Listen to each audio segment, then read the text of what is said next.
Hearing a familiar voice, Seoyeon was overjoyed and cried tears of happiness. Seon got out of bed and looked for the source of the voice. He kept shouting, asking who was talking to him right now. Behind the door, a hand came out, grabbed his neck, and lifted him and the door up, hitting him in the chest and squeezing his throat, making him unable to breathe and struggle. At that moment, Tae-san appeared and started lecturing him. He said that the world had people who were not human, and even when caught red-handed, he always justified and said that he was not the only one like that. While lecturing, he choked young Seo and preached to him. He was so scared that he repented, crying tears of suffocation. He said that if Tae-san let him live, he would pay any price. Tae-san asked him how much he would pay for his life. He panicked and said that if he let him go, 100 million would be Tae-san's. Tae-san said that his life was too cheap, not enough money for him to have breakfast. He quickly shouted and he could give 1 billion if he let him go. Tae-san still slammed him on the table and the table exploded. He said that he didn't need money and he would need something else. He panicked and calmed down and breathed heavily, but before he could calm down, a bunch of pills were thrown in front of him. Tae-san gave him the pills and wanted him to take them all because they were the kind of pills that he usually took, making people excited and hallucinate.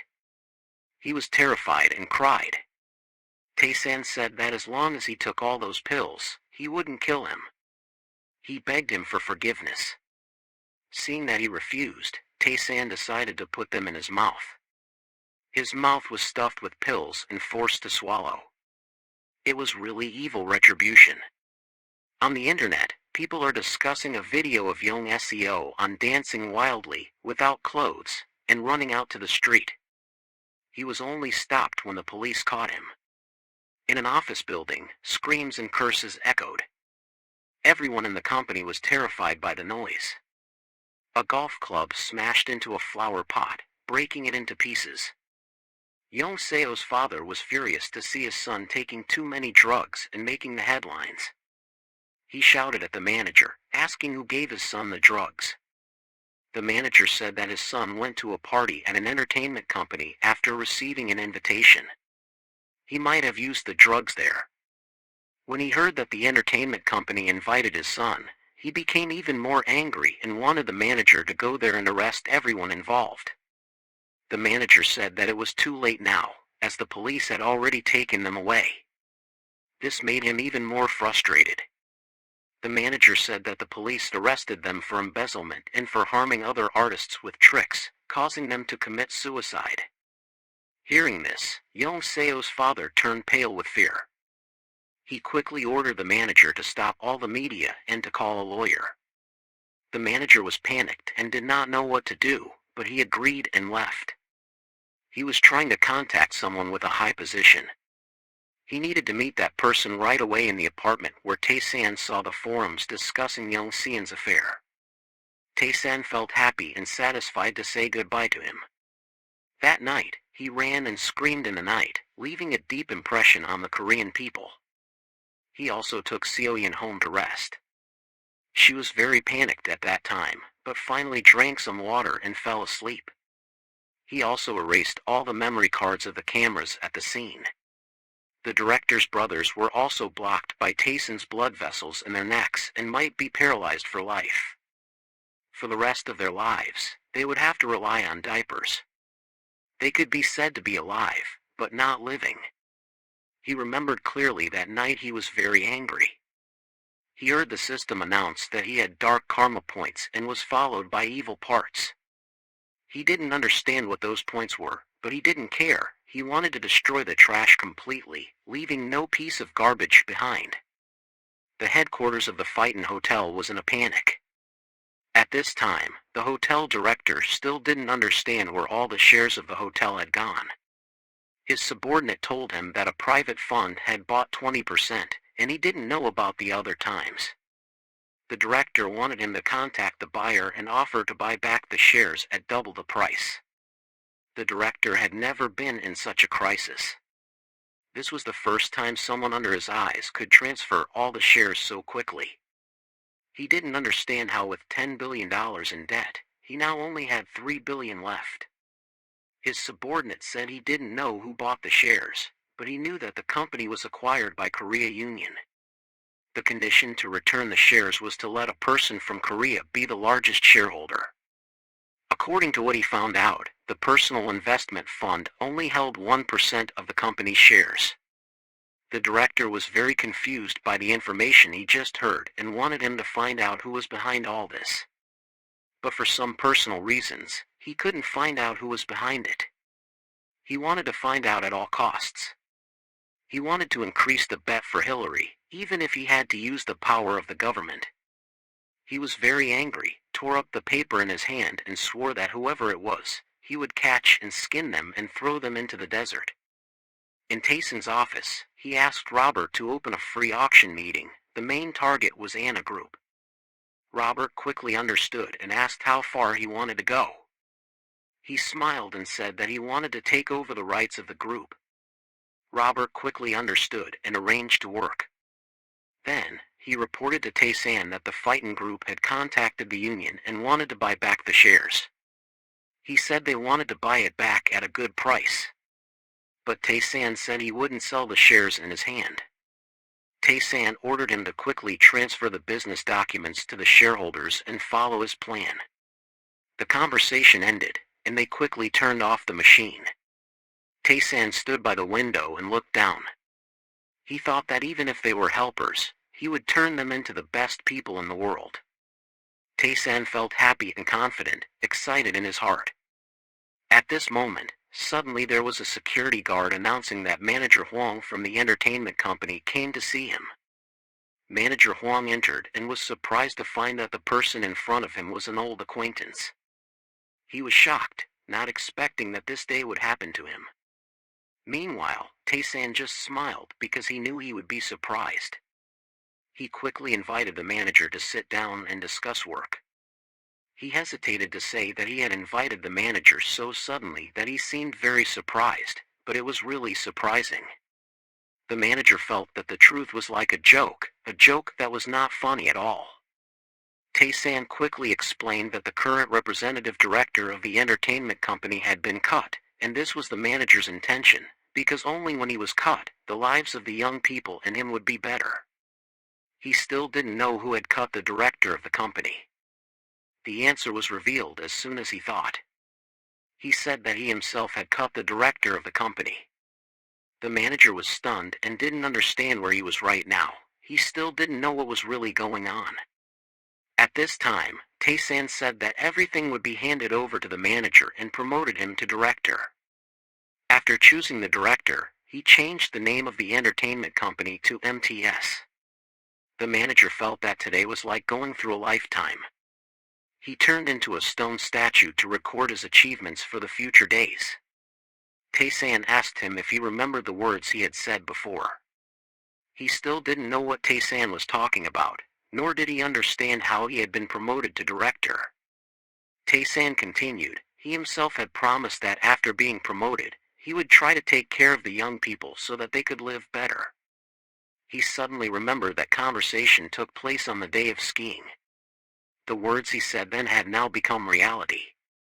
Tayson said that the Korean Idol wave would spread across the world and hoped he would develop it better than it is now. He was amazed by Tayson's prophecy, not believing what was happening. Tayson continued, in the future, the K-pop wave would overflow from Korea and spread all over the globe as a new wave. Tayson wanted him to do what he was doing and do it better than it is now, because he wanted Seoyeon to walk on a path full of roses. At a cafe, Tayson was discussing with the director how to deal with the old entertainment company. The company was settled smoothly, thanks to the director. The director asked him if he liked Seoyeon and that was why he helped her so much. He smiled and answered that he helped her because she looked like his twin siblings. He asked the director how he would handle buying the entire law firm. The director was surprised by his idea. He wanted the director to buy all the shares of the law firm to help him, but he was afraid they would not sell. Tayson said that the first person who agreed to sell the shares would get 100 billion, and the second one would get 90 billion. The director felt that he talked about money as if it was a small number. Tae-san quickly corrected him. He said that the law firm Samu deserved the money he spent. Tae-san advised the director not to worry and just follow his instructions. The director thought he was very strange. He ordered the director to handle everything smoothly and keep the core of the company to continue working. The director felt very difficult because this company was related to big businesses, and it was hard to buy it back. Tae-san said, "You just need to avoid any enemies. All the related companies will be his clients." Director Joe felt panicked by his thoughts. He said he wanted him to keep the employees who texted him and fire anyone who betrayed him. Director Joe could not believe it and asked him if he had to fire the whole company. He said yes with a firm expression, and he wanted to receive the list of employees before firing them. The director agreed happily and quickly. Tae-san wanted to proceed with this as soon as possible. The director agreed happily and quickly did it. Looking out the window, Tae-san thought that maybe he loved her more than his wife. At this time, there was an employee reporting to his boss about a huge amount of money flowing everywhere without knowing the identity. His boss was sitting on the chair and was surprised by the report. He continued to report, and the money kept flowing into all the countries: America, Hong Kong, Europe. The director quickly asked him, "What about the scale then?" He replied that the scale had exceeded $10 billion and was hidden very cleverly. He had only grasped it recently. The director felt that it was not a small amount of money and had to prosecute it to the end. But the employee reported that it was very difficult to identify the identity because the source was unclear. Even if they investigated IB, they could not find anything because it was a private investment fund. The director felt a bit surprised by this incident. He thought for a while. The employee asked if they should report to the authorities to summon everyone for investigation or not. The director said they should not expose their tale to others. He wanted to become a hibernating snake, waiting for the moment to wake up. When all the forces were arranged satisfactorily, he would become the beneficiary because he had endured the humiliation for the past 100 years. He asked the employee to contact and investigate the smallest developments. The employee quickly agreed. Perhaps soon he and the employee would have to communicate by code instead of being able to call directly like that anymore. The employee quickly agreed and ended the call. He looked towards the city and thought that the era of cat and mouse had passed, and finally the era of waiting for prey had also passed. Now he wanted to become the boss of everything. At the airport, the director's car of the entertainment company gave Tae-san a little comfort and felt not feel too bad. He did not worry about the current director of the company, because he would decide what to do and everything was going according to his plan. He thought of a hotel manager fighting in the dark who was his person, making him smile smugly. Suddenly, he thought of the uncle who had kicked his mother out of the house that year. He wanted to find this person to avenge his mother. The upcoming 2008 would be the time of crisis for all businesses. Businesses would fall into a slump. Suddenly, there was a call of his English name behind him. He quickly turned around and saw his girlfriend's family just got off the plane. He smiled warmly and called her name Plaza. In a dark place in the building of darkness, there was only a flickering candle. Someone whispered that the descendant of the Iron Mask had awakened and took the sword of revenge. He would cut off the heads of the dragon and the snake. At this time, everyone was sitting down in a Japanese style. The man told his subordinates to prepare, to spread fear and trample on them. Everyone shouted in unison, "We will definitely trample on them." Then, he looked at his subordinates and said, "Quickly find him and kill them all." Everyone shouted in unison, "Yes, sir." He smiled mysteriously, thinking of him. Then, he smiled crazily, wanting to kill him immediately. At this time, at Tae-san's house, Tae-san's mother happily came out and greeted the new guests. Plaza ran over and hugged Tae-san's mother's husband. She called her mother affectionately. Plaza's father was surprised by the beauty of Korea. Meanwhile, everyone was happy to see each other after a long time. Plaza's mother greeted everyone and introduced herself as Emmanuel. Plaza's father also introduced himself as Lei Yan. He was embarrassed and said that he was rude for not bringing gifts to join the family. Tayson's mother also quickly greeted everyone and introduced herself as Seo Jin, Tayson's mother. Tayson asked about his father, but his mother said that his father had gone out with his two sisters, and would not return until night. Suddenly, Plaza's father was startled when he looked at the house. He said that this was the land with the best fortune he had ever seen. He couldn't believe he could come to such a beautiful place. At this time, at Yong Seo's father's company, he asked the manager who Tae-san was and learned that he was the junior of his son. Studying at the same school, the manager told him that he had just enrolled. He didn't understand what enrolling had to do with his son being forced to take drugs. The manager quickly explained that it was because the cameras did not record, so they still did not know who attacked his son. The girl who went with young Seo-yin called the attacker's brother. According to the investigation, that person could be Yang Tae-san.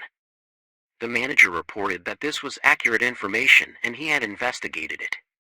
The manager said that he had investigated very carefully and only knew that Seo-yin only had one person called brother, Tae-san. Yong Seo's father still didn't believe that a freshman could force his son to take drugs alone. If that really happened, it meant that Tae-san was really good. The manager also felt that this was true, because in the countryside, just holding a knife would be arrested by the police. He asked Yong Seo's father if he remembered the students fighting with thugs in the previous years. He suddenly remembered and was even more surprised when Yang Tae-san was the one who punished those thugs after the manager's reports. He decided to call Team 2 to deal with Tae-san. The manager was surprised when he called Team 2, because this team was very violent. He shouted, "If not Team 2, then what other team?" Because he was very fierce. He also clenched his fist and slammed it on the table in anger. He thought that if everything investigated was true, then maybe he would have to kill Yang Tae-san. At this time, in Tae-san's yard, it was very cheerful. His father and Plaza's father were shoulder to shoulder drinking together. The two twins suddenly saw the scene in front of them, not knowing if this was the first meeting of these two people or not. Right now, there was no trace of Tae-san and Plaza on the dining table. The two walked lightly in the back garden. Plaza felt happy when the scenery here was really beautiful. She said that it was really strange that every time she came to Korea, her mood would become better. Tae-san said that if he went to Hong Kong, his mood would also become better. Plaza explained that because Korea was where she was born, she loved this place very much. Suddenly, she was silent, hesitating, but couldn't say anything. Suddenly, she called his name, making him very surprised. She told him that no matter what happened, they would never become enemies. He wondered what was going on. He pulled her into his arms and asked if it was because of the company's work that made her feel tired or not. He told her that if she felt too hard there, she should quit and come back to Korea to work with him. She said she would do that. Suddenly, she said that if he wanted to help her, maybe he would also be kicked out of the house. She called his name affectionately, making him feel embarrassed. She wrapped her arms around his neck and said that at this time they should forget all the thoughts in their heads and just want to love each other. Then, they gave each other a passionate kiss. At Tayson's company, right now Seo-yin's phone rang. Her voice was cheerful and said to meet, she would treat him to this betel nut. He wondered why she wanted to invite him to eat today. She said that it was because she had a salary today, so she wanted to invite him to eat. She started to talk about her recent life, not as much pressure as before. Her manager also treated her very well. She began to chatter about her life, eating better, being treated better and having a fixed salary. Besides, after 4 months of contract, there were also various types of insurance for employees, making her feel very happy. Tae-san happily told her that her company was awesome. She also told him that maybe the sponsor of the company was also a cool person like him, who could make the company so good. She said that only comparing with him was the best, because he was the best person in the world. Hearing the noise on his end, Celine asked if he was busy or not. She asked if he was dating other girls lately. He said that he was a bit busy, because he was about to start school. Then, the two talked about the spring album of the group. At this time, he had gone down to the basement to park. He advised her that even if she was tired, she should try to endure to fulfill her dream of becoming an idol. At this time, suddenly he looked at the garage. He told her that it was late, she should go to sleep. Then, he quickly hung up. At this time, someone called his name angrily from behind him. Quickly looking back, he saw a very crowded group of people standing in line to beat him. He just smiled and didn't feel scared at all. Suddenly, a loud call rang out in the parking garage. The bearded old man came out and looked at him with a resigned face. At this time, Tessa looked back at him. He asked why he was so taciturn, just calling him hey. He looked at him with a superior face and said that he could call him whatever he wanted. It seemed that he also had some guts. Looking at these people, he knew right away that they were useless, all a bunch of murderers and robbers. Wanting to quickly end everything, he asked them what they wanted. The manager felt that waiting for Team 2 to handle a kid was too long. He waited impatiently and uncomfortably.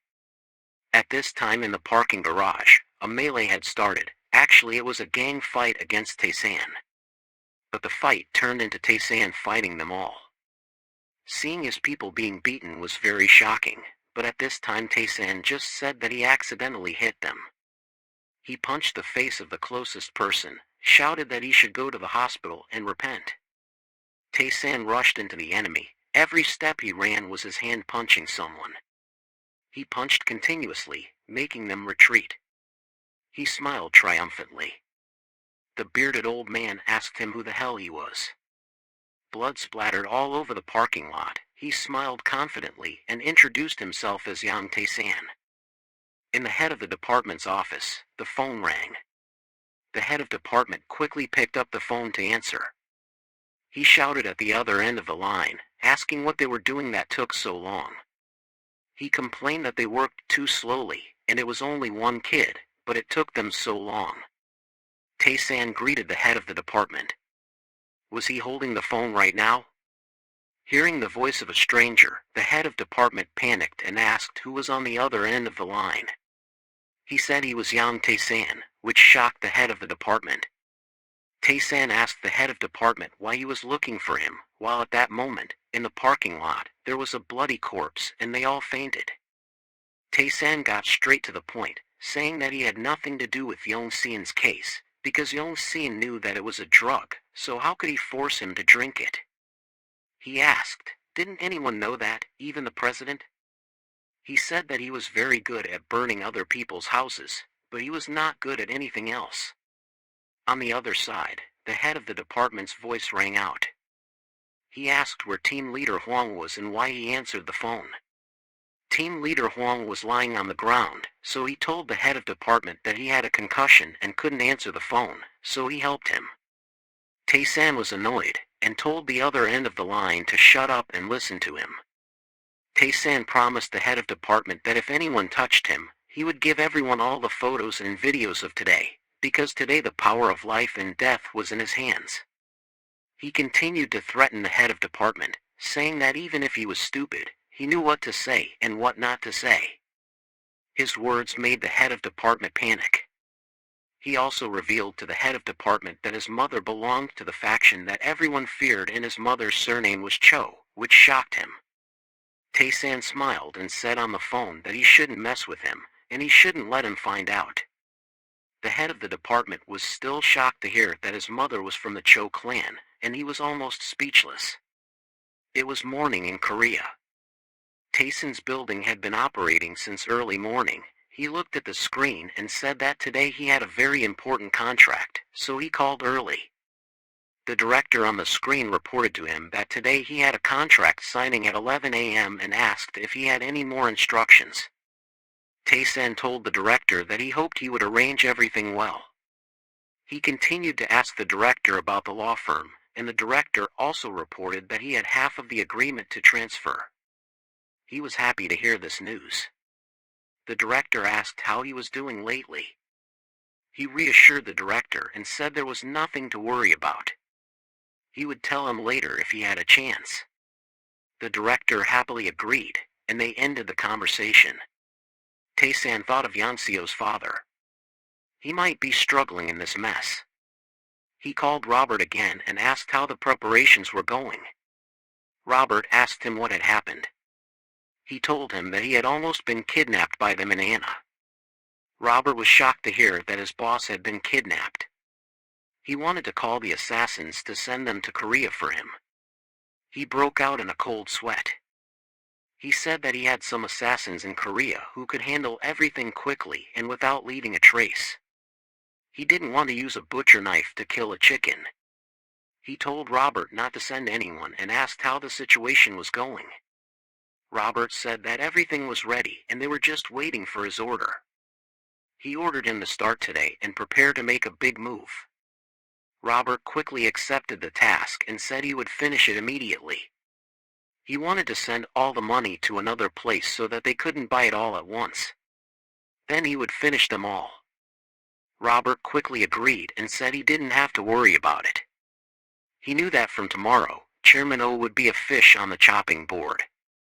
In the office of the company, Chairman O asked the manager if he had confirmed that he was really from the Joe family. The manager said that he had personally investigated and confirmed that it was true. The manager said that Tae-san's mother was the daughter of the former chairman. At this point, he realized that his mother was actually the half-sister of the current chairman. The manager told him another piece of bad news, that all the Team 2 sent were defeated by Tae-san. He was furious and said that they were all useless. But at this time, the manager was worried that the Joe family would be angry. He said that the chairman of that family was also a useless guy and there was nothing to worry about. The manager said that Tae-san's house had a lot of money in stocks. He was very worried about this. He angrily asked what about Seo-yeon. At this moment, the phone rang. He picked up the phone and the other end said that the financial manager needed to see him urgently. He was surprised to hear about the financial manager. He invited him to the office. The financial manager ran in and called him. He had a stack of documents in his hand. The manager and the chairman were also startled by his attitude. They asked him what was going on and why he was so hurried. He said breathlessly that something big had happened to the company. He asked him what had happened. He said breathlessly that the company was being attacked by affiliated funds from abroad. The chairman and the head of the department panicked when they heard this news. But they were even more panicked when the finance director said that everything was sold as short selling. They were scared pale, as if they lost several liters of blood, and screamed to confirm this information again. The radio was reporting that the stock price of Anna Group was falling every day. They also announced that the U.S. partner of Anna Company was being investigated by the Federal Tax Bureau for suspected tax evasion. The consequence of this was that the group's stock price had dropped more than 40%. This information would cause the whole world to fall into a global financial crisis. At this time, Tae-san was driving his beloved car and remarked that it was too late for them to do anything now. His face showed a cunning expression, and that was the price they had to pay for what Anna Group had done. No wonder he could drive so calmly. The scene changed to the school he was attending. He went to the vending machine at school and bought himself a can of water. Suddenly someone called him, making him startled. He turned around, and it was his senior Azin. She looked at him and said that he seemed to be doing well today. He shyly thanked her for inviting him to a delicious meal the day before. She asked why he didn't call her, but Tae-san thought in his head that it was because she had confessed to him when she was drunk, so he probably couldn't answer that question. So he avoided it by complimenting Yuji for being very beautiful today, even though the sportswear she wore was nothing special. It was also thanks to the dating skills that Mr. Nova had taught him. That sentence surprised Yuji. Tae-san seemed to care a lot about this sister, so he gave her a can of water and said, "The weather is getting warmer, but it's still very cold, please drink." He said that while winking, and it made Yuji very surprised by his clever way of speaking. She thought he was a jerk. Tae-san didn't answer her question, but said that he would invite her to a meal next time. He also deliberately said that he had a class and had to go first, which made Yuji so angry that she felt like she had two devil horns on her head. She asked him if he was going to attend the freshman reception, and she thought in her head that why me, an old student, also have a class, and have a major class on this day, the day of the reception. But the freshmen of the law department don't have a major class on Monday. She knew she had been fooled, so she couldn't suppress her anger. Tae-san walked leisurely. The atmosphere of the top university in Seoul was unmistakable. The facilities here looked moneyed. There were all kinds of people studying here, mainly two types, the single ones and the ones with partners.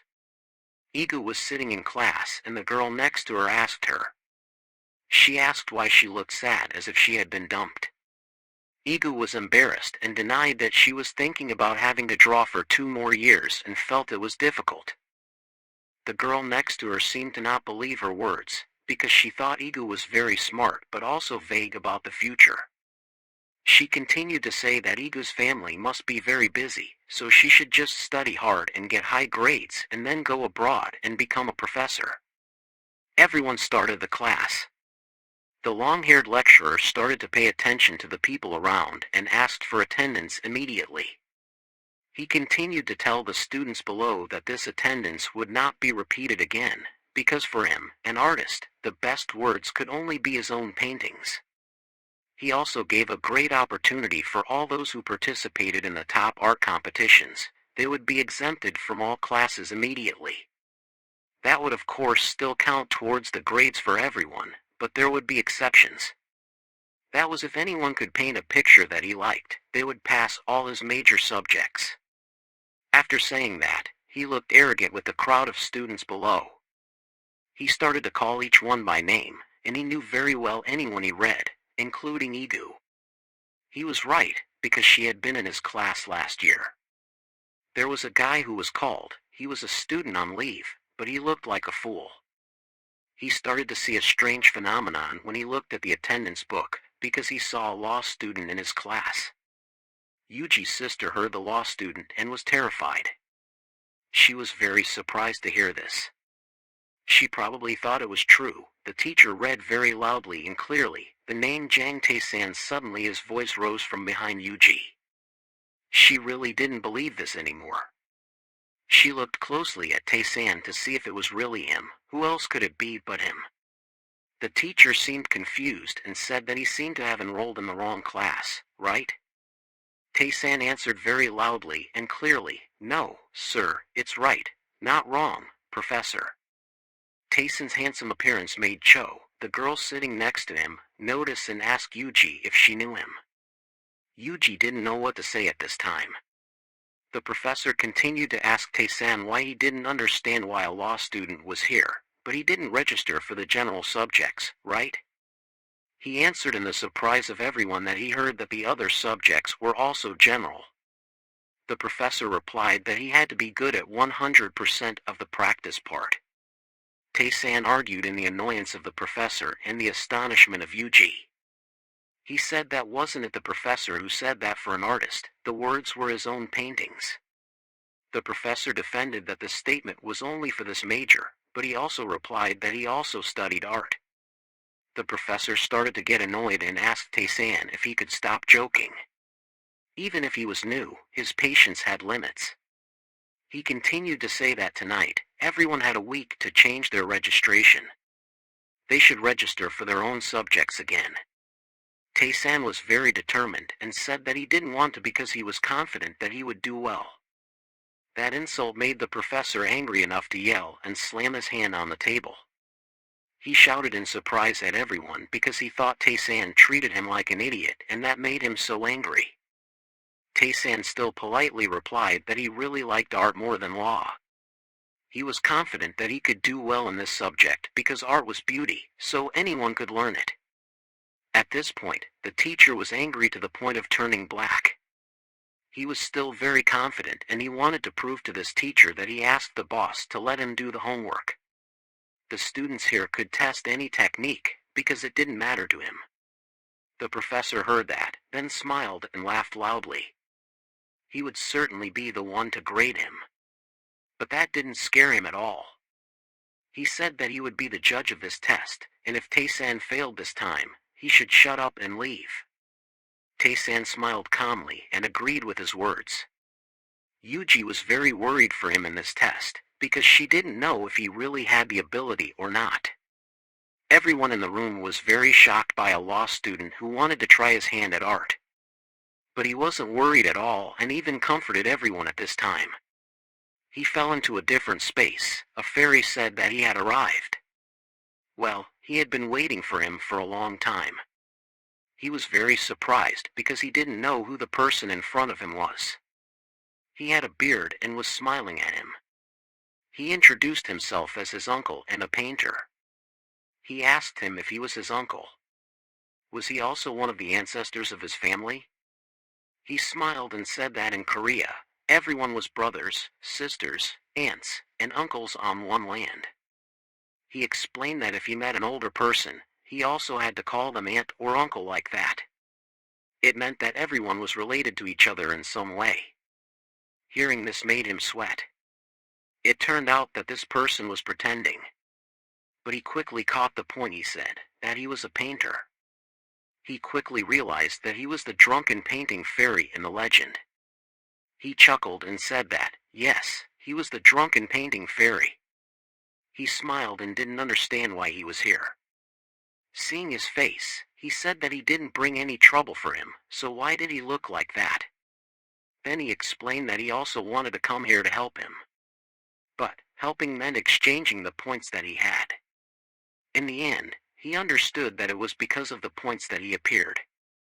He said that there would be a deal. He would teach him how to draw, and he would give him the points.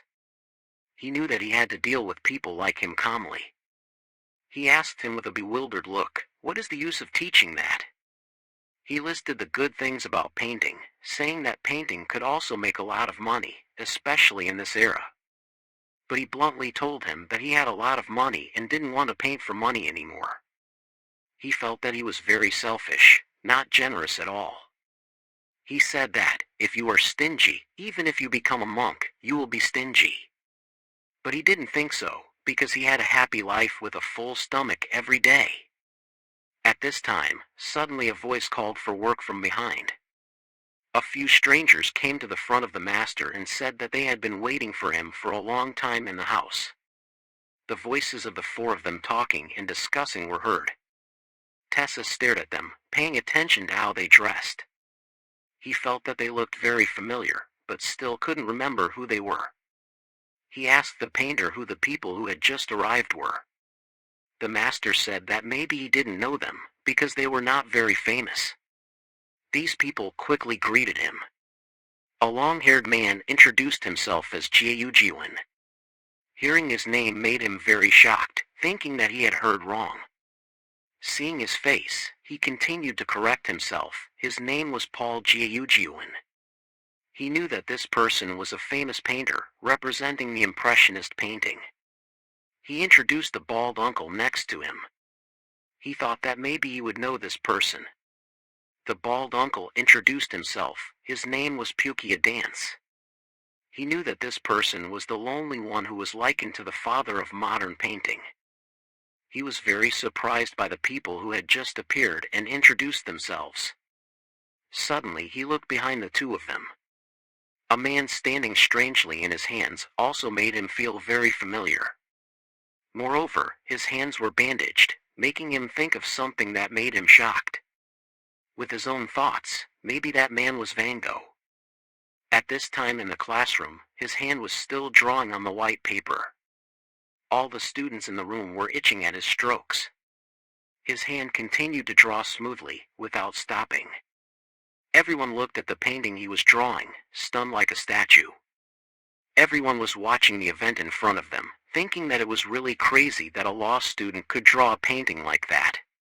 Everyone recognized that the colors of this painting were all in the style of Van Gogh. Even the teacher was very panicked when he looked at the painting that he had drawn, like a painting god full of Van Gogh's style. The Korean university was still bustling, students constantly moving around like a spindle in the West Lecture Hall. The teacher sat there from the end of the lecture, looking at young Taeson's painting. The color of the painting was the madness and soul that only Van Gogh could express. He felt that Taeson had more painting talent than him. Everything in the painting is not complicated, but it is intentional. He knew that if he brought this painting to the famous painters for appraisal, they would surely say that it was Van Gogh's work, only different in color. His coloring was not desperate and miserable like Van Gogh, but those things were compensated by the peace and simplicity, making the painting very warm. Another teacher ran in with a painting to find him. He asked Professor Cha, "What did you come to find me for?" He happily said that he had met a very terrible person today. He said that he had met a painter, but he did not know who the painter was in his words. Professor Cha returned the tiger painting to the table for the teacher to see. The tiger painting was very vivid, and the two people were very surprised to see it, because it looked like the tiger was moving in the painting, especially the eyes of the tiger were very soulful, as if it could escape from the painting at any time and roar. "Let everyone know that it is the king of the mountain." The teacher was very amazed by the painting with the very skillful painting technique that had reached the peak. The teacher looked at Professor Cha and asked if the work was his. If so, he was definitely a great painter. Professor Cha quickly denied that he had painted the painting. So maybe this painting, originating from a former art student, or something, Professor Cha said. Recently, it was a painting by a student who had not graduated yet, which surprised the teacher. Looking closely at the painting, there was a bright red mark, a seal on the painting that revealed the painter who painted it. And this seal was named Yang Tae-san. The teacher asked him suspiciously if the student had attended the class in the afternoon or not. Professor Cha quickly said that he had attended the class this afternoon. The teacher asked cheerfully, "Are you sure he is a law student?" Professor Cha said that it was true as he had said. Looking at the painting, the teacher wilted. In the afternoon in Korea, Yuji looked at Tae-san with a curious face. Why did he appear in the drawing room? Tae-san asked her indifferently, "Is it not allowed for law students to draw or something?" She quickly embarrassedly said that she did not mean that. Tae-san smiled and asked her, "What did you mean then?" Anyway, he asked him why he drank rice wine in the daytime. Tae-san said that, seeing her, he craved rice wine. Tae-san had drunk up to the second pot. Both of them were slippery, falling on the table. Yuji questioned him that if he was only a freshman, he shouldn't drink alcohol on the first day of school like that. Tae-san, old and blind, said that he only drank when he met her. He didn't drink like this with anyone else. Hearing him say that made her astonished, opening her eyes wide to see her reaction. He smiled mysteriously. Suddenly, he praised her for being really beautiful, making her blush. The night in Korea was still the familiar warm cotton blanket smell that she had smelled before. Yuji woke up with a headache like a hammer after a night of drinking. Opening her eyes wide, she was surprised to find that she was at Taeson's house. It was the familiar room that she had stayed in, and this time she continued to faint like before, being brought back here. She was embarrassed to calm herself down. Then, she opened the blanket to check if her clothes had shifted from before going to sleep. Specifically, when she saw that she didn't lose anything, she thought that this time she had drunk so much that she fainted like that. Stepping out of the room, she quickly blamed Tae-san. Every time she met him, she got drunk. Walking to the desk, there were a lot of paintings. The most prominent painting was Godwin's. She was horrified to see these paintings, not thinking that all of them could be drawn by Tae-san. At the Korean university, College of Music, the gentle and melodious sound of the violin, blending with the music from other instruments. The professor of the College of Music sat there, thinking about his homeland. He felt very homesick and wanted to go back to his hometown, because he had entered his 40s. But suddenly, he heard a wonderful sound from the piano in the room. Tae-san was playing the piano on the stage. He was very surprised that a freshman could play a legendary piece of music with such a high difficulty. His slender hand slid on the keys gently. All the people who accompanied him felt that his piano skills were too amazing. Many people standing there were stunned when they heard the sound. The curious eyes looked at him and didn't know who he was that could play such a legendary piece of music. Like a genius. Looking at his paintings, Yuji felt that Tae-san was a born genius. Suddenly behind Tae-san asked her how she felt about his paintings. Yuji discovered that Tae-san was playing the piano, making her completely surprised when he could both paint and play the piano. He happily looked at her and said that if she liked any painting, she could take it. She could hardly believe that he could give her such masterpieces so easily. He said that there were a few more paintings on the drawing board, and she could take a look. He got up from the piano and asked her how his performance was. She didn't know how to say it, but she felt very refreshed after listening. It was the first time she heard such beautiful music. He smiled and thanked her politely. She felt that he was like a person who could do anything, very cool. She asked him if he was preparing for some competition or something. He walked up to her and said no, making her embarrassed. He said that he wanted to apply for the piano department of the music school in the afternoon. Yuji felt crazy when a law student chose art and piano as his minor subjects. In the music school, the applause of everyone was deafening. Tae-san smiled when he heard the applause. Everyone cheered for his excellent performance. He greeted everyone and introduced himself as John Tae-san, a law student who applied for the piano in the afternoon. Everyone was shocked when they heard that he was a law student. Because a musical genius should not be in the law department. He looked at everyone and heard the whispers of praise about himself, making them feel satisfied. Tae-san's new office, Tae-san and the lawyer were talking about the new office transfer. The lawyer said that he was really jealous of Tae-san. He asked him why he called him here, if there was anything important. Tae-san called him to discuss the acquisition of the business that he had mentioned before, and that he would have an interview soon. The lawyer still didn't understand what these things had to do with him, and why he was called here. Tae-san said that he was the director of the law office SAMU and would have more experience than him. If so, he could help him a lot in the social relations about the law. In fact, the lawyer knew that he just wanted to use him as a shield. Tae-san asked him if he would help him if there was a consultation fee. He hesitated and said that money was just an illusion. The lawyer sweated profusely and said that he was the one who changed his life. So working for him was also a matter of course. The phone rang at the end of the line, indicating that the interviewer had arrived. Tessa quickly waited for them to enter his office. A fat man walked in step by step until he was in front of the lawyer. He bowed at a 90-degree angle and respectfully greeted the CEO of the lawyer. Embarrassed, he said that he was not the CEO.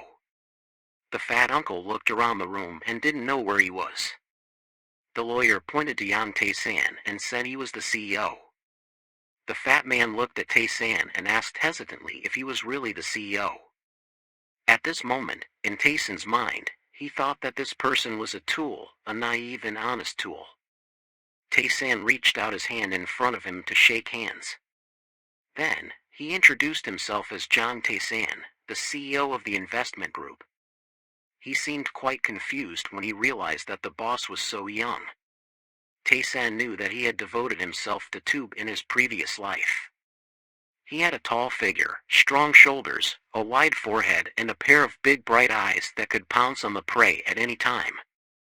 He quickly bowed down and shook hands with Tae-san. He introduced himself as the CEO of Bao & Company, named Gene Won.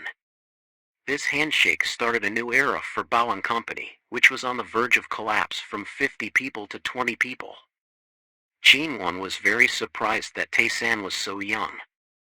Tae-san invited him to sit down and teased him, saying that he didn't need to be afraid. He also didn't know how to bite the company up and solve the collapse problem. Jin-won was holding the company with all the capital he had. He really needed a lifeline. The lawyer quickly introduced himself as the director of the law firm Sammo. He said that he shouldn't look too negatively at Tae-san. He had also heard some introductions about him and wanted to interview him through this conversation. Jin-won thanked both of them awkwardly. Suddenly, Tae-san's voice rose as he said that he would take over Bao and Company. Jin-won was shocked and surprised, looking at Tae-san with a suspicious expression. Tae-san also didn't understand why this Uncle Force looked at him so intently. Unexpectedly, Jin-won spoke up and said that Bao and Company had collapsed, and investing in it would not be beneficial. Tae-san smiled and said that because it was about to collapse, he invested in it, making the Uncle Force not understand what he was saying. He continued to say that he burned money into Bao and Company to protect himself. Jin-won reminded him that hiring security from outside would be cheaper than hiring from Bao and Company. Jin-won said that, because they were all veterans, the rent was very high. Tae-san said that because he trusted Jin-won's actions, he decided to invest in this collapsing company. He continued to say that he would take over 20 employees of the company, including Director Han. This made him very surprised. Tae-san also said that he would provide the latest equipment and upgrade the company.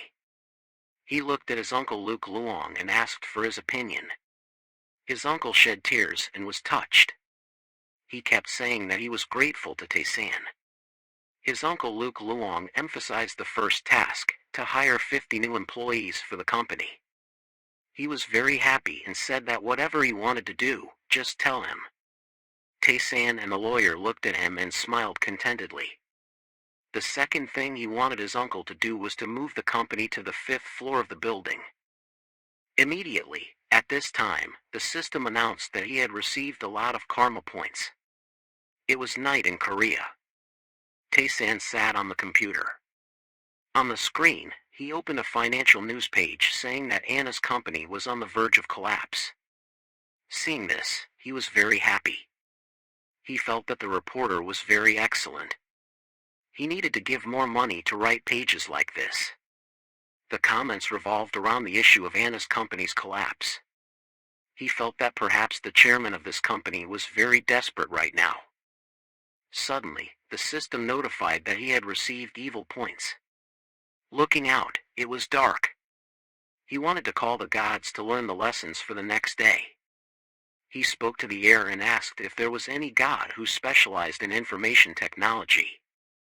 Suddenly, he was startled to find a light shining from the computer. The computer had a large beam of light shining straight into his face, making him very dazzled. He fell into a dark place where there was nothing that the naked eye could see. He shouted towards the light, asking, "Is this person a god?" The light told him that maybe he could be called a god. He was very curious. Is there something uncertain about being a god, or what?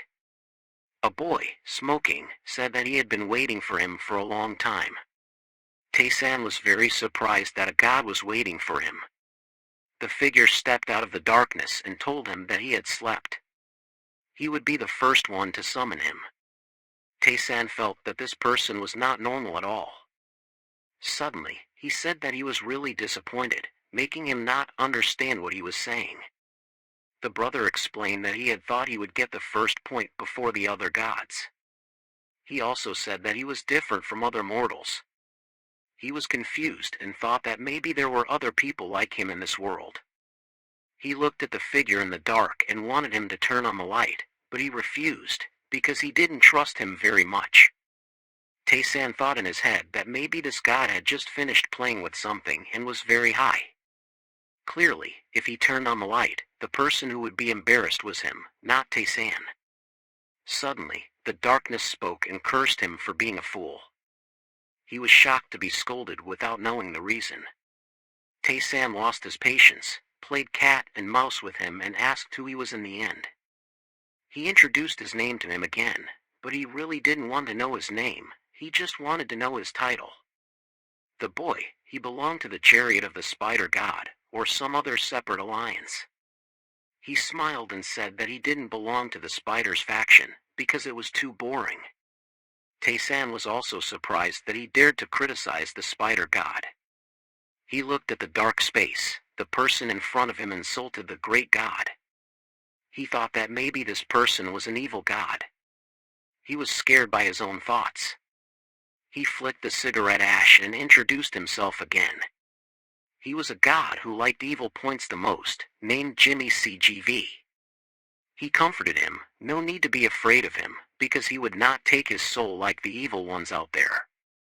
Suddenly, he asked him how proficient he wanted to be in computers.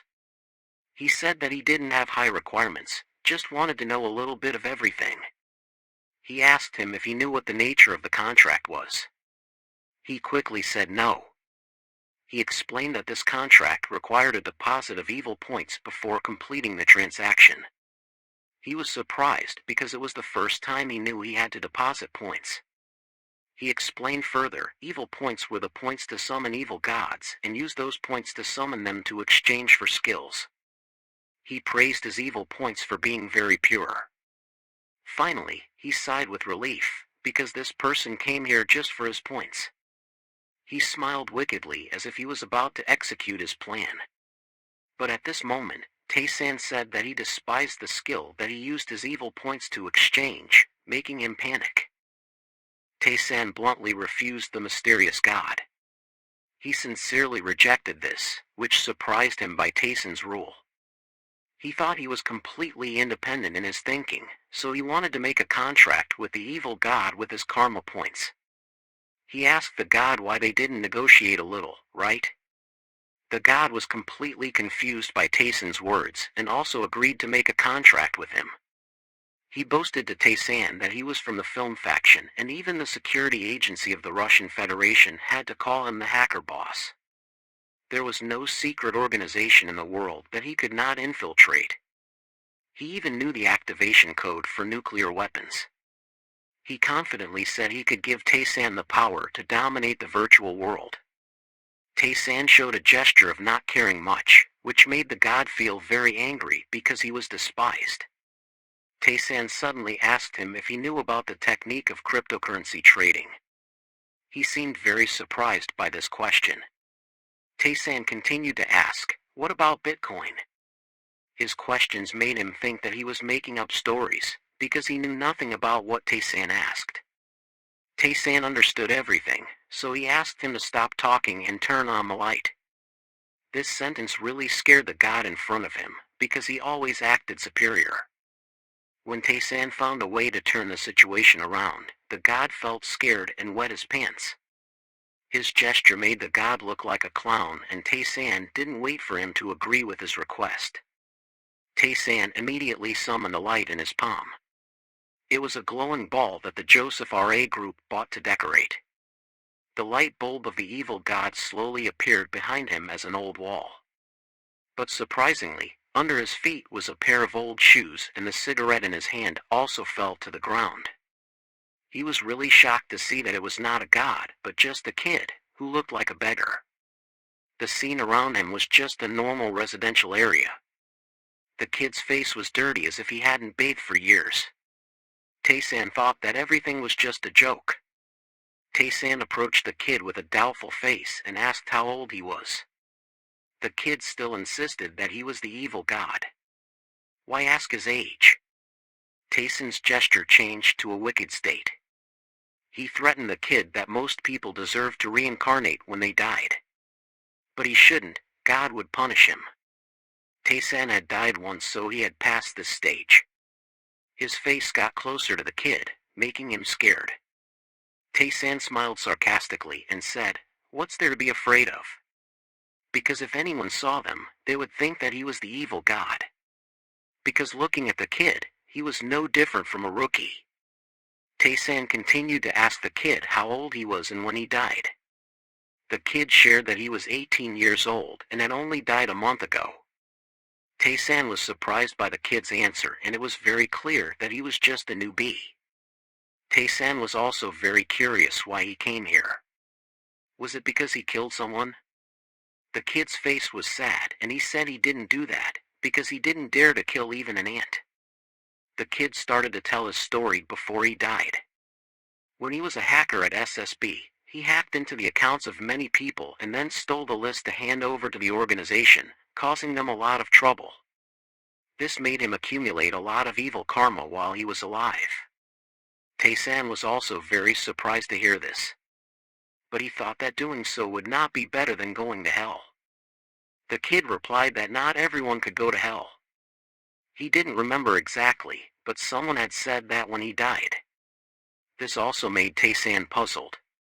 Tae-san still wondered why the kid died for this reason, which was also because of his stupidity when he secretly hacked into the president's account to play a little.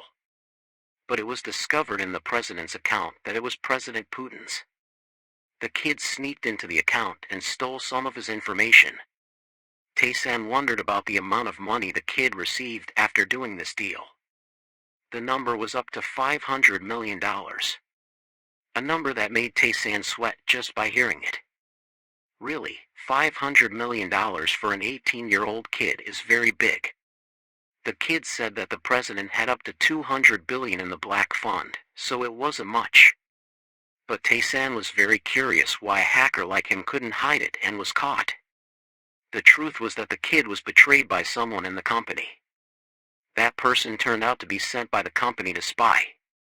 Tae-san continued to ask, with that much money, what could the kid do, and he also thought that there was no reason for him to kill someone like him. It turned out that the money disappeared because the kid invested in the gift fund. He sprayed all the money into the Canadian dollar fund, but before he could sell it, some bastards dumped it before he could react. So the kid only had $3 billion on paper and was thrown away. Tae-san's face was shocked. Although the kid had hacked into the system, the transaction was real-time, so he couldn't do anything else. At this time, Tae-san realized that he was the one who took the money that the kid sold his life to get. And a month ago, because he didn't have enough money, the kid continued to hack into the president's account again. As a result, he was killed. Tae-san asked him if he was good at programming. The kid immediately answered as proof of his ability. He liked to develop special algorithms and program them. He also decrypted the entire firewall of the important headquarters in Russia. Tae-san trusted the kid's ability and also wanted to help him with something. He asked if he had eaten anything, but how could he have anything to eat when he had no points left? Tae-san wondered why the other gods didn't help him. The kid replied that there was a place where the evil gods lived. But they never helped each other. At this time, the kid cried and begged, "Please give me some points." The kid hated this place because it was like hell. "If I have points, I will become a purer soul." Tae-san's face showed extreme confusion. He didn't understand what was going on anymore. Suddenly the voice of the system rang out, asking him if he wanted to exchange evil karma points for good karma points. The scene returned to the human world, the stock chart fluctuating constantly. A man wearing glasses that couldn't see his eyes was reporting on the morning trading session. The stock price of Anna Company plummeted, paper flying into his face. Along with that was an angry sentence, "I don't want to hear." The chairman of Anna Company cursed at the faces of everyone sitting in the meeting. He wanted everyone to find a solution to remedy the consequences of the company. But on the faces of everyone in the meeting, they all showed helplessness. He slammed the table angrily because he couldn't stand this mess. He asked Director Choi if he could ask for more support for Anna. Director Choi also said helplessly that the company had asked for too much support already, which made the supervisory board warn and complain about the late compensation fees. He asked Team Leader Lee about the financial situation of the company. Team Leader Lee said there was still $200 billion. The guy with glasses who couldn't see his eyes said there were still a lot of payments waiting, but they couldn't last a month like this. He vented his anger on the table again, cursing everyone as useless. Because the company's borrowing limit had reached the peak, they couldn't borrow from the bank. The public opinion was also bad, and the details of the debts of the company's financial department were also revealed. No one answered the phone from On and Company anymore. Someone in the meeting noticed something. The big companies were also on the verge of bankruptcy. If they didn't borrow from the bank anymore, the financial department and the academic institute would negotiate with the private bond issuer. It was obvious that it was very difficult to do that. There was something very strange about this. The guy started to understand the real problem. Foreign investors were withdrawing from the domestic stock market. But to this extent, it was too serious. Only the stocks of the companies belonging to the group were publicly sold. He still urged everyone to do everything to meet the bank director and withdraw all the money they could. Only tangible assets like gold and cash had value. He still encouraged everyone to just get through this, or do whatever it takes. Just this time. Suddenly he realized all the problems. He looked at Anna's chairman and thought about him. Since he got involved with him, bad things kept happening to the company. That's right, that was Tae-san, our main character. The scene went back to when Tae-san heard the system's voice, asking if he wanted to exchange the evil god's evil karma points for the good god's good karma points. Tae-san heard that, so he thought he could even change the fate of the real god. Who are you? Tae-san still continued to hesitate. At this time, the evil god kid was still crying and begging Tae-san because he really wanted to live as a god. Tae-san thought the price of not living virtuously was quite high, but then again, the evil karma was not the kid's fault. The kid's parents died early, he was raised in the cold Russian intelligence agency, and his living conditions caused his personality to have many problems. So, what was the kid's fault? The system continued to ask, do you want to exchange Tae-san? Looking at the kid and not knowing what to say, Tae-san finally decided to exchange points for the kid. The system announced the process was taking place. A beam of light appeared in the room where the two were standing. The light blinded them both, and the light eyes shrank into the void. The misty smoke gradually appeared, and the two opened their eyes and looked around. Before their eyes was a completely different space, with green trees, grassy hills, and especially a very large house in front. Tae-san seemed very surprised by the villa in front of him. The kid looked cleaner and neater than before, and he also became a good god.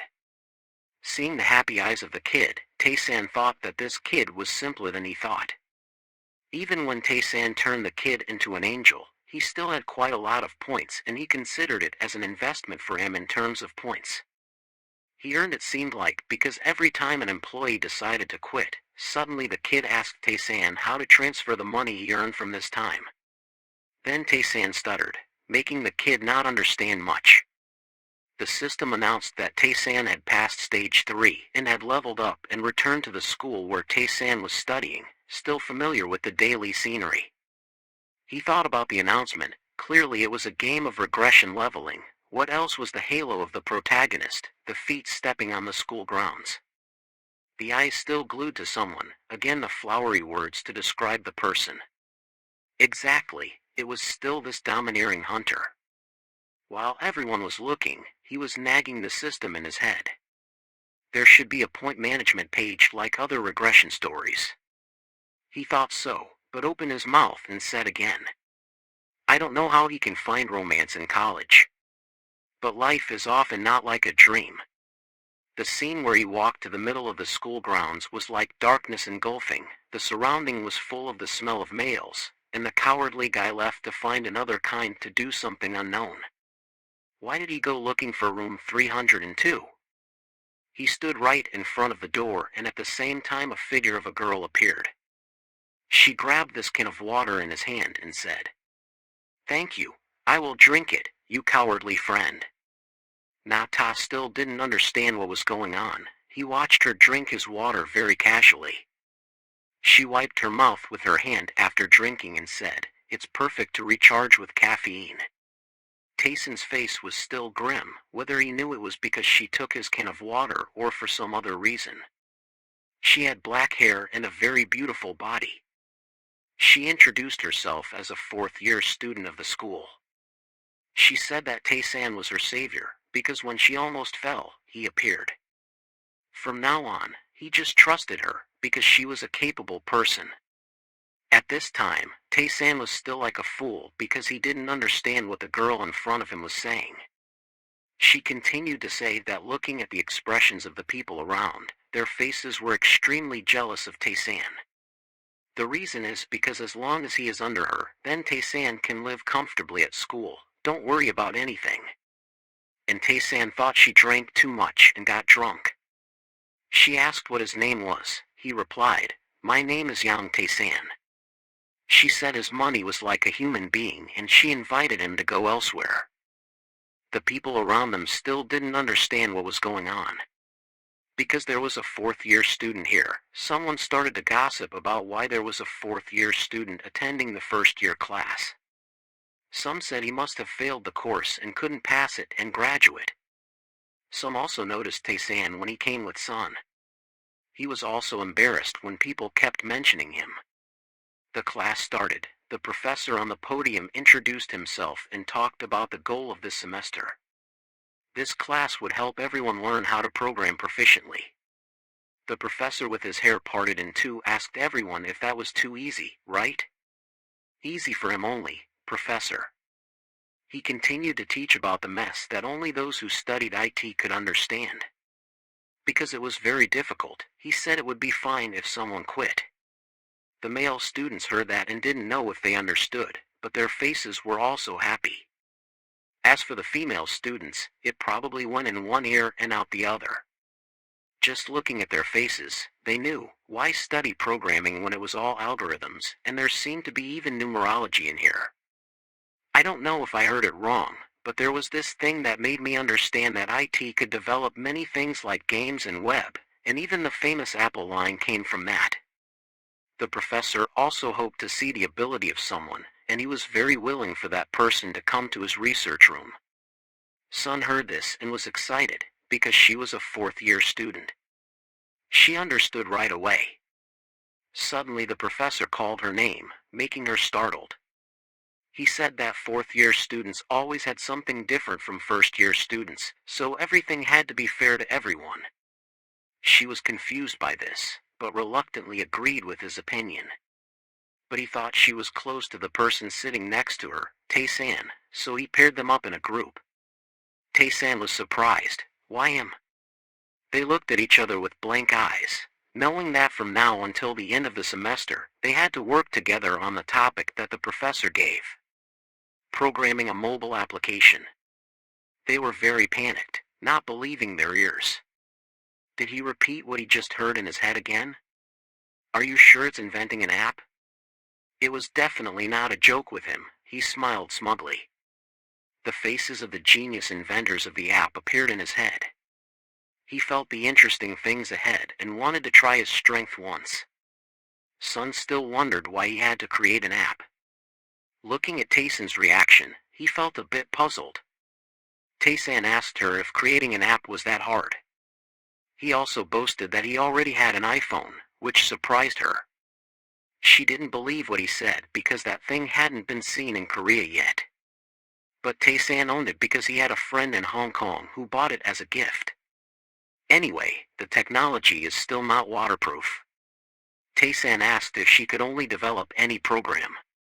This made the Sun sweat with fear. She reluctantly answered that she could do it, but Taysan was not satisfied with this answer. The reason is because Korea has not used the iPhone yet, so even if she makes an app, she has to send a request for permission from there first. Taysan asked if she could just post it, but this was impossible. Because there is no program like that in the country yet.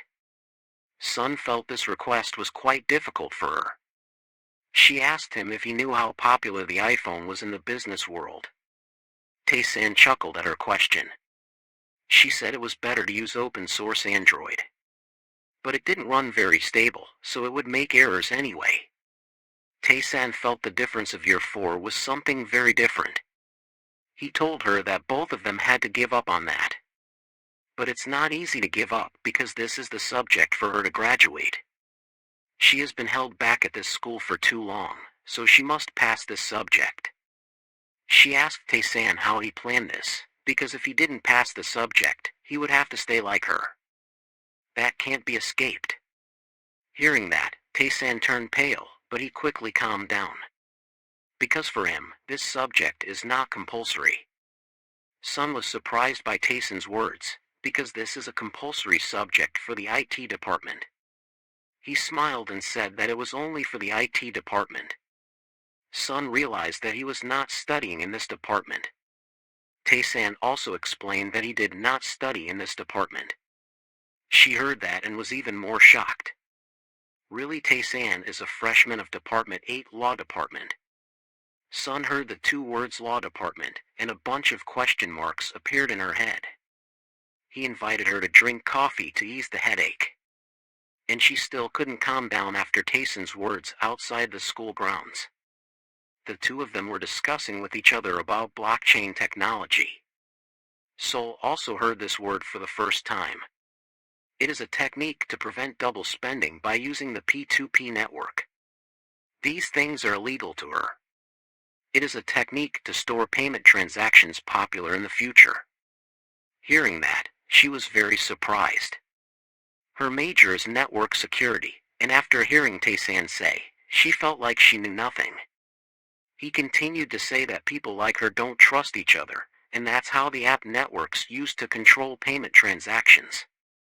What he said made her unable to believe her ears. All of this was based on the truth, because it would be announced in the fall of this year. According to a source, Sun was stunned, because she didn't believe what she heard. The technique he mentioned was a consensus algorithm, a term of the IT department spoken by a law student. This was unbelievable. She was speechless, couldn't say anything. She wondered who Tae-san really was. Sun regained her composure and started to ask him why he exchanged information with her, because this was information that had not been announced. He said it because he knew by fate, she tried to research and develop, then she couldn't do it until she died.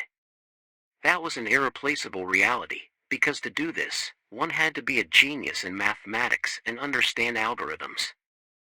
Especially if she could do it now, Tae-san asked her. She heard that, felt embarrassed and didn't know what to say. Tae-san looked away, so he wasn't on the security network. Then she was like a white hat hacker. Tae-san intended to introduce her to a very cool security certificate. Did she want to try it? She replied that way, then it was no different from breaking the law. But for hackers, the most important thing wasn't to break the firewall. That was not normal for Sun, because she was afraid that her profile would be marked red, and her parents were just ordinary people, and couldn't bear her fault. She just wanted to live a peaceful life, and couldn't do illegal things. She also insisted that she had to get married. Surprisingly, Tae-san offered to take full responsibility for her life. Like this, it was no different from flirting with her. Her mouth was so surprised that she couldn't close it. Again, in that situation, anyone who heard it would be mentally confused. Sun was always cool, but she stood in front of a man like this, also had to fall in love. Tae-san took the car and asked her. She didn't ride the car, right? I thought the person he was asking was Sun, but no, it was Yuji, who was already sitting on Tae-san's car. She replied to Tae-san that today she wanted to go home by taxi. Just now, it was a sister of the IT department, and now, it was a sister from the art department. Did he have too much fire? Yuji was blaming Tae-san, because during this time, he couldn't make an appointment with him. And luckily, he hadn't received any more evil karma points from these actions. If he made a girl resentful to the point of frost falling in May, he would surely get a pile of karma. So, he had to be careful about these actions. At a castle with very ancient architecture, they used torches to light up this place. This was where the meeting of a group of people who called themselves the Night Team. A person wearing a black coat with a red cross on the front was summoning everyone to sit together. They all wore black cloaks that covered their heads and did not reveal their faces. There were 10 people sitting on a round table, and it seemed like they were in a castle. One of them spoke, saying that it took 10 years to be here. He said that only evil cults that did evil things would have such an interface, and all 10 of them said in unison. They prayed that all the believers would always be with them. It had been 486 years since they were humiliated and robbed of that island, and in 1912 the island was reclaimed from the Taoists. But the shame still flowed in their blood vessels, and they were not allowed to forget that past. The hatred would seep into their blood and would never fade away. The meeting began and a person named Juten was invited to speak. He said that he had recently discovered some very unusual movements in the East. The Heaven and Earth Society and the snake worshippers seemed to be busy looking for something that none of them knew. He did not know what that thing was, because it was a secret operation and he could not find out everything. But according to the information he received, maybe they were looking for someone, and that person might be the heir in the legend of a clan that covered 3 countries, China, Korea, and Japan. That person was known as the descendant of destruction. These events made everything in the world start to become lively. The church that self-proclaimed itself as the Knights always set the first goal as to destroy the guardians of the messenger. The people in black shouted to express their loyalty to the church. One of them said that over time, they had gathered the servants of the Holy Grail into an alliance to protect the sincerity of the followers of God and the children of the descendants of the abandoned. There was an economic war, and they had to break the alliance of these people. He continued, saying that first, they had to join hands with the Heaven and Earth Society as in the past and use marriage or the promise of alliance. He looked at the others in the meeting and asked for their opinions. They all agreed with him and decided to speed up the plan. He continued, saying that he would let his eldest son marry the daughter of the leader of the Heaven and Earth Society. The economic market was quite bleak and plummeted. It was Tayson's opportunity. He looked at the computer screen and felt that these numbers were jumping constantly like an end-of-season festival. He saw the charts, like the virtual money bubbles that changed the whole world. He felt excited, and especially on the 16th, the BIOS investment bank would declare bankruptcy and merge into a hedge fund. Then it would be $2 a week. He thought, and then, he would order the whole world, including Wall Street, to collapse everything. The losers would also follow him. He thought that he needed to be colder, because they were just numbers on the screen that people could not touch. As he clicked the mouse, he thought that the amount of capital that no individual could buy was being transferred in his palm. While everyone was busy trying to get out of this situation, that was when the cold and decisive people would win. He knew that the black fund hidden from taxes was $32 trillion. He felt that he was too small compared to them. Currently, he was just a bucket of water in a water tank. He wanted more than that. He got up from his chair. He could not trust anyone and had to be alert to everyone. Looking at the city, he knew that the enemy would appear at any time to sink the stock market exchange rate, that humanity was being manipulated by an invisible hand. He did not know who this invisible hand was, transferring a huge amount of money that could not be grasped. On the desk, a cup of tea with a strong aroma. His secretary came over and asked why he took a day off from school. He replied that he had moved all the classes to Monday and Wednesday. The secretary admired him, because when she was in college, she was always dizzy looking for a job. He teased her, asking if she felt unfair now. She shyly said no. Suddenly, the secretary asked if he had fun dating. He smiled and did not know how to answer. Seeing his eyes like that, the secretary thought that he was hiding something. She said that a handsome guy like him, how could the girls keep quiet? She explained to him that the boys always misunderstood themselves as roosters, but in fact, if they got a girlfriend, it meant that the girl had agreed beforehand. She hinted to him that it meant that women would be more active. He noticed a hint from her but just smiled. He asked about her working environment here. She happily said that it was very good. At this time, she suddenly received a phone call from Director Huang. Director Huang asked him about tomorrow, if he was free. He reported to him that the interview date for the candidate that he had mentioned before had been set to take place tomorrow. He just remembered this. He shouted happily because everything went so smoothly, making the secretary look at him helplessly. At Yuji's villa, the phone was still off. She kept holding it, waiting for someone, but still no one contacted. At this time, her mother teased her that the phone looked almost pierced. Was she waiting for her boyfriend to call or not? She lay down thinking, because clearly it was not her boyfriend. Suddenly, she asked her mother if she really had talent for painting or not. Her mother was very surprised to hear that question, because she was among the top of the art department of Korea University. Then, she comforted her that the paintings she hung in the room were very great.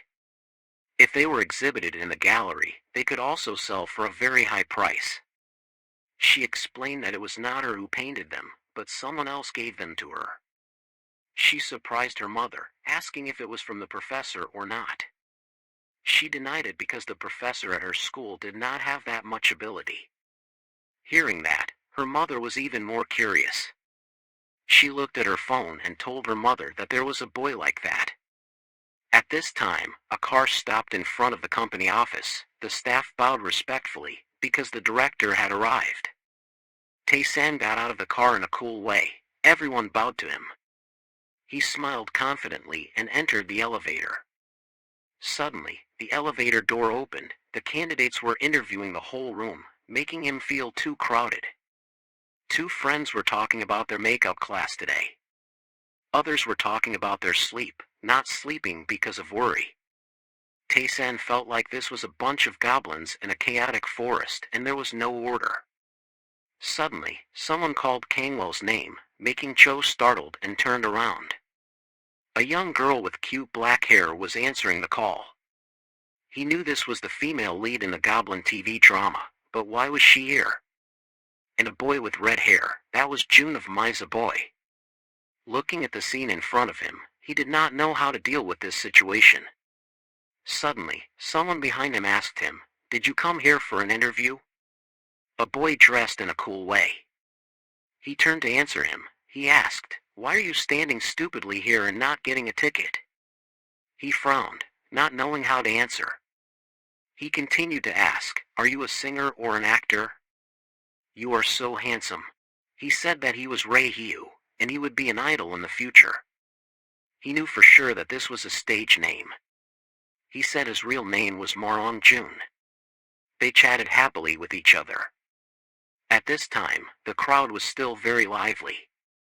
Suddenly, the girls here looked at Tae-san with a longing face because of his handsome appearance.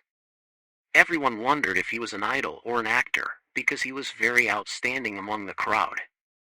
He smiled friendly and looked at everyone. The girls here were constantly ovulating because of his handsome appearance, with skin smoother than girls. The atmosphere was still very lively because of the enthusiasm of the candidates. He thought that today was definitely an interesting day for himself. The entertainment company MTS at this time, the room numbered 501, Tae-san entered. The room looked luxurious, knowing that it cost a lot of money. Around the room there was not a speck of dust. Just looking at it, you knew this was the room of the director of the entertainment company. The head of the department Huang had been waiting for him to enter to greet him. The two smiled and greeted each other. Tae-san asked the head of the department Huang, "Are all the people selected here already?" He replied, "That's right. All the people you approved from the official staff of the departments such as human resources, operations, advertising, all are 80 people. Tae-san explained the mechanisms in the company. At MTS there will be no abuse of power. Even if they are artists under the company, there will be no special treatment. Mr. Huang, just remember this," he replied to Tae-san respectfully, saying, "Don't worry, everyone in the company won't burn the director's order." Tae-san also told Mr. Huang that there will be a lot of investors ready to invest heavily in this field soon. This surprised Mr. Huang. He continued, "The investors will fully support us, so our job now is to improve the company's capabilities, and to lead in this cultural industry. We have to grasp and meet the needs of consumers thoroughly." He asked Mr. Huang if he had contacted the lecturers yet. Mr. Huang said he had contacted the native English and Chinese teachers on Lunar New Year. This made Mr. Huang very curious. Why did Tae-san think like that? For the kids at this age, is it okay to push them all like that? Tae-san smiled and remembered a saying in the scriptures, "The reason God gives people wealth is not for them to monopolize it. On the contrary, God wants to create a balance of benefits for those who do not have that wealth." Hearing this, Mr. Huang was really impressed. He, regardless of age, at this time, had no meaning at all. The system notified Tae-san that he had received a karma point. It was no different from a virtual reality game. Perhaps when he received sincere respect from others, he would get more karma points. Suddenly there was a loud voice outside the door saying, "Yeseo can't be like this." The two people standing inside were also surprised by this. The girl standing outside the door said, the representative had an appointment with her because he was in a hurry, so she was like this. "Please let her see Mr. Huang for a while, please help her." The two people in the room didn't know what was going on. Tae-san asked Mr. Huang, "What's wrong?" Mr. Huang said, "The person outside is a new actress under lower company. But it seems that she has been a bit tired lately. When she was a trainee, Mr. Huang trained her. Her name is Kang Yeseo." Tae-san was very surprised to hear Mr. Huang say that. Outside, Yeseo's voice still echoed. And Tae-san was surprised by the name Kang Yeseo because he was actually her fan. Tae-san said to Mr. Huang, "Let her in." But Mr. Huang firmly refused, because they had been warned not to contact anyone from Luna Company. If they got involved with the actress in the company, both sides would be in big trouble. Tae-san asked Mr. Huang again, "Are you afraid of that?" Mr. Huang reassured me, "Don't be afraid, I have a bodyguard. And I also have a relationship with the law firm Samworld, so don't worry too much." Hearing that, but Mr. Huang was still worried for Tae-san, the door opened, the girl walked into the room of the two. It was Yeseo with brown hair. She ran over, crying, and hugged Tae-san tightly. That action made Tae-san panic and scared, because suddenly there was a girl crying in his arms. The three indescribable faces of Tae-san because he suddenly got hugged by a girl who was also the person he admired very much. He couldn't control his emotions, his saliva dripped everywhere, and Manager Huang stood behind Trin Trong Jiao. He introduced her as Yeseo, and she jerked back and let go. She was startled because the person she just hugged was not Manager Huang. He chuckled and asked her if she had been crying. Yeseo looked scared and stammered. He asked who she was, but in her mind, Tae-san was a pervert. Manager Huang introduced Yeseo to Tae-san, the CEO of the company. The room returned to its original quietness. Yeseo was sobbing and begging Manager Huang for help, because besides him, she didn't know who else to rely on. Manager Huang told Yeseo to feel free to talk to the director, because Tae-san was like his family. Even though Tae-san seemed uncomfortable with this, he politely told Yeseo to speak up, because he could only help her if he heard her. She cried and said that it was about the representative of the company, and that tomorrow she would have a schedule to fly to Bali to take photos for the magazine cover. Manager Huang still didn't understand what was going on, and she continued to say that there would be no manager on that trip. Both Tae-san and Manager Huang were very surprised by this, because she didn't want to go and had refused. But the manager threatened her that while he was still talking nicely, she should go, because there was someone who promised to sponsor her. She cried bitterly because she knew that if she went against him, she would be buried alive.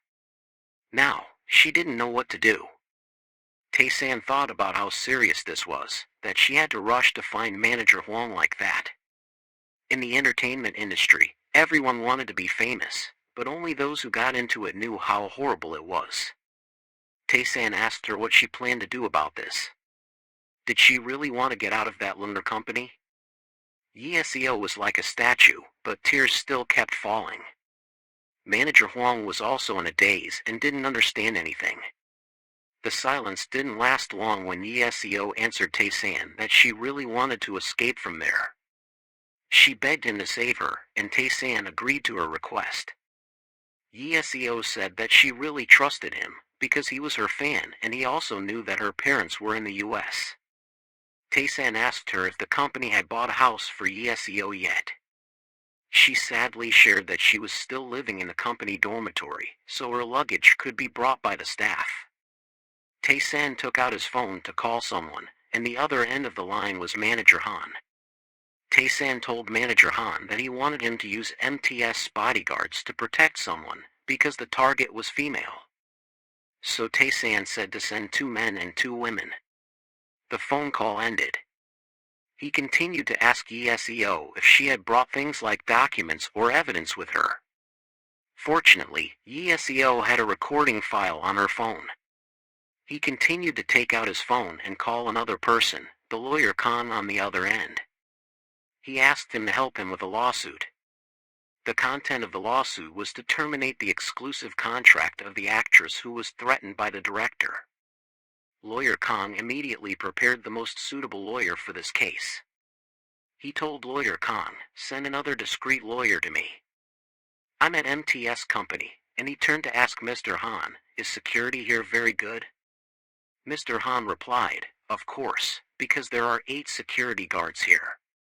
He turned politely, and said to Yeseo, "You see, this is a very safe place."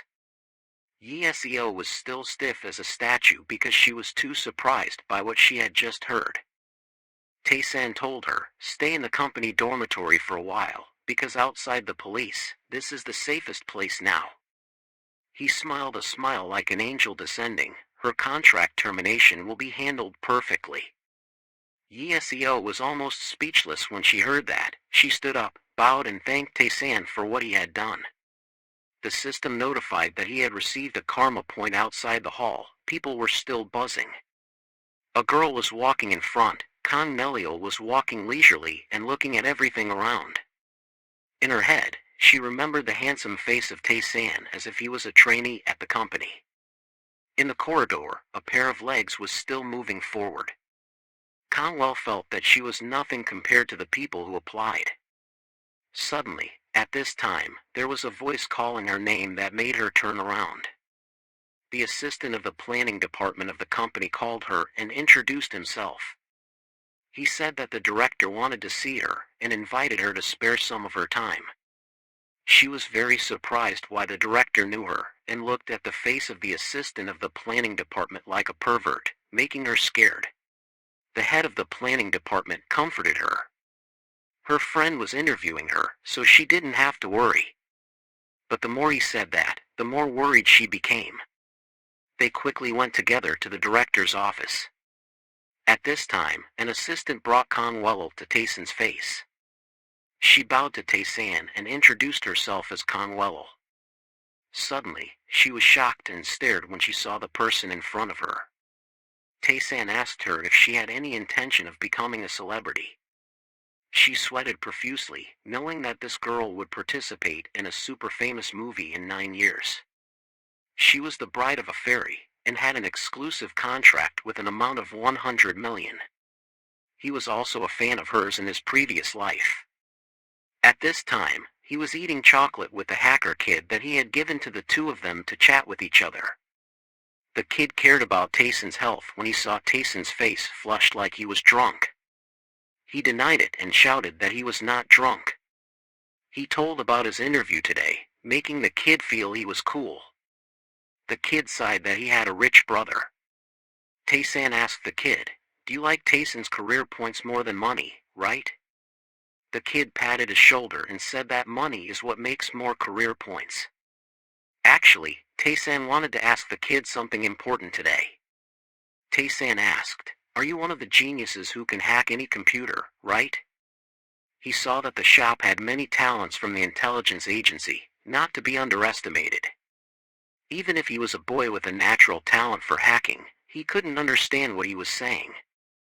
It turned out that the kid didn't want to share with him about these things, because it was a professional secret. He said that if Tae-san wanted to learn, he had to spend a lot of time. But at this time Tae-san had a lot of time. The kid told Tae-san that he had a dream since he was little that surprised Tae-san. The kid said that because of that dream, he hacked Putin's account. Tae-san was curious about what his dream was. Tae-san said that if the boy told him, he would give the boy more career points or level up. The boy sadly said that he wanted to go to an amusement park, making him panic. At this time he turned into a plaster statue. The kid continued, he wanted to go to the largest and most beautiful amusement park in Russia, where he used to live. That was his only dream. Tae-san also knew about his living there, and his greatest joy when he was alive was the family vacations at the amusement park. He knew that the boy wanted to share that happiness with the children in Russia. Maybe the boy was better than he thought. In the evening at Tae-san's private house, the computer screen was always on. He was looking for a mathematician who was good at algorithms to help the kid. Because the kid only knew about the computer field, but not about algorithms. He felt that since he learned hacking, the network security nowadays was very loose. To get stronger, he had to learn more. He felt that the kid was a genius when he found the weakness of the network system that happened in the future. Maybe in the next 10 years, the computers in the world will be in your palm. You feel that as long as you are determined, it will not be a problem. You have an excess of that determination. In the morning at Korea University, a girl walked on the street with blue high heels. Her hair was tied in a ponytail, and everyone whispered about this girl. They didn't know who she was, because she looked more outstanding than everyone else. They didn't know if she was a student from another school who transferred, because they saw her for the first time. People kept whispering, praising her beauty and appearance. She had an appointment with someone in front of the parking lot, but she still didn't see him appear. Behind her, they wondered if she was sane or not. The boys at this time saw a girl and their eyes brightened. They pushed each other to greet her. Hearing the whispers about herself, she felt very lonely. The people around her were like flies, annoying. She still walked steadily on her high heels. The boys who talked about her suddenly shouted why she didn't greet them when they were her seniors. Did she look down on them? They followed her and called her a brat and a witch. She was angry, clenched her teeth, but said nothing. Suddenly, a figure came from behind, grabbed the heads of the two guys, and made them apologize to her. They were terrified of the person who just appeared. She looked behind and found out that it was Yang Tae-san. He was frowning at the people in front of him. He smiled at her. He introduced himself as Sol's boyfriend. She was shocked and stared at him when he introduced himself like that. His cars, she asked him if he was the son of some tycoon. He explained that there were many ways to make a living without relying on family. She was very surprised when he invited her to his supercar. She was shy and exclaimed that the car was too beautiful. He smiled at her and said that if she needed one, he would give her his car. He startled her very much. He told her that he had promised to take responsibility for her life, making her panic. He didn't know if he intended to marry her or not. He looked at her with a determined look. He asked her if she wanted to marry him. She was shocked by what he said. He teased her that she had said that they would date first, making her stunned.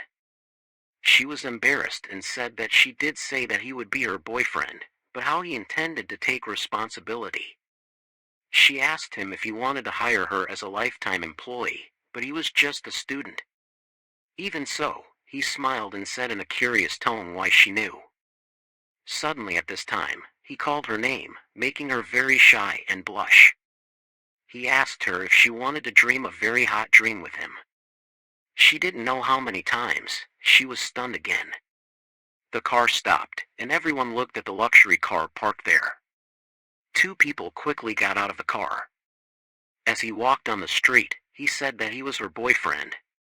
This made her very shocked, thinking that he was a bad guy. Even so, she was still very moved. She quickly wanted to calm herself down. At this moment, looking at her, he smiled and said that he had a gift for her. He kept surprising her from one surprise to another. He said that the gift was the fastest and strongest computer in the world. He wanted to tease her by hitting her weak spot. She studied information technology because she wanted to create the strongest supercomputer in the world by herself. But now he suddenly said that he gave it to her, which made her amazed. Looking at her reaction, he smiled happily. The sun was still shining in the sky, and the fans were still flying around the entertainment company building. A man was talking on the phone, apologizing for not being able to solve the problem. The executive director was very angry, blaming the manager for not doing anything. But the manager kept asking for another chance. The manager said that he would send the hottest person recently to him. The executive director said that it would be fine if it was Aram. The manager asked if the girl was beautiful, and the manager replied that he would choose a polite receptionist. The manager said that he would let her fly with the director tonight. The director quickly agreed, and told him to do it properly. In the office, the executive director became very angry because his plan was ruined. He turned to ask Director Choi, where was that cunning girl, and had he found her yet? Director Choi answered that he had found her. He continued to ask, where was she? Director Choi, as if he had something hard to say, made him very annoyed, and asked, where is she? Director Choi reported that she was with the sales director of the entertainment company MTS. After she arrived at Hwang's company, her whereabouts were unknown. He was furious, and asked, did that dog drink the wrong medicine? How dare he mess with him? He shouted angrily, catch that girl and bring her back here. If Hwang gets in the way, drag him back too. He angrily slammed the table because someone dared to knock over his rice bowl. He thought of Hwang with a hateful look, and vowed to kill him. At this time, in Taeson's company, he was chatting with Robert about investing all the funds in the election through the subsidiaries he had acquired. He attracted more operators. Robert was amazed, saying that the amount of money in there was too large. Taeson smiled and said that they would have to invest more in it. There was nothing to worry about, so he just invested a limit of $5 billion for now. Until Robert was scared by the huge amount of money, Taeson knew that his $5 billion could sweep a whole election in the US before developing SNS. The effect of the previous advertising and speech was very great. Robert praised him very decisively. He quickly said, don't let this leak out and let the Communist Party continue to pump money for them, in a way that he liked. He smiled, thinking that after 8 years, the world election would change again. The reason was that the politicians in the US also craved power. Looking at the blue sky, he knew that everyone was greedy for money. Suddenly, there was a knock on the door that startled him. He quickly turned around, happily invited the person outside in. Young Seo came in and sat on the chair, talking to him. But at this moment, she didn't know what to say. Because she didn't think that she was really the chairman of the company. According to her team leader, he was still a student. If he was a descendant of a wealthy family, then it would make sense. Seeing her silent like that, he had to speak first, and asked her if there was anything inconvenient. She embarrassedly said that she was fine. He comforted her. Next time, feel comfortable like at home. But at this moment, what she cared about was that his skin was too beautiful. She wondered what cosmetics he used, and his body was too perfect. She was embarrassed to say it to him, but didn't say it. He urged her, and she asked, are you really the director here? Because she heard Seiya say that he was still a student. He smiled, introduced himself as a law student at Korea University. She smiled along with his words, But suddenly she panicked when she realized that he studied law at Korea University, which was too terrifying. He introduced himself further, both as the chairman and the largest shareholder of MTS, which made her very impressed. She asked him how old he was. He said that he was 20 years old. She panicked again when she heard his real age. He smiled and asked her if there was anything wrong with his age that made her panic. She denied that there was nothing. She was wondering how he could do that at only 20 years old. She didn't think that a human being could do such things. He could only be an alien. Suddenly, he asked her if she had a U.S. passport. She said that actually, she was a U.S. citizen. He smiled and said that he was going to the U.S. soon and asked her if she wanted to go with him. Suddenly, at this moment, she was moved to tears. He asked her if she remembered her parents and wanted to go back to visit them. She cried continuously and said nothing. He comforted her and said that from now on, only good things would happen to her when she came with him. She sobbed and shivered on his shoulder. He continued to ask her where she would go if she could cancel the contract over there. She had never thought of canceling the contract, but after this, she was determined to devote herself to her MTS. He smiled and said that she should keep her word. She still couldn't believe that she would get the first round so easily. He promised to make her a star not only in Korea, but also in the whole of Asia. At this point, she suddenly stood up and said to wait for her for a moment, because her phone was ringing. He smiled and said that she could answer the phone comfortably. On the other end of the line, someone called her name and burst into tears. She suddenly screamed, "What happened? Why was it like that?" At this point, her tears fell like rain. Suddenly, a man's voice rang out, saying, "Show yourself." She was shocked, not knowing who he was or if he was real. The director asked, "Did you forget his voice already? Or what?" If you forgot, he would introduce himself again. He was Director Choi. She panicked when she heard this name, and she asked, "Why did you take her phone?" I sat on one side, listening to the conversation of the two, making Cho Taeson's face darken. He said that he knew she was hiding at Hwang's place, but she screamed, saying that her business had nothing to do with this. And why did he do that to her friend? Please let her go. He said that when he was still talking politely, she should hurry back to the company to ensure the safety of her friend. Taesan stepped forward and took her phone. He listened to the phone and greeted the person on the other end of the line. He didn't know who Taesan was, just guessed that he was Hwang. Hearing the conversation of the two made her astonished. He said to the other end of the line that he was not Hwang. The other end of the line shouted, asking who this bastard was. Taesan smiled and said that he was the one chosen to defeat the madman. Just wait. At this point, at the company, security announced an emergency situation. All the employees panicked and didn't know what was going on. The manager said that the boss had ordered, everyone had to be unanimous. He had received the order. Manager Han said to start the emergency communication system and gather everyone. Warning, this was a level 1 alarm. Everyone had only one word. They quickly rushed out the door urgently, not knowing if this was a war or not. His manager said that he didn't know who they were, but if they dared to touch the boss, they would all die. He ordered everyone to complete the mission seriously. At the law office, they were also preparing the documents. Lawyer Kong warned all the staff not to be careless in this action. Because this time, it was the person who had saved his life, so he was very grateful to him. The whole office cheered in response.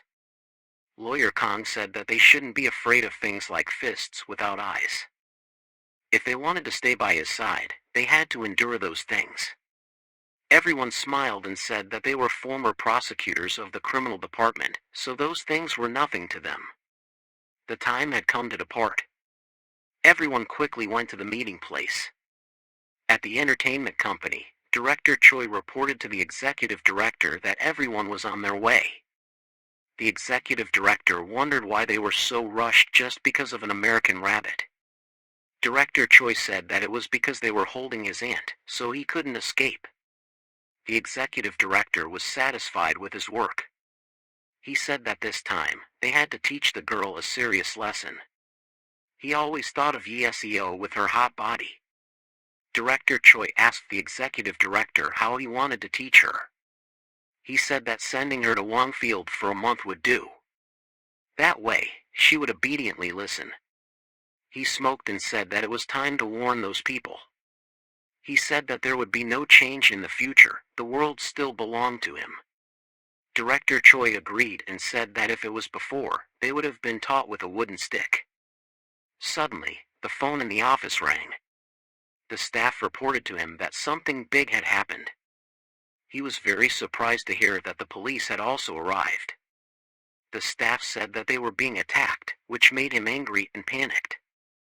The staff reported that there were about 10 members of some organization, wearing black vests, surrounding the building. He panicked and said to be more specific. The staff reported that Yeseo was also in the group. They had some people coming out of the elevator. He shouted and ordered them to stop at all costs. At this moment, the door of the room was knocked. He and the director turned their faces to the door in horror. He asked Director Choi to contact Wongfield immediately. At this time, the door was slowly opened, and a large group of people from Taesan entered, standing in front of him, making him tremble. Director Hwang smiled friendly and greeted him as if they had not seen each other for a long time. He looked at him angrily and roared, "Hwang, you are a bastard." He explained that he was not a bastard, but the director of MTS Entertainment. He shouted at him to shut up, saying that a filthy dog like him was not a director of anything. At this time, he asked the lawyer behind him if he was insulting and defaming him. The lawyer quickly said yes, and the lawyer also recorded what he had just said. He roared and asked, "Who are you to come here and ruin my business?" He called Director Choi, "Call the police quickly." At this time, a pair of feet entered the room and said, "Ruin your business? Do you know what you are talking about, Director Lee?" He screamed at the lawyer, "What do you want?" The lawyer asked him, "Why did you kidnap me?" He did not react, only screamed, "No, I did not kidnap. What is this lunatic talking about?" The lawyer smiled and repeated what he had said. The lawyer quickly introduced himself as Shuet, the executive director of Salmon Law Firm. Hearing the introduction, the two turned pale and sweated, because this law firm was very big. The lawyer said that a few years ago, he had defended him, meaning himself, which surprised him. The lawyer continued, he had to have professional ethics, so he did not want to reveal the information of the client. But did he not have a conscience for his whole life, or was he a heartless person? The lawyer sarcastically said, he was a bit older than the director, so if he had any empty words, please forgive him, because he was a former prosecutor and had a habit of swearing when he saw a criminal. At this time, Tae-sen felt that he had hired the right person. His lawyer was really awesome. Yeseo asked him about the location of her aunt. Her appearance shocked everyone in the room. The lawyer said that kidnapping was a very serious crime, and he had to go to jail for about 5 years. The lawyer ordered the police and reporters immediately. Director Choi denied the situation, saying that he did not kidnap Yeseo. Yeseo confirmed that they were the ones who kidnapped her to force her to return to the company. Director Choi said that he just wanted to invite her to discuss the future, but hearing the conflict and the current situation made him sweat. The lawyer quickly called the police, because he was also busy and had to deal with it quickly to go to a class reunion. At that moment, the executive director suddenly looked at Tae-san, because he thought he was easy to bully. He showed fear and said, "What do you have to stare at the criminal for? You look like such a pushover." A bunch of scoundrels, hearing him curse, made Cho and the other person angry, but they didn't dare to say anything. Tae-san asked him if he was waiting for the thugs to come and save him, then he should call them all. Then, he would show them that the director of the entertainment company was a scumbag, who kidnapped and detained illegally, and even hired the underworld. He was furious, pale, but didn't know how to react. Tae-san looked at Director Choi and asked if he understood him. Suddenly, he was marked absent without going to school, which made Cho and Director Choi panic. Tae-san continued to introduce himself as the chairman of MIS and also the person related to this matter. Tae-san continued to say that the contractual relationship had to be based on trust and affection, which were nonsense. Director Lee asked what Tae-san had to do with this. Tae-san smiled wickedly and continued to say, Director Choi was too much. He kidnapped and pretended to plan to bribe the sponsor for the actress. He would be the one to help actress Yi Seo instead of the management company. He was angry, slammed the table and shouted to shut up. Tae-san didn't care about him. He told Han to go find Yi Seo's aunt. He also told Yi Seo to go see where her aunt is. Yi Seo understood his intention, so she also quietly followed Han. Director Lee shouted, "Where are you going?" making Yi Seo startled. Tae-san started to glare at him. He threatened Yi Seo that if she left, her acting career would be over. A loud bang like a bazooka sound made the table break in half, along with the curse of the damn bastard, smoke flying everywhere in the room. Tae-san was the owner of the reckless action just now. He lowered his voice, told Yi Seo not to worry, and went to find her aunt. The two directors Choi and Lee were almost stunned when they saw the scene just now. He looked at the two directors Lee with eyes sharp as knives, cursed him as a bastard and told him not to mess around anymore. "Sit down, if you don't want to go to hell right now." Tae-san was really cool, guys. Director Lee was helpless, didn't dare to react like before, just cursed Tae-san in his mouth as a bastard. Tae-san continued to speak loudly. His plan was completely over. The bastard also knew his secret account for bribing. Director Lee still liked to act tough. He asked him who the hell he was to face him. Tae-san, named Choi again, told him to immediately bring out Yi Seo's contract. The other two were stunned. Once again, Lawyer Kong continued Tae-san's words. He said that the two of them smelled really bad. He had sent his juniors to start searching and confiscating evidence. He also did not forget to remind them that he was the director of Samu Law Firm. The two of them were now scared and pale, and did not dare to say anything. Outside, Yi Seo had found her aunt. She was fine, though a little scared, and was lucky to not lose any skin. Director Lee bit his lip, suppressing his anger. He asked Director Choi to bring out the contract and announce it on the system, saying that he had received 12 more points of business like this time. The scene shifts to an unknown beach, where a villa is located near the sea. Inside, a man with thin blue hair is asking why the Hong Kong-listed stocks have plummeted. Another man, the host, says that since last October, the foreign company funds have been short-selling. A kid with platinum blonde pineapple hair is the host. The other guy who just spoke is Jia Kai Liang, the 30th descendant of Jia Kai Kong Ming. He is the strategist of the Duizhan Heaven and Earth Society, and he explains that the reason for the short selling is that the private investment funds and investment companies established in America, Europe, and tax havens have targeted the kid with pineapple hair, who is called the Great Mongol of China's revival. He feels that this collapse is very serious as the entire world stock market is falling at this moment. China's dream will not be realized if the warlords and local forces are not eliminated. Even though this is a planned operation, it is very difficult. The kid asks what about the money of the children or the knights, but Liang says that this is hard to grasp, because everything has been messed up. The kid asks Liang if there is any countermeasure for this, and he answers that they should minimize the bloodshed to some extent. Suddenly, the kid's face darkens and reveals a murderous aura. The kid says that if you want to chop off the head, you have to chop it hard. The Great Mongol thinks that the competition of the economic power holders in the world is a daily war due to the opposition and hostility of personal interests. Even the current allies, the children, cannot be trusted anymore. If you expose your back, you will be attacked immediately.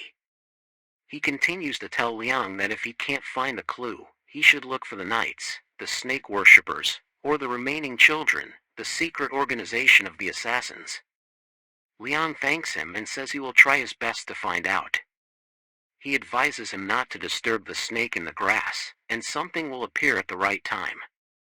The kid turns to talk to another person. He asks when the heir of the clan from the knights will arrive.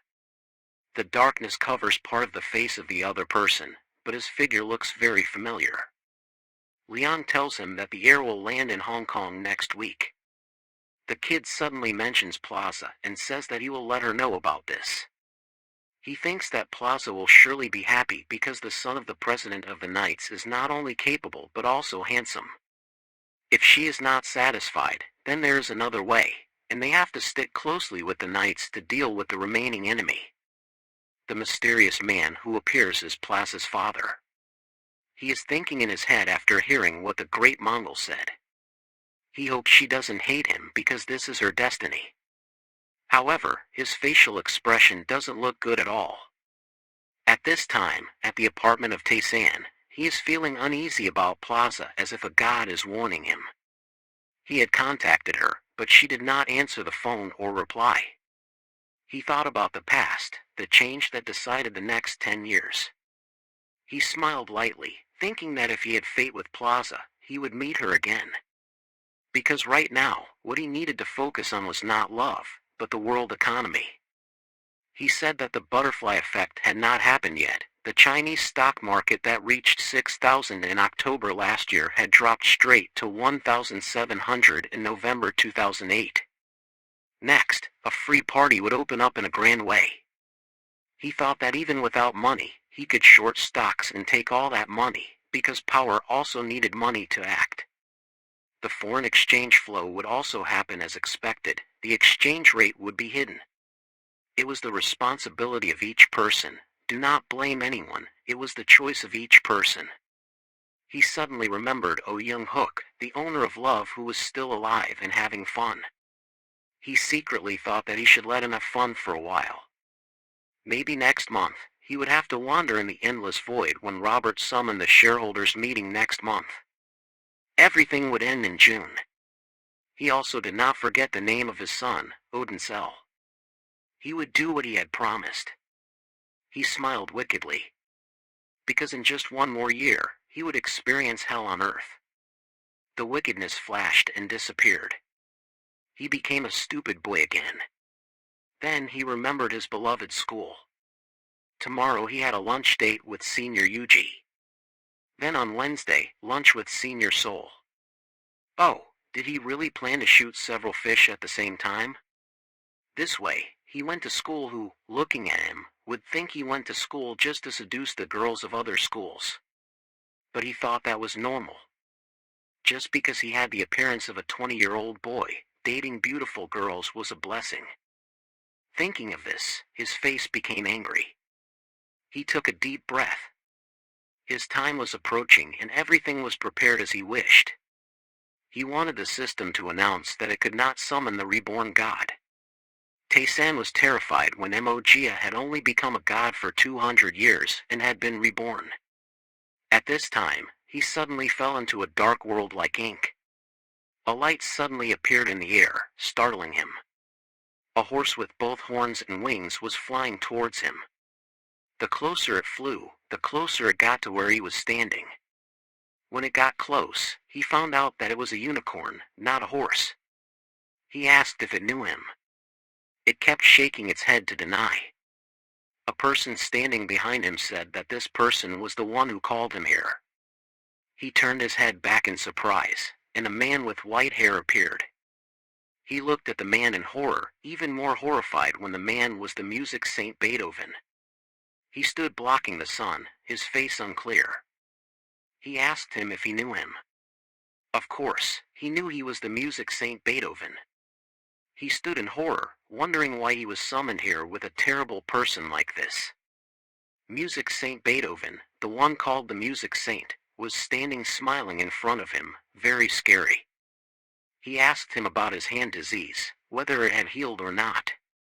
He said that after becoming a god, human diseases would disappear, and more than that.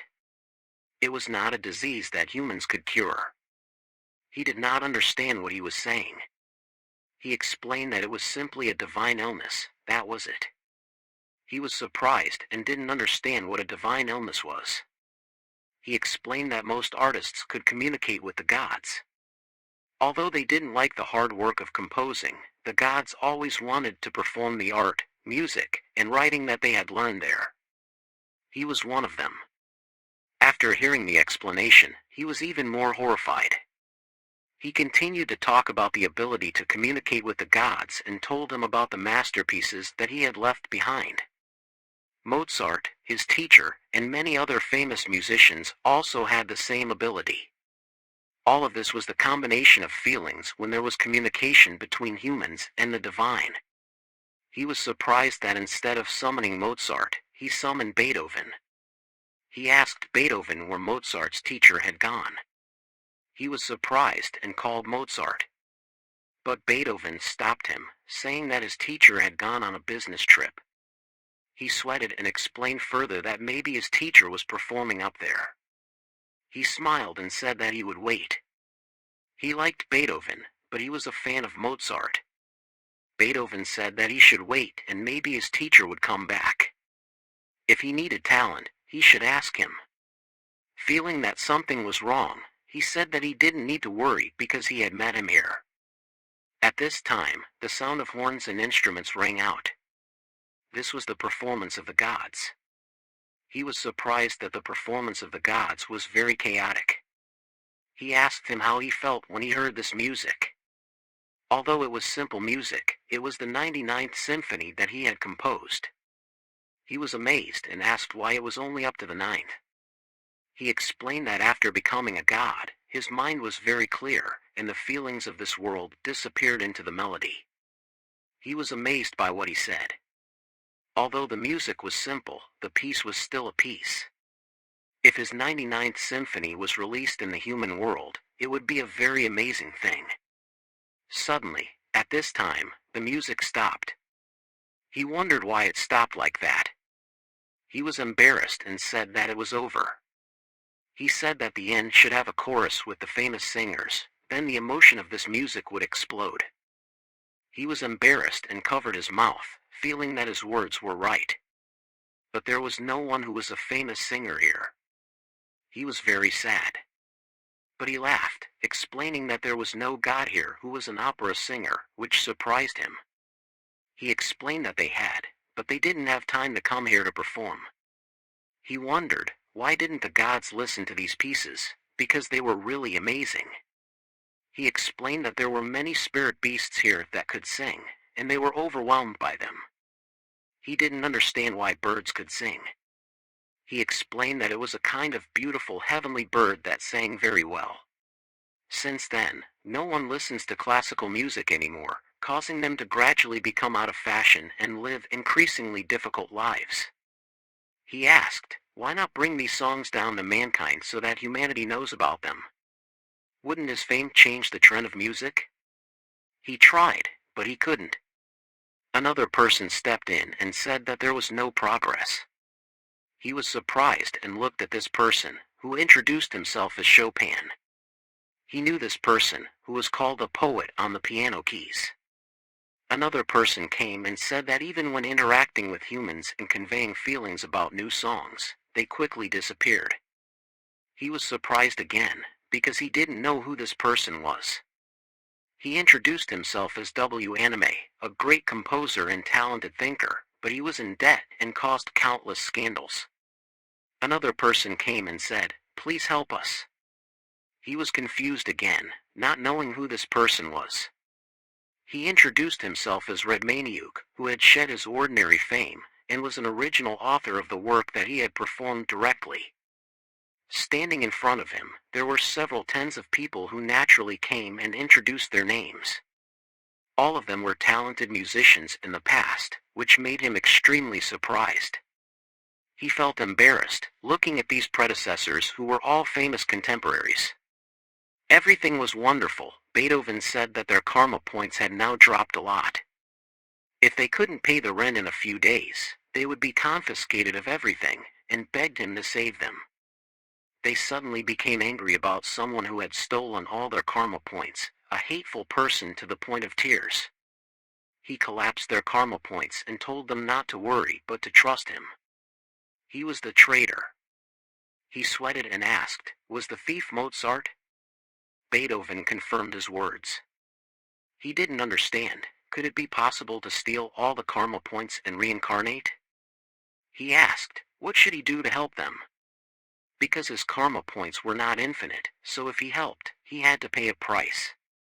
One of them stood up and said that he sold his talent very cheaply, and others also clamored to sell their talents. They said that symphony, or chamber music, everything just needed him to say the request. One person said he would discount 99%, another said he would discount 99.9% for him if he bought talent from them. He hesitantly asked everyone if they intended to work part-time. Everyone was surprised at this concept of part-time work and didn't understand what he was saying. At this moment, he suddenly looked up at the sky and called out to Jean. If she wasn't busy, could she come to see him for a bit? At this moment, the sky seemed to split in two, and a light shone from the middle of the sky. A girl, no, a monster jumped down from that light tray, extremely dazzling. Jean asked Tae-san what he wanted from her. Jean smiled without understanding. What was he talking about? He said that everyone here wanted to see her. She pushed her round peaches towards him and said not to lie. Everyone present blushed at her peaches. She said that she wouldn't believe the lies of those men. Beethoven asked him who this noble goddess was, making his heart beat continuously. Everyone discussed whether she was a fox in her previous life, being too beautiful. She stepped forward and asked everyone if they were talking about her, making these people even more nervous. He smiled contentedly at their reaction. He stepped closer to her, leaned his face towards her and said that everyone here was their prey. She said that wait and see, today or tomorrow, they would all be expelled from the fairy world. He quickly shouted at everyone, wake up here, it's not time to indulge in the goddess. He said that if everyone was expelled from the fairy world, what would the human world be like? Among them, how many people had accumulated points when they were alive? Everyone here was extremely sensitive to art, but no one could accumulate any points. Everyone was stunned after hearing this. He continued, if you are banished to hell now, everyone will turn into pigs or dogs. Don't you know this? He said, don't think it's someone else's business, because that's what you all look like. Tomorrow, everyone be careful, it's not time to indulge in the goddess. Jean asked him why he was so angry. She asked him if he had been busy renovating the club recently. He still didn't understand. She asked him if he was opening tomorrow, why was there no spirit today? He asked her if she wanted to work extra, wanted to hire her and everyone here to work extra for him. She was surprised, everyone begged him to accept them to work extra, just wanting to have food to eat. Jean suddenly smiled charmingly. She asked him, can we try it now? The dazzling light, his eyes couldn't stand it. The lights on the stage were turned on, the lights flickered, the space was blurred. At this moment, the whole stage turned into a club, everyone was amazed at its beauty. He said that the interior fee was not a problem. Jean said she had spent money to hire a dwarf to work, he was surprised not knowing what a dwarf was like. She smiled triumphantly, he thought of those dwarfs, not dwarfs but human gods. He felt that there were dwarfs in the fairy world, so the competition was really fierce. Jean also agreed with him because there was no technique here, it would not be possible to live. At this moment, he suddenly gathered everyone together. He said that because everyone present here was called a musical genius, so he would introduce suitable jobs for everyone. Beethoven didn't understand what he was saying and wanted him to explain again.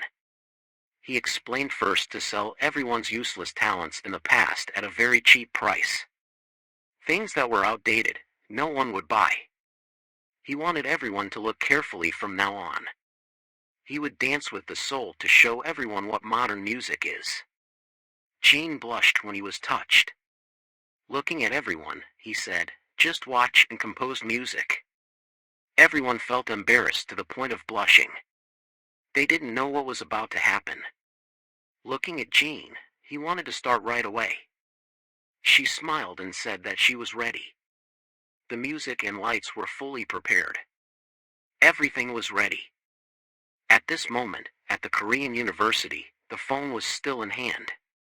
Clearly, they had an appointment with each other. But now he broke his promise. Yuji didn't know where Tae-san was and he didn't go to class. It was time for her appointment, but why didn't he show up? Suddenly at this moment, the melodious music sounded, making her look up. On that building, a violin melody was playing. Everyone gathered to look at the house that was making that sound. Clearly, it was cold outside, but there were many people. People didn't understand who was creating this music. Perhaps it was a music university student. The sweet violin sound was goosebump-inducing. Someone suddenly exclaimed, "This is the first time I've heard this music. It's really too good." The violin sound was like a sound from the stars. Moreover, it was not an ensemble but a solo, which surprised Yuji. At this moment, in Tae-san's room, he was playing his music, and the clear sound came from the violin in his hand. Yuji had come and saw that the person was the one she was waiting for, young Tae-san. This surprised her even more. She was extremely surprised by his talent. All the audience was responding to his music. He was like a god bringing joy to everyone here. Everyone cheered after listening to the music. At this moment, the cheers of admiration and wanting him to continue playing. At this moment, outside the campus, Yuji was annoyed and asked him why he was still hiding and why this violin performance appeared. He also didn't know that after ending the contract with Lin, the following days must be like this. Could it be that the hatred of the gods surged from the depths of their hearts? Yuji asked, "When did you learn to play the violin? Are you really human?" He smiled and said, "Because I am a versatile person. There are many versatile people in this world." She felt this was unreasonable. A law student who knows painting is already very good, and he also knows piano and violin. Enough to participate in major competitions. She shook her body and asked, "Besides these, do you have any other talents? Hurry up and say it so I won't be shocked anymore." He didn't say anything, but invited her to the school cafeteria for lunch. She asked, "Why go to the school cafeteria? Do you plan to save that money to build a building?" He said, "I will donate that money to the poor." Leading her towards the cafeteria, the two walked side by side. At this moment, she asked him, "What are you thinking?" He looked at her and said, "Everything is beautiful at this time, and it's great with Sister Yuji." He spoke too early, like an uncle, making her shy. Whether she called him brother or uncle was correct, because he was clearly older than her. Suddenly, the call of his name startled him. A girl came over and asked, "Where have you been today?" He found that these were his classmates at the law school, his seniors, his first love. Jean was standing in a corner with a shy expression, very beautiful. He was surprised to look behind when he heard someone call his name. Yuji was also amazed. These people asked him where he was going. Everyone quickly came up to greet him and Yuji. They wondered why he didn't go to school today. Jean was the one who asked him. She shyly sighed. It was really hard to meet him now. He didn't want to answer Yurin. He had a bad impression of this senior. She was shocked when she found out he didn't like her. They asked him if he didn't register for classes or why he rarely showed up when he went to school. He smiled and said that he didn't register for any major courses. Yuji looked at Jean. She knew Jean was the famous school queen. When Jean dated the playboy young soul, it was the stain that Jean could never erase in her life. Yuji thought Jean wanted to use Tae-san to cleanse herself. At this time, everyone asked Tae-san if he would attend the opening ceremony tomorrow. He happily said that he would definitely go and wanted Sushi to send him the location. After greeting everyone, Tae-san and Yuji went to lunch. Seeing Yuji and Tae-san together, Jae-jin was very angry. From the first day, Jae-jin didn't like Yuji. Now she even went with Tae-san, making Jae-jin more annoyed. Jae-jin looked at Tae-san, who was laughing happily. She was determined to make him kneel at her feet, because she didn't regret him anymore. At this time, in the classroom, there were whispers about Tae-san. They recognized him as the one who played the violin earlier.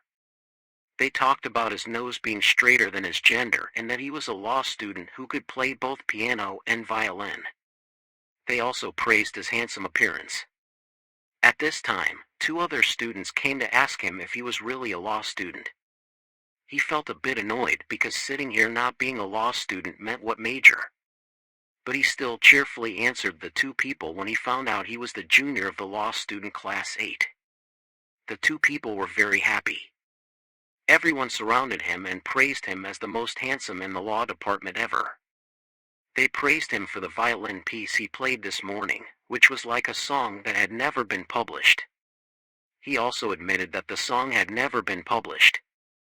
At this time, everyone continued to ask him which music institute he studied at and if he was the composer of it, or if his parents were in the music industry. At this time, his halo shone. He said that everything was his work and he was the one who composed it himself.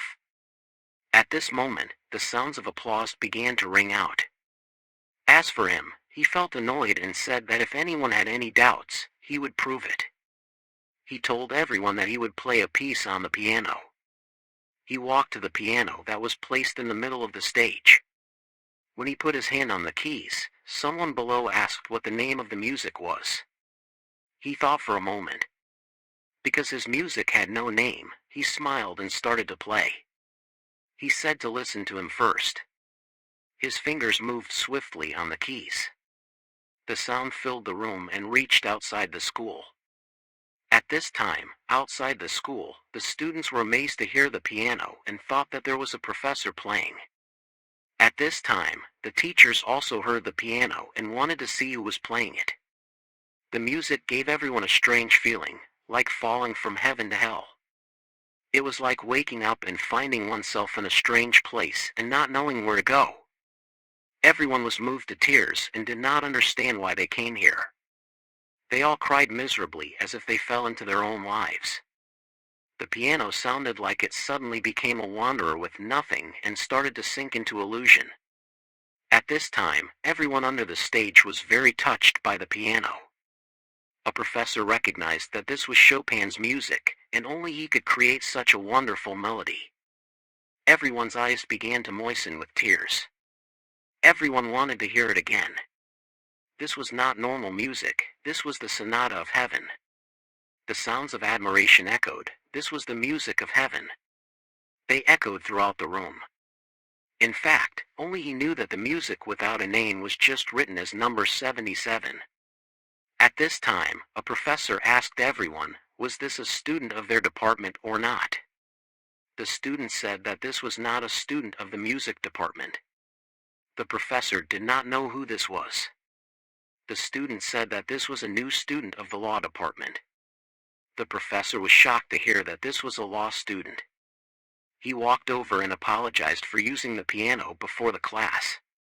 Suddenly, the professor saw that he looked exactly like Chopin, and he was surprised. He felt like he was tricked by Chopin, because he said that if he played this piece, everyone would clap endlessly. When he played the piano, he seemed to be not himself. There was clearly something different, as if someone had entered his body. At this time, the system announced that half of the merit points were given to the gods by Chi, and he didn't understand why it was divided. This was not a new type of scam. He expressed his talent with his own voice, but the gods also got points. He looked up at the sky and said that Chopin was not allowed to enter his body at will. Did he hear that? At this time, his phone suddenly rang with a message notification. Because it was about to rain, the opening ceremony location changed from the grass field to classroom 103. As he predicted, he would definitely drink beer and eat cake. But he felt that on days like this, it would be better to eat onion cake and drink rice wine. At this time, in a classroom, there was a voice of a professor scolding his student for not doing his job well. The professors would also attend the opening ceremony, but the location changed from the grass field to the classroom, making him very angry.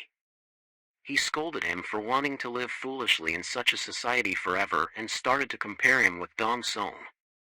Then he pointed at the student council president and started to curse.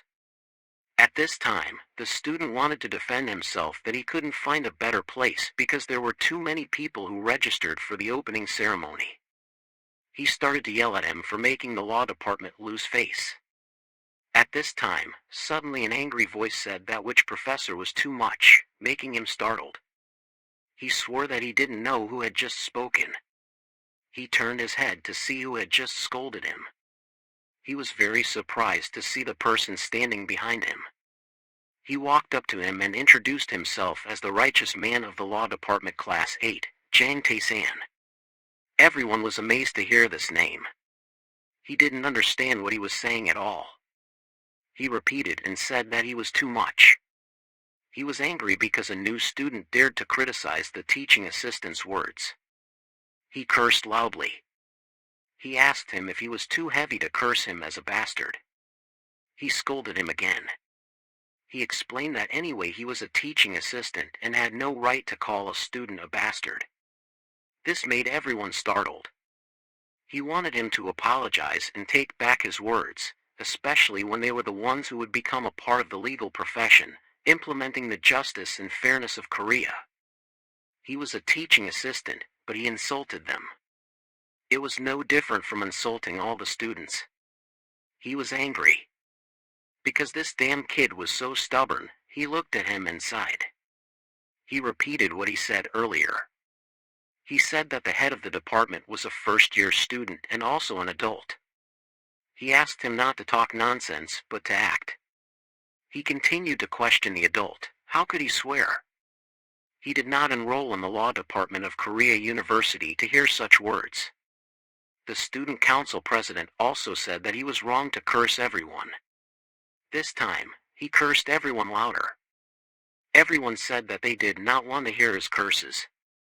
Tessa reminded him to apologize, which made him angry and scolded her continuously.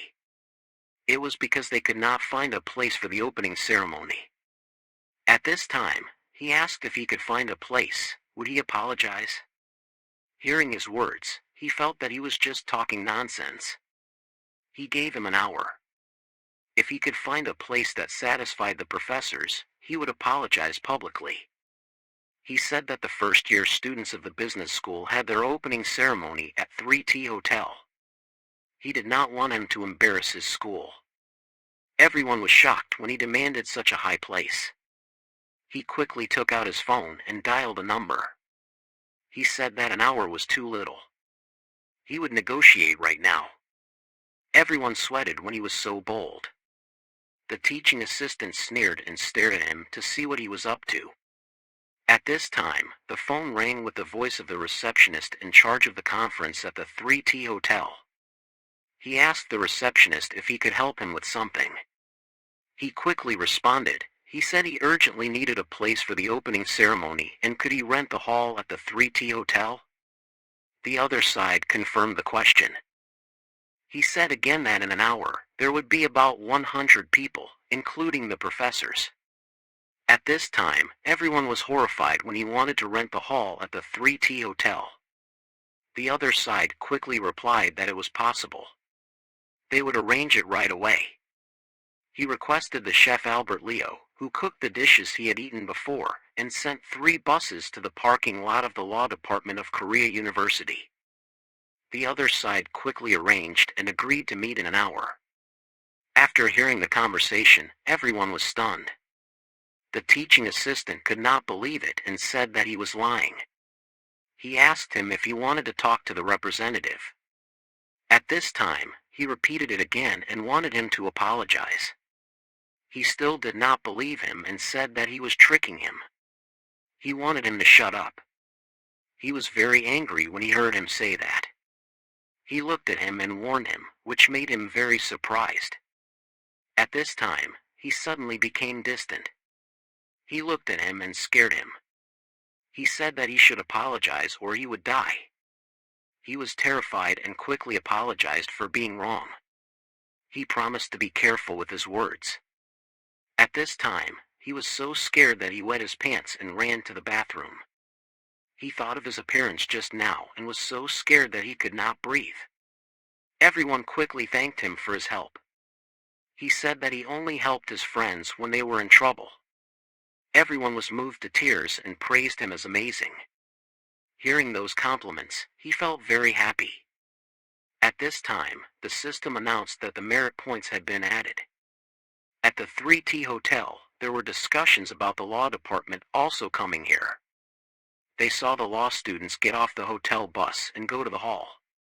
They talked about having a food cart and a female chef. There was also a foreign chef who came and thought that it was because of young Seo's help. Yuya from the law department also wanted to go directly to confirm this information. At this time, the hall was crowded. People were talking about the person who booked the whole hall and invited a girl group. Moreover, he rented the hotel hall in an hour. There were also high-end services. People talked about this person being probably very rich. They heard that he had a foreign family who was a tycoon. They talked about Taeson's name. They didn't know who he was, but he seemed to be a big deal. Yuya heard all these words, and she was surprised that young Taeson did these things. She felt that he was really amazing. At this time, she had a crush on him. She went to the law office of Samu right away. At this time, Taeson asked the lawyer about the investigation of the Financial Supervision Service. He said that everything had been blocked because it was a legal situation, so he used a little force. They also shut up, and he asked him if he knew who was managing the business. At this time, he thought that he wanted to manage the business seriously. He also admitted that he would do that himself. The lawyer asked him how big the scale was, whether it was a small or medium business, and if he could tell him or not.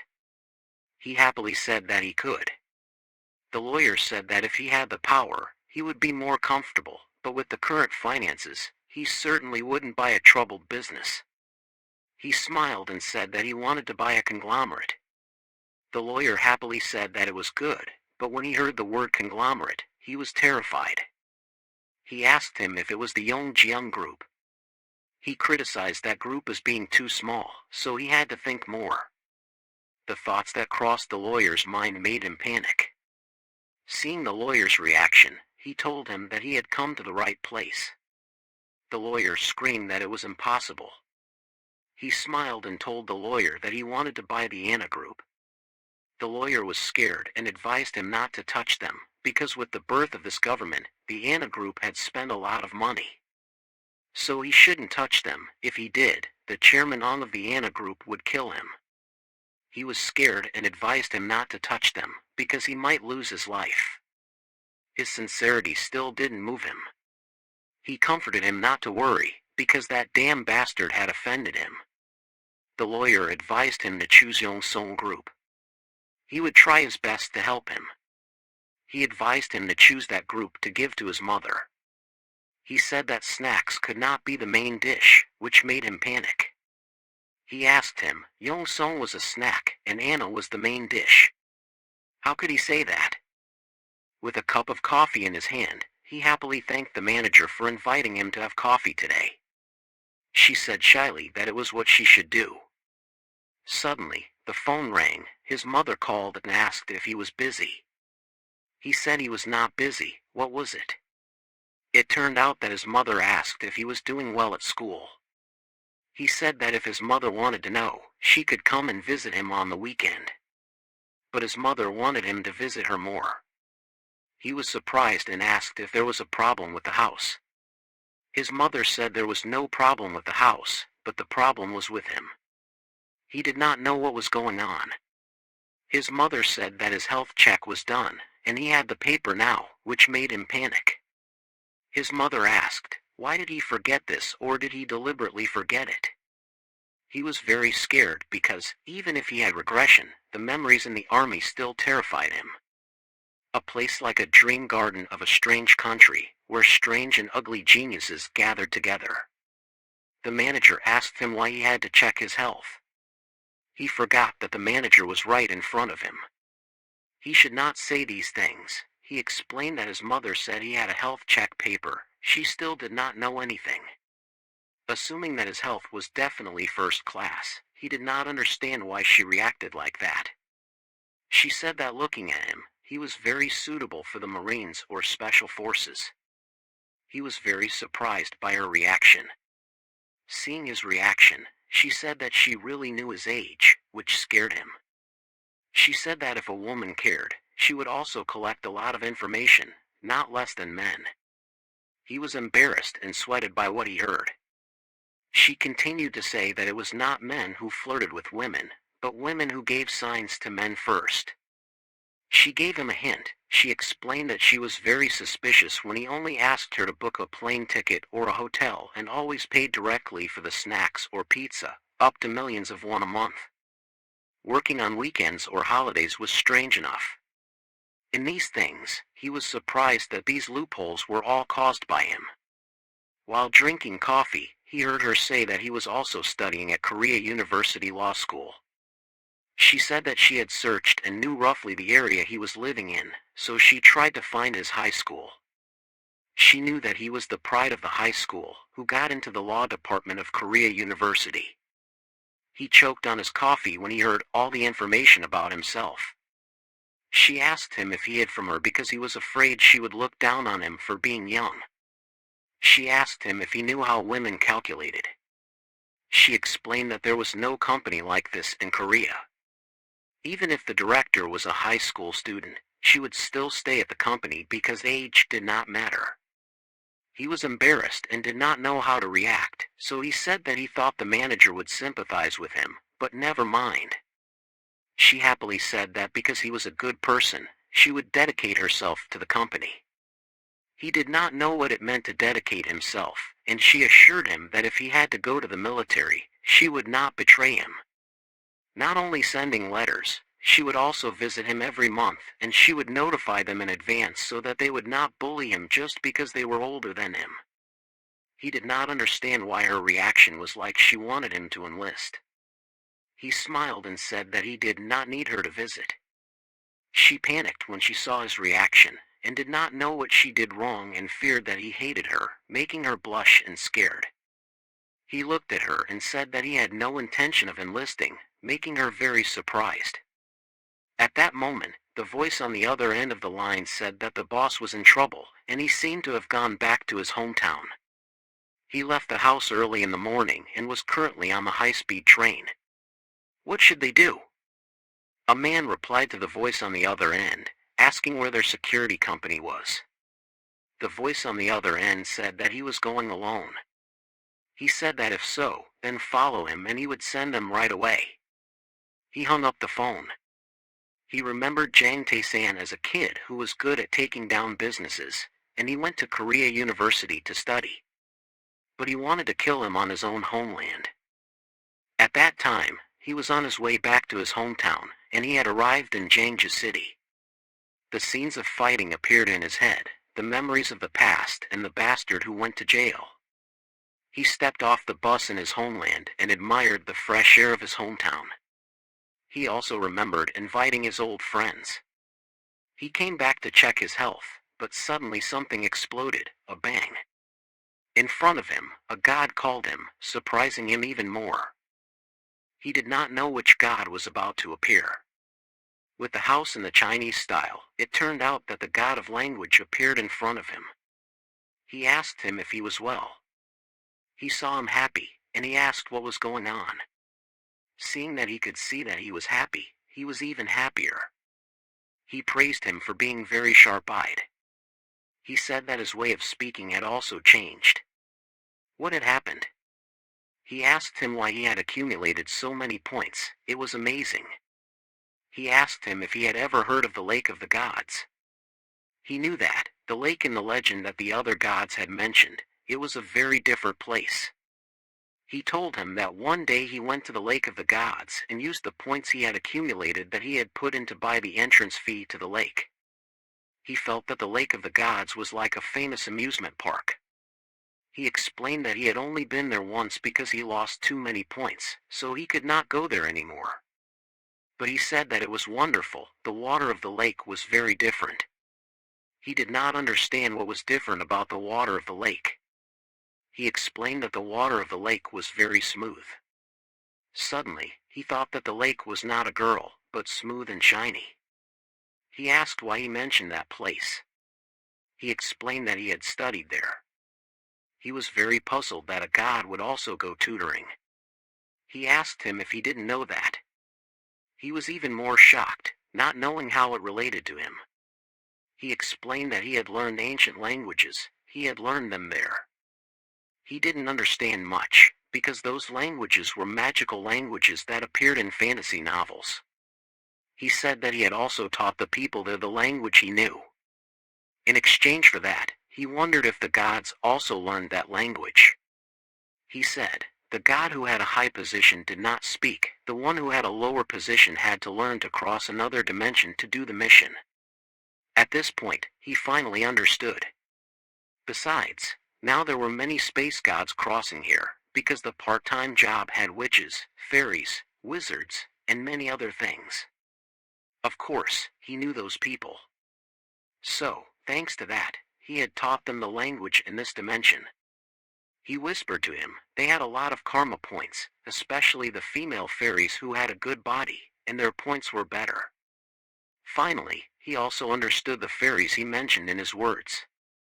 He thought that it turned out he also met fairies, although not at the level of a queen like Nova. Suddenly, he was very jealous of Barcelona.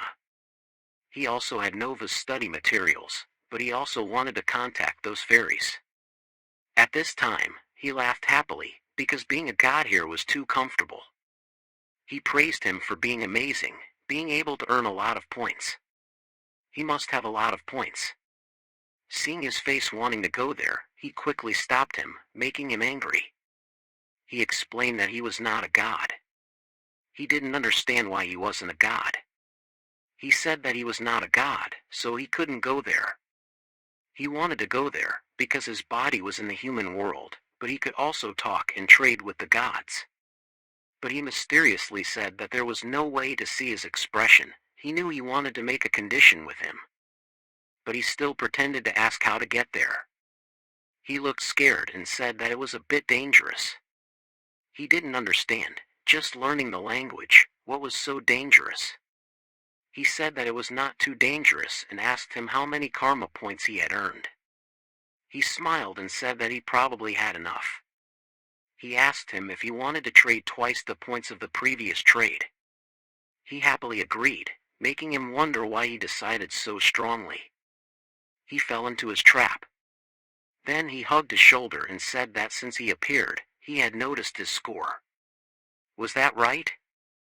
He didn't want to talk much and wanted to sign the deal right away. He quickly agreed and said that if he knew the ancient language, he would get his points. At this time, the system increased a great god from another space who started to pay attention to him. At this time, in his hometown, in the evening, his old friends quickly came to see him and expressed their nostalgia, because it had been too long since they met him. He asked them if they missed him or his wallet. One person ran to hug him, saying that of course they missed both. One of them said that he seemed to have grown taller, and asked if he wanted to meet someone. It was to see a matchmaker, but another friend stopped him and said that Tae-san was different from before, and now only they were not good. Another mushroom-haired guy said that he had Seoyeon and another beautiful sister, which was Plaza. Everyone quickly wanted to drink together. A guy with split hair said that he had gone to see a matchmaker yesterday, making the curly-haired guy angry because the black-haired guy in the school was a traitor.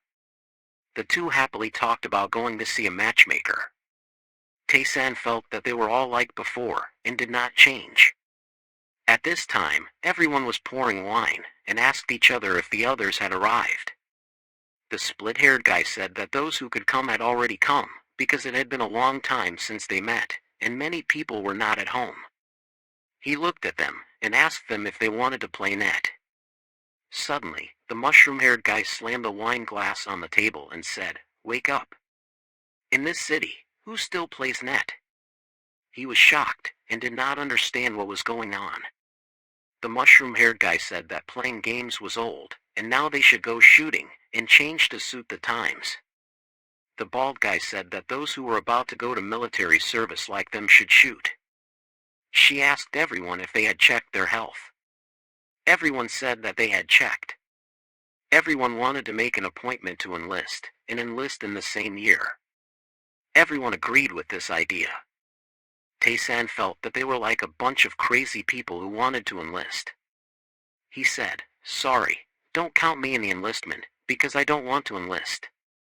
The reason was that he was lame, so he probably couldn't go. Everyone did not understand what being lame was and why he had to apologize. Everyone suddenly hit him on the head, praising him for not enlisting, which was great. A jealous voice said that he was lucky that he was lame and did not have to enlist. Seeing his friends like that, he invited everyone to go shooting, and he would hurt them all. At this time, at the net shop, he felt that no matter what he did, he still felt that his 20s were the best. He could drink beer together, play as much as he wanted, and eat comfortably. He would pay for everything, because he was rich. At this time, outside the net shop, he walked towards the street, stopped for a moment, and looked at a corner. He said, "You guys can come out now." At this time, a group of ghosts came out, holding knives behind his back. He said he knew they were following him since he parked his car, and then told them to come out. The Flies, a long-haired guy holding a knife, came out. At this time, a fat man and a blonde man also followed him. They praised them for having a long handle. If measured, it would probably reach the bone, right? Without waiting for him to say much, they suddenly grabbed a knife, rushed towards him, and slashed him. He opened his eyes in fear because of this terrible killing intent. But they slashed his face. He was annoyed, yelled at them, making him scared. They ignored what he said, constantly rushed up like a moth, wanting to kill him. He grabbed the fat man's face and asked, "Did you really intend to kill him?" They were all stunned when one of his hands could hold the face of a tall person like that. Looking at them, he knew that they seemed to be not from here. They looked more like Chinese or Korean people, regardless of his thoughts. The blonde man rushed over and slashed his leg. Seeing them like that, he knew that they wanted to kill him for real, making him angry. He squeezed the fat man's face violently, making his face almost distorted, tears flowing. The fat man screamed in pain and backed away. The long-haired man was also scared by his action. The blonde man looked at him in confusion, not knowing where he got so much strength. At this time, suddenly his left hand showed a white light and his right hand also showed a white light. They didn't know what he was doing, the Tai Chi 5 Elements Yang Joy Heart method. He asked them if they were surprised or not. He asked, "Is this the first time you meet someone like him?" The long-haired man was terrified, sweating. He looked at them very funny when they kept rushing up like a moth. He was very calm, closed his eyes. At this time, the blonde man had grabbed a knife and slashed his head. He opened his eyes, glared at them, cursed them as wicked evil sections. Suddenly, a lot of ghosts appeared behind the long-haired man. He smiled wickedly, saying that they were dead for sure. They ignored him and rushed up enthusiastically, wanting to kill him. He was very calm and dealt with them. At this time, blood splashed everywhere. One of them fell to the ground, lying in a pool of blood. In fact, they all lay in a pool of blood, in pain. Only the long-haired man was kneeling and holding his bloody face. The fat man had his eyes wide open and lay in a pool of blood. His jaw was twisted. The blonde man had a few holes on his body, lying down as if he was dead. He walked over and asked them if they wanted to fight more. These assassins were too weak for him. He asked the long-haired man, Who sent them here? But he clenched his mouth shut. He repeated once more, who sent them here? Answer before he still talked politely. They said nothing, making him think they couldn't speak. He looked at them with a friendly smile and said that he knew everything, so they could relax. He looked down and asked if the person was still alive, even though he only had one arm left, right? The long-haired guy was scared, thinking that he had gone crazy. He smiled and said, first, you should rest, because your friends still have their arms and legs. And next, he will be the next one. He put a hand on his hand, and he glared in fear.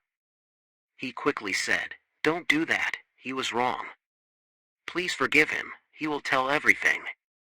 He praised him for thinking thoroughly, but what to do, because it was too late. He looked at him with contempt and said, even if I want to forgive them, the souls following them say this, break his bones and peel him off, and take revenge for all of them. He was very astonished when he heard this. Blood splattered everywhere, staining the sky red. At this time, at the security company, Director Han asked him if he was okay. He happily said that he was fine. Director Han asked, who are they that dare to look for you like that? He said, they are professional assassins. Director Han was very surprised why the assassins who were also called mercenaries wanted to find him. He asked him if he also knew them. He said, he had also heard of them, this was a public secret in the security world. If they were mercenaries trained professionally from China, it would be hard to find their traces. He asked if they came to their country a lot. He said, there are many people who have forged passports to come here. She said they had very proficient skills in kidnapping and killing. He heard that their organ trafficking network was very systematic. He was terrified, although he had also predicted some parts, but the ones targeting him were cold-blooded.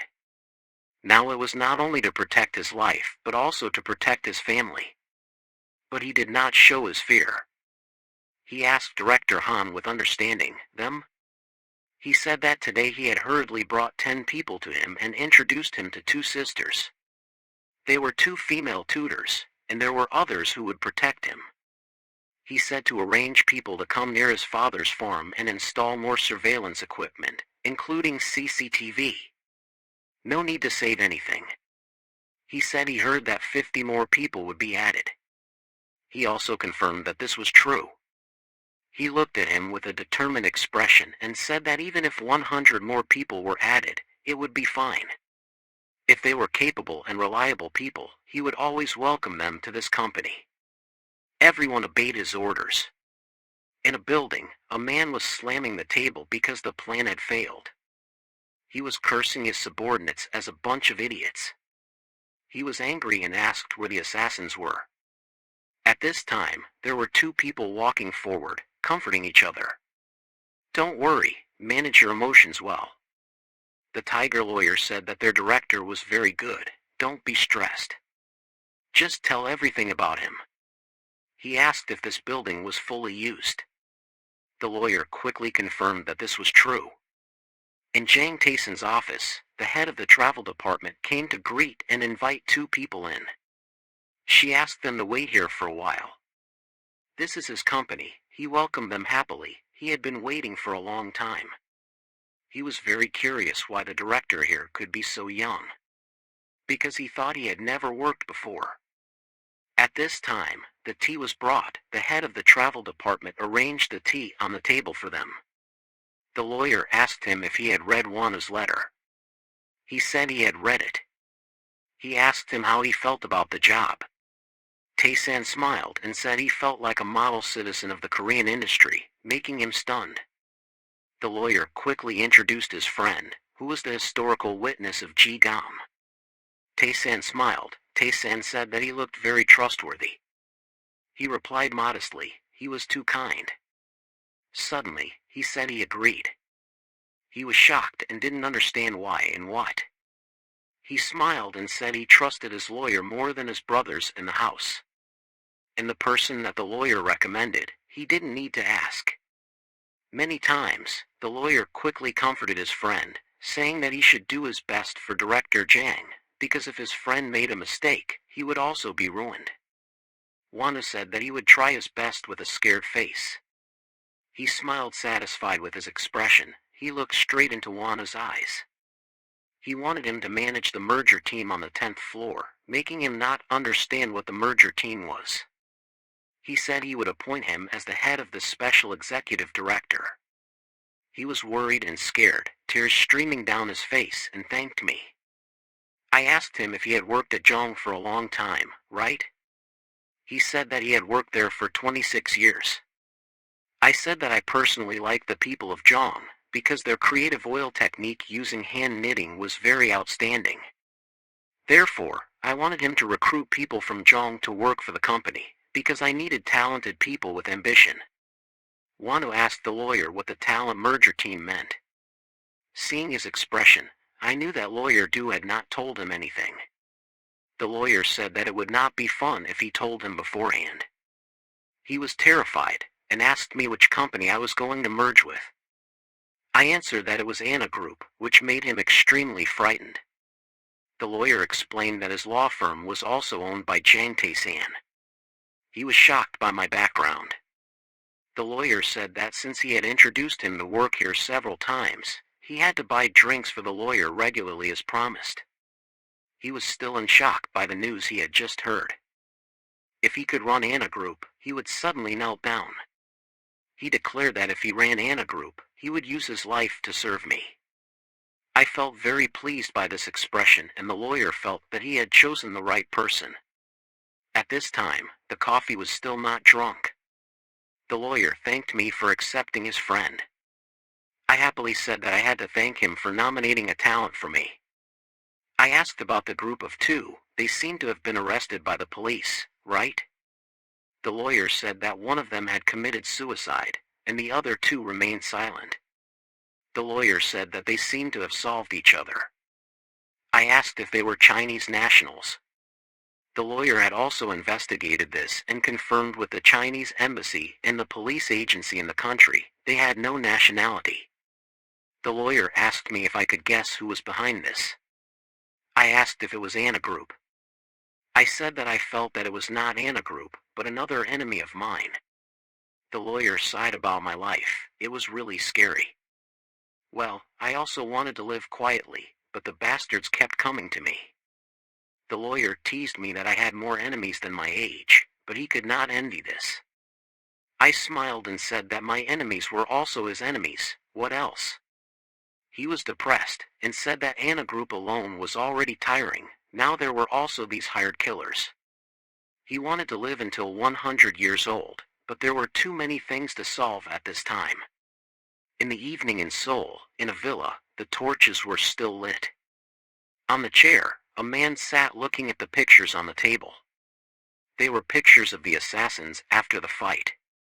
He felt that this was not a normal fighting talent, and there was something very strange. He could not explain this strangeness. His hand kept moving. The stock chart was still displayed on the screen. He suddenly thought of his father, who was much better than he thought. He suddenly thought of Jang Tae-san's mother, the youngest daughter of his father. Holding the information board of Jang Tae-san, he felt that his grandson was too smart. He studied law at Korea University, and also had a knack for investing. He was also very good at fighting. But what to do? The money that the kids saved, all for the sake of their clan. He wanted to take everything from them and use it for himself. The night was moonlit. The smell of smoke was strong in the air. The cigarette was still smoking, and so was the money. He lay on the chair, feeling that this was what living was. But suddenly, he remembered the call he had with the chairman in the morning. He had apologized for not being able to kill Yang Tae-san. But he did not accept it, because life was not always smooth. He only asked him not to let the rumors spread. He respected his chairman very much. He even gave him money to spend. He was very touched, feeling that he had failed but still got 300 million. He felt that there must be some relationship between Jang Tae-san and the chairman, and if he did well, he might get more money. Suddenly, he felt very peeved. He peed and thought, if he got enough 300 million, he would leave this place, not wanting to come back. He wanted to get a gun. Even if Jang Tae-san was very strong, just one shot in the head would kill him. He felt that his thinking was very accurate, but suddenly a hand hit his head and made him spit blood.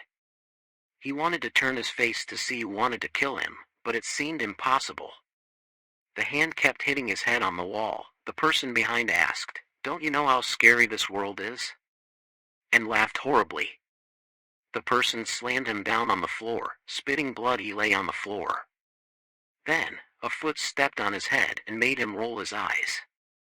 Tae-san was the one who killed him, but it seemed he was already dead. Looking at him lying on the ground with blood and urine mixed, Tae-san knew that the life of this Han Jong guy was over. Blood splattered everywhere. The system suddenly announced that he had gained karma points. The karma points were added continuously. Tae-san was pleased that he had just got new points in the morning. It was spring, which made him very happy. He wanted to solve ESEO's problem quickly, got out of bed to put on his slippers, looked out at the city. He felt very lonely since he changed his perspective. He also had some vague relationships, but only with Plaza was the closest to love. Thinking of Plaza, he immediately thought of the kiss in the rain that day. At this time, it was morning in Seoul. At the office of LOR Company, Tae-san asked Director Lee how far he had progressed with the work. Wanu said that thanks to the comprehensive guidance of the chairman, the work was going smoothly. He smiled awkwardly. He did not want others to call him chairman, but he still did. The business department of Anna Group was aiming for Chiseco Life, Anna Insurance Damage, Anna Finance, Anna Technology, Anna Bank and Anna Securities. This guy was the first week of the Finance and Asset Management Department of Anna. He had grasped the core of Part 2, which was Anna Joint Stock Company, mainly developing in the field of commerce. The transactions included Anna Construction and Anna Culture. He felt that this report was too verbose, and it hurt his head. He continued to report the last part, which was the Entertainment Service Department of the shopping center specializing in luxury goods. It included Anna Galaxy, Anna Resort, and Anna Development. This Entertainment Service Department was quite comprehensive and had currently formed a team to acquire these three parts, he said. To acquire Anna Group, they needed to have a large amount of shares. According to what he had learned briefly, the share price of them had dropped significantly due to foreign funds selling at no price and taking advantage of public opinion as well as the world financial risk. It could be seen that they wanted to actively promote trading and merging. He felt that in such a short time, he had learned too much. He reported that foreign capital had acquired 45% of the shares of Anna Joint Stock Company, the core of Anna Group. He felt that was true, then the core of the capital cycle was probably cut off. He said that on a joint stock company was the core of the whole group, so that was even more true. Among them, there were also quite a few personal shares of Chairman Oh Sung-hyu.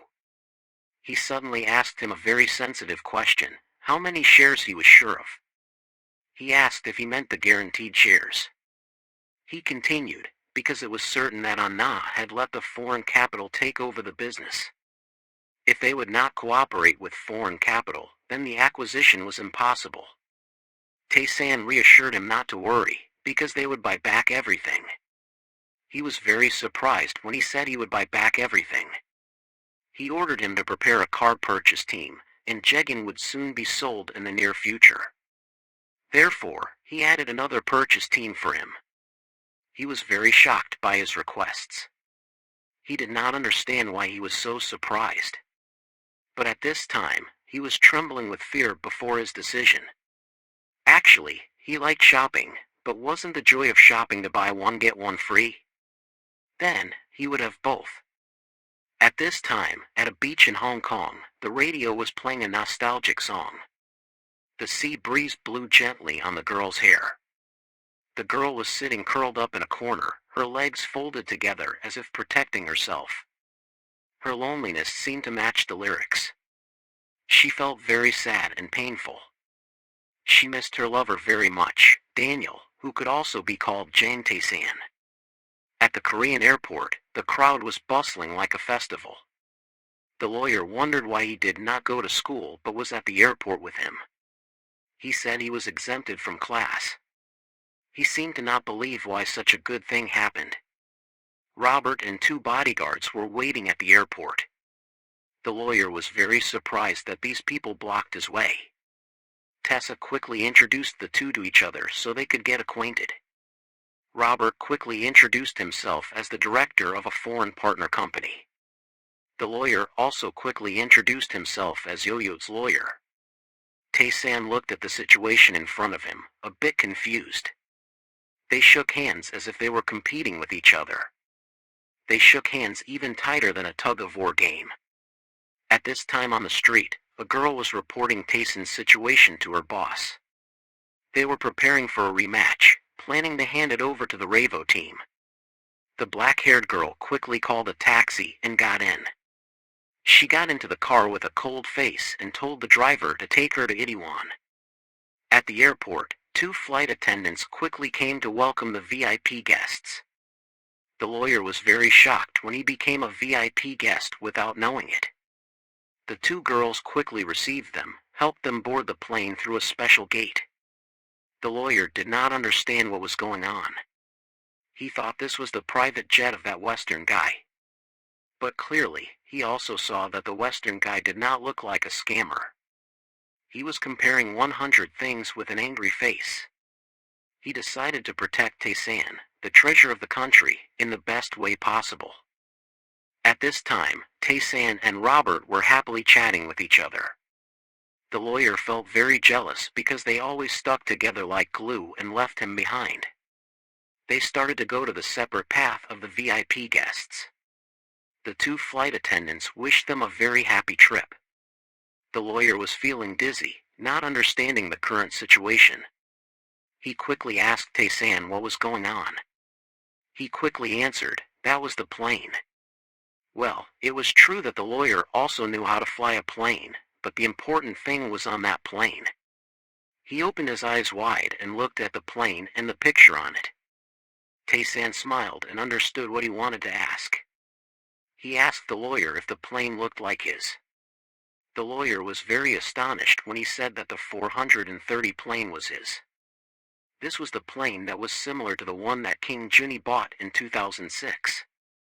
At this time, a team of beautiful flight attendants came out, greeted everyone with great enthusiasm. The lawyer felt like he had fallen into a dream of heaven. Finally, his wish to experience at age 50 was fulfilled. On the plane, he swore to himself that he would sacrifice everything. Tae-san waited until the end of his life. At this time, at the window seat of the plane, seeing the blue sky, Tae-san sat at the table and asked Robert about managing the money fund for the election. How was it? He said that everything had been coordinated reasonably. He reported positively using the Super PAC, and according to the Democratic artists, the Republican Party also classified the necessary artists and was pouring political capital in many fields. He continued, he had been promised to receive a bonus. It was a sure thing. They also wanted to keep in touch until the re-election. He quickly asked, what about the results of the projects that were directed? He said he had also established a few companies according to his order, but it was very difficult to find out information about intellectual property rights to classify businesses that own intellectual property rights through high-level recruitment companies that had also stopped. The fields that he had assigned such as Internet, Wireless Project, Mobile Messenger, AI, Big Data and Electric Car were also being reviewed, but it was also difficult to give an answer about patents and future value. He asked further, did he clearly define the concept of the project? Now he just needed to have a patent or a business investment that matched the concept. Hearing this, Robert did not understand much. He said they had to occupy the market before the near future after 2010, because this was a super trend expansion project. He said that the first thing was nano-sensor devices and nano-internet-connected device networks. Robert was very surprised by the nanosensor device. He explained, The future was the era of computers, cars, air conditioners, and mobile phones that were controlled by the Internet-Connected Device Network. Robert felt that the phrase Internet-Connected Device Network was too special to make him understand. He explained that it was a device that was monitored and controlled by an artificial intelligence system, abbreviated as IoT. He continued, the second thing was clean energy that was environmentally friendly. Robert also knew this. Clean energy was probably referring to the sun. He said that the main goal was solar energy, renewable energy, nuclear and new generation S batteries. Robert had also heard him mention S battery. As he knew, the S battery was a large-scale energy storage system. He said that later solar power would be the #1 power source, and after that nuclear renewable energy technology EPN-S would dominate this world. 15 after the band rate would exceed 30%, Robert was shocked to receive the information. Therefore, he wanted to have the technology before that, before coming to the self-driving car, as he had told him. Finally, Robert understood why he did that. For that part, he had also bought a few patents in this field. According to his directive, he wanted to aim for something related to the Fourth Industrial Revolution and artificial intelligence synthesis. Robert continued to be scared by the information he had just said. He explained that if the internet was the main model of the third revolution, then the fourth one would start with artificial intelligence. At first, AI would gradually advance and develop more, becoming a strong AI, also known as AGI. Robert asked him if he was a god or a person who could see the future and knew everything. He felt embarrassed as if he had said too much. He said that he had never heard or seen anything like his knowledge until now, and he was very surprised that he was so confident about the information related to foreign exchange and futures contracts. Now there was also science and engineering. At this time, he needed to have a reasonable answer for himself. He brought up the mysterious things of the East to say. He said that where he used to live, they called humans the microcosm. It was true that Robert had also studied many subjects in college, but he did not believe in these things. He continued, the Easterners had learned a unique spiritual way of thinking about the universe, more peaceful than others, and the microcosm originated from such a way of thinking. Robert did not believe, but did not dare to argue because this was his boss. He continued, the pioneers had said that if you want to understand the universe, you have to understand yourself first. He lied without blinking, because he had closed his eyes since he was young. He had also asked many questions about his own existence. One day, he finally had an answer.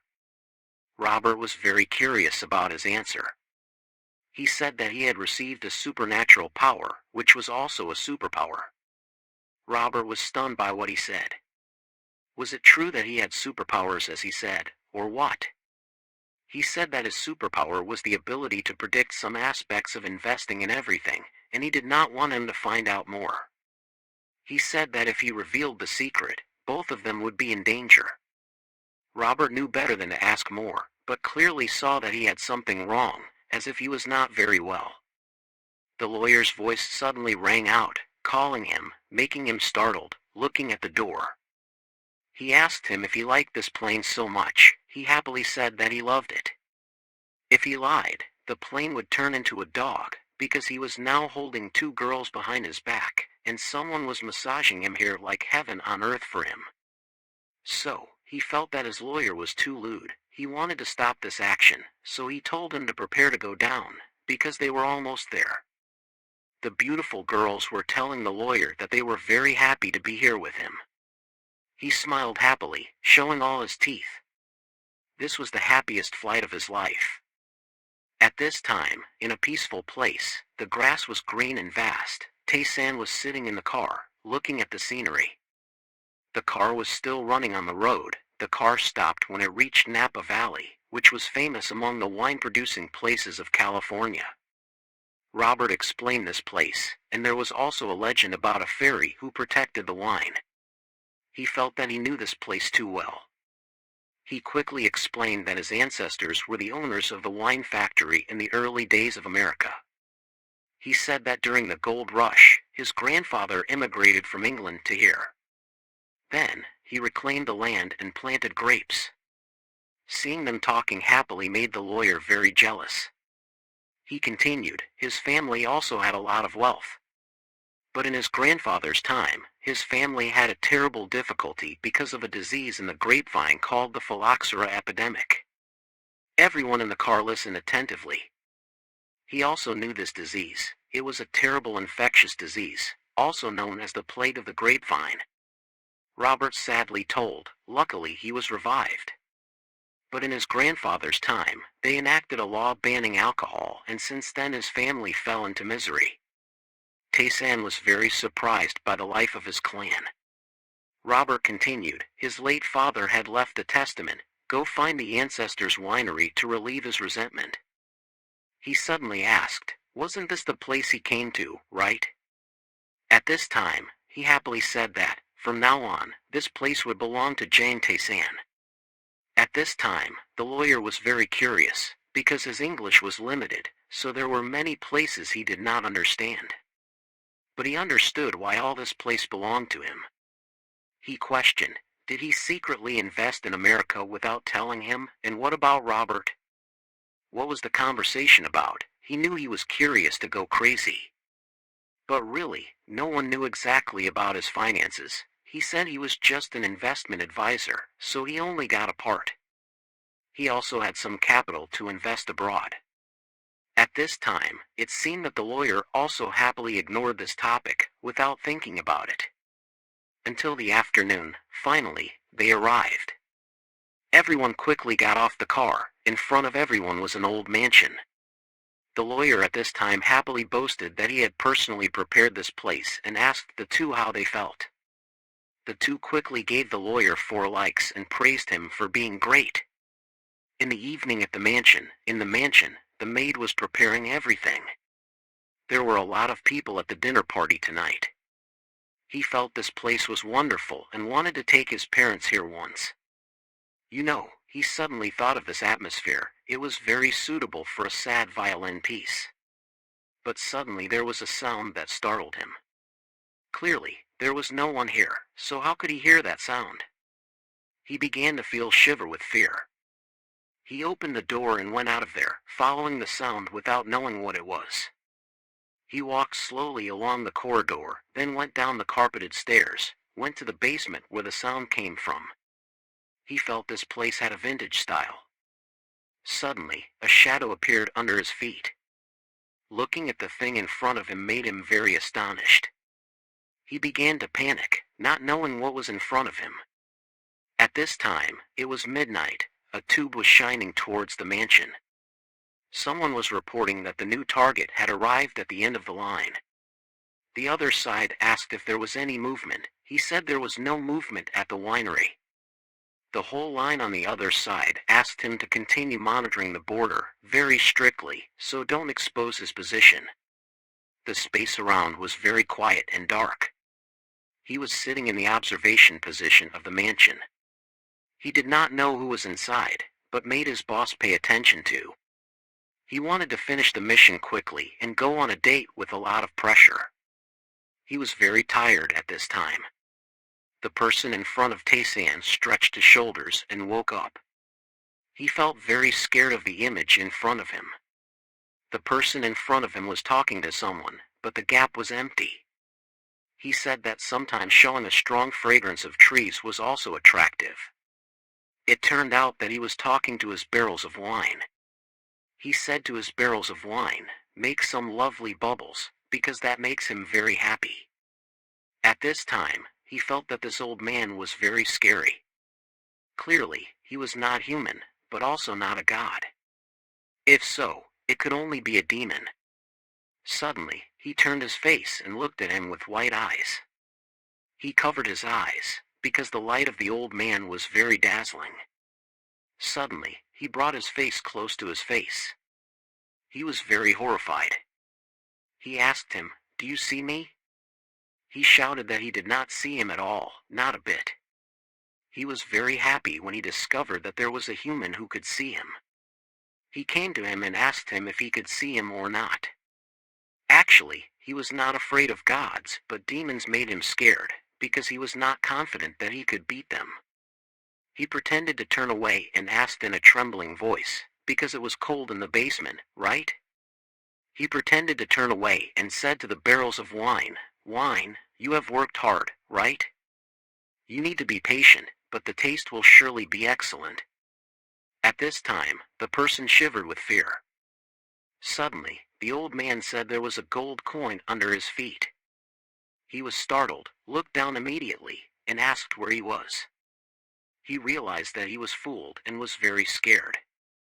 The old man came and greeted him in a friendly way. But he felt very cold and greeted him. He asked him who he was. The old man was very surprised that he did not know him. Suddenly, he asked him if he was the wine fairy. He said, "Yasuo, sure it is." He introduced himself as the wine fairy here. But he felt that his smile was too fake. He hesitated and thought most of the fairies were not cute and pretty like children. But this fairy, why did he have a red nose like a tomato? Then he looked more like a drunk ghost than a fairy. He asked him what kind of power he had, because he smiled happily like that. He surely had a very outstanding power. He happily said that he was the god related to wine. He asked if his family name was Dionysus. He happily said that his family name was indeed that. He continued, "Is his name Kanajan?" He was very surprised that she knew everything. But actually, he didn't know that she guessed it because he looked like Wei Chang and Robert. She asked him if he had suffered a lot during the gold rush. He was shocked that she was right. She said that he must have also suffered a lot when he tried to stay and make a living in a strange land. Right? It was very dangerous outside, but he still crossed the ocean to come to this different land. At this point, the old man seemed to be sad. He said that was true, but life in England was even more miserable then. His father was also Irish. He told her that because of the potato famine, his mother and siblings all died. That's why his father took him, the only survivor, to England with him. But there they were also starving and no better than Ireland. And then, they fought their way back and went to America, this place. After that, they worked hard like crazy to save up and buy a piece of land here. They planted grapes. His father died while looking for gold. His father loved wine, and his lifelong wish was to drink a few barrels of wine and die. She sighed that even ghosts remembered the ones who had passed away. The old man continued, "It was really wonderful then. The grapevines grew fast like blowing, and although they were cheap, they sold right away in the nearby areas. Their wine was the best." Finally, she understood why through all his stories. Suddenly she asked, "Why don't you cross the Jordan River?" He was very surprised by her words. She explained that when people die, they will go to the arms of God. If he kept doing this, it wouldn't be good. He sadly said that he often followed his son. He knew that his son couldn't take over the vineyard and the wine-making technique, so he stayed here to help. To make the wine better, she said that his son had also died, so he couldn't do this. He also knew he shouldn't do that, but he forgot how to leave. He was very sad, and said that it was not that he didn't want to leave, but that he couldn't leave anymore. She was very amazed to hear what he had just said. She didn't understand why he could forget that when he died, he had to go to where he belonged. Maybe it was because of the different region, so he couldn't call the Richard River. Suddenly at this time, the system asked her if she wanted to use karma points to send this wandering soul to heaven. She was very scared when she heard the system ask. Then the system asked her if she wanted to use evil karma points to send him to hell. She was angry because she didn't want to and told the system that she was just a normal person and didn't want to send him anywhere. But he heard all this. She was embarrassed and scratched her head and said that she probably wasn't normal either.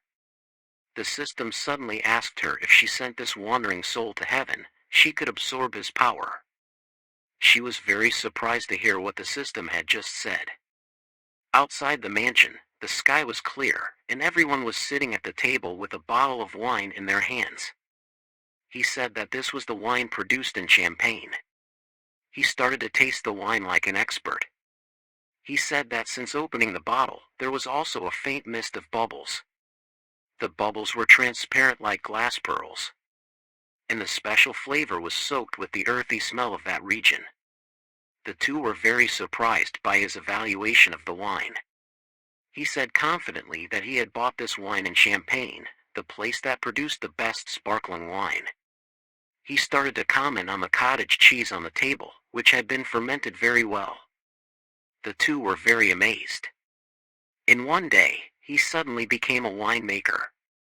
He started to introduce the red wine glass on the table, which was made from grapes grown in the first-class Rancru village and the economic elegance. This was the classic sparkling wine, not mixed with aged wine, but using firm grapes. He then started to talk about how to ferment and make this wine. Robert was very amazed by all his knowledge of wine. At this point, he handed the wine glass to Robert and asked if all the knowledge he had just said was correct. But actually, Robert didn't know much about the wines that he, the lawyer, asked. In the end, what did he want to say? He smelled the wine in his glass and felt that the more he drank, the more delicious it was. He started to comment on the wine in his glass in an expert way. The two felt a bit annoyed because he talked too much. The lawyer complained that he had heard so much that his ears were bleeding. At this point, he finally revealed his intention to buy back this wine production place, which shocked the two with his decision. The lawyer didn't know where he wanted to go in the end. On the plane, everyone talked about his wine knowledge that he had learned in one night. He looked at the sky and felt that the territory of America didn't make him feel anything new.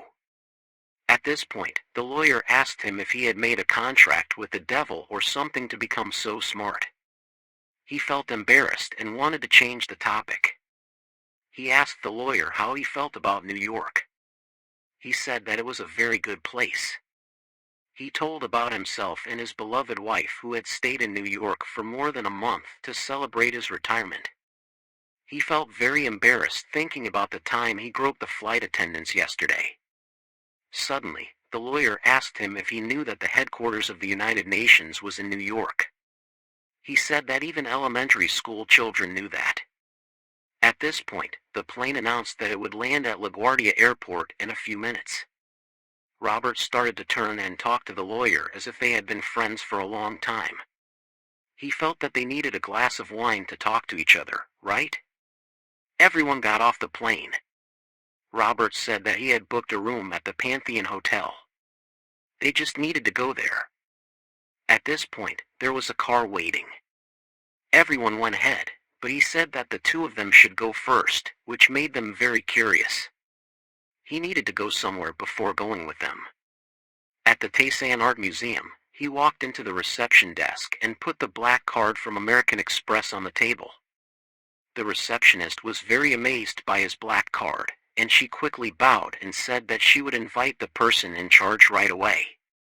He said that he didn't need it, because he wanted to look around a bit. The famous painting by Van Gogh immediately attracted his attention. The Starry Night painting gave him a feeling of mystery and wonder. After quarreling with Gauguin, Van Gogh cut off his ear, and he painted this picture at the St. Dreamy nursing home. Seeing it with his own eyes made him very moved. Whenever he looked at the stars, he felt sad. Seeing this painting, it was as if he heard Van Gogh's voice. Suddenly, a pair of feet came and said, "It's a beautiful painting, isn't it?" He wondered who it was. She said that whenever she looked at the lights of the stars, it seemed like everyone was fascinated. She felt that Van Gogh's subjective thoughts about death were expressed through this painting. He felt that she was strange because she didn't look but just talked. At this point, he suddenly noticed that the girl had blonde hair. She continued, "Everyone says that this painting only shows the mystery, but for me, it feels like the struggle of a soul who wants to be saved." She felt that maybe that was why Van Gogh chose to commit suicide. He suddenly said, "You're wrong." She was astonished to look at him. At this point, she looked at him and saw his face clearly. Then he felt that she was really a beauty. He said awkwardly that Van Gogh didn't commit suicide, or in other words, suicide was just a kind of inspiration for Van Gogh. He struggled to be saved, but for a creator, it was just chaos in the mind, which everyone went through. She said, madness. She was still sure that Van Gogh had committed suicide. She said that so she could imagine death coming close like that. Van Gogh's struggle was completed by suicide. He was not too much. He was still sure that he had heard that he didn't commit suicide. She was still very amazed. But she didn't know that he himself had told him that he didn't commit suicide. He explained that Van Gogh loved painting. He was just painting. He bandaged his wound and embroidered his stars. He looked at her and said, "If you keep saying that it's suicide, Van Gogh will be very sad." She looked at him and said, "You're just saying some incomprehensible words." Even though she knew that she didn't believe, it was all true. He turned and said goodbye to her. She was very annoyed because he suddenly left while talking. He felt like he wanted to see the paintings more than this beauty. He felt that the paintings of the Impressionist painters in their lifetime always gave him a different feeling from the post-Impressionist works. When he saw these paintings, he probably lost a lot of desire for Paul Angela's works. He felt that Cienzani's paintings were also very beautiful. Suddenly, he stopped at a painting and was surprised that he felt something very strange about this painting. Suddenly, he shouted, "These paintings are all fake," making the visitors panic when they heard his words. He said that the New York Museum of Art also did not hang real paintings, thinking that people were blind. Suddenly, someone approached him from behind. He turned around and saw the girl from earlier. She asked him, "Who are you calling blind?" He felt that she was following him, said that he was just telling the truth, this was counterfeit stuff. She said that he was a weird and rude person. Even if he was a VIP guest holding a black card, she could not stand his insults anymore. He was shocked that she knew his identity. At this time, the visitors were amazed that he said this was fake. He was annoyed, and asked who she was. She introduced herself as Sarah Johan's son, the person in charge here, and asked who he was. He also did not like the way she talked, so he also had no intention of introducing himself. She said that he had to introduce himself anyway, because he had insulted the painting of Paul Angela. Looking at the girl in front of him, he felt that she seemed to want to pick a fight with him. She said that he was harming the reputation of the characters and the museum. At this time, he said that if he proved what he said was true, she would burn this cheap stuff, right? She asked what if he could not prove it. He said that since she was the person in charge, he would ask her that. If people knew that the museum displayed fake paintings, would they leave it alone? And this was also an unacceptable insult to her colleagues. She began to feel scared by his words. People began to talk about whether the painting was really fake or not, and they were very panicked when they heard him say that it was a painted painting, arguing with the person in charge. She clenched her teeth and swore that she would not forgive him. He smiled and said that he would do the same. At this time, the head of the department came and asked her what was wrong. She said that he was the one who said that Paul Angela's painting was fake, making the head of the department very surprised. He repeated it again, saying that this painting is a fake. He smiled uncomfortably, saying that if he insulted the painting without any evidence, he would be criminally punished. He knew that he was only trying to scare him. He continued, saying that if he knew the painting was a fake, how could he pretend not to know? After seeing him so adamant, he said he would report to the police. He asserted that it was a painting that had passed the authenticity verification of the appraisers, and it could not be fake. He then started to attack his appearance. He looked very much like a student and wanted to kick him out of here. She whispered to the manager that he was a VIP guest, which surprised him. He began to explain why this painting was not authentic. Because as everyone knew, in the late years of Paul Angela's life, he had diabetes. The painting with the setting of the Tiuno buffalo was rated as excellent, but no one knew the real situation of the painter. Unlike the characteristics of other paintings, the Pro-Venner paintings that had been restored had a very rough and shaky brushstroke. The reason why the paintings all had unclear lines. There, he suddenly said that it was the truth, and everyone knew it. What did that have to do with this painting being fake? He continued, the problem was in 1905, a year before Paul Angela died. His situation was not very good. At the same time, another disease also appeared. She and the manager were very surprised by his words. He continued, it was the hand tremor syndrome. People seemed to not believe what they had just heard. He said that there was decisive evidence that confirmed that the painting was a fake. Everyone felt that this was too unreasonable when he said that. He said that it was unlikely that the painting was by a talented fake painter. But that person had made a big mistake and messed up the rhythm. She felt confused, what he was talking about. And the manager was trying to understand his words. Everyone felt that he was a nonsense person, because why did the rhythm suddenly appear in the art museum? He told everyone to look closely at the painting and try to link it with the paintings in the past. Then people could see a very small difference from the paintings painted in 1903. His hands started to shake with the rhythm of 2, 2, 3, 2.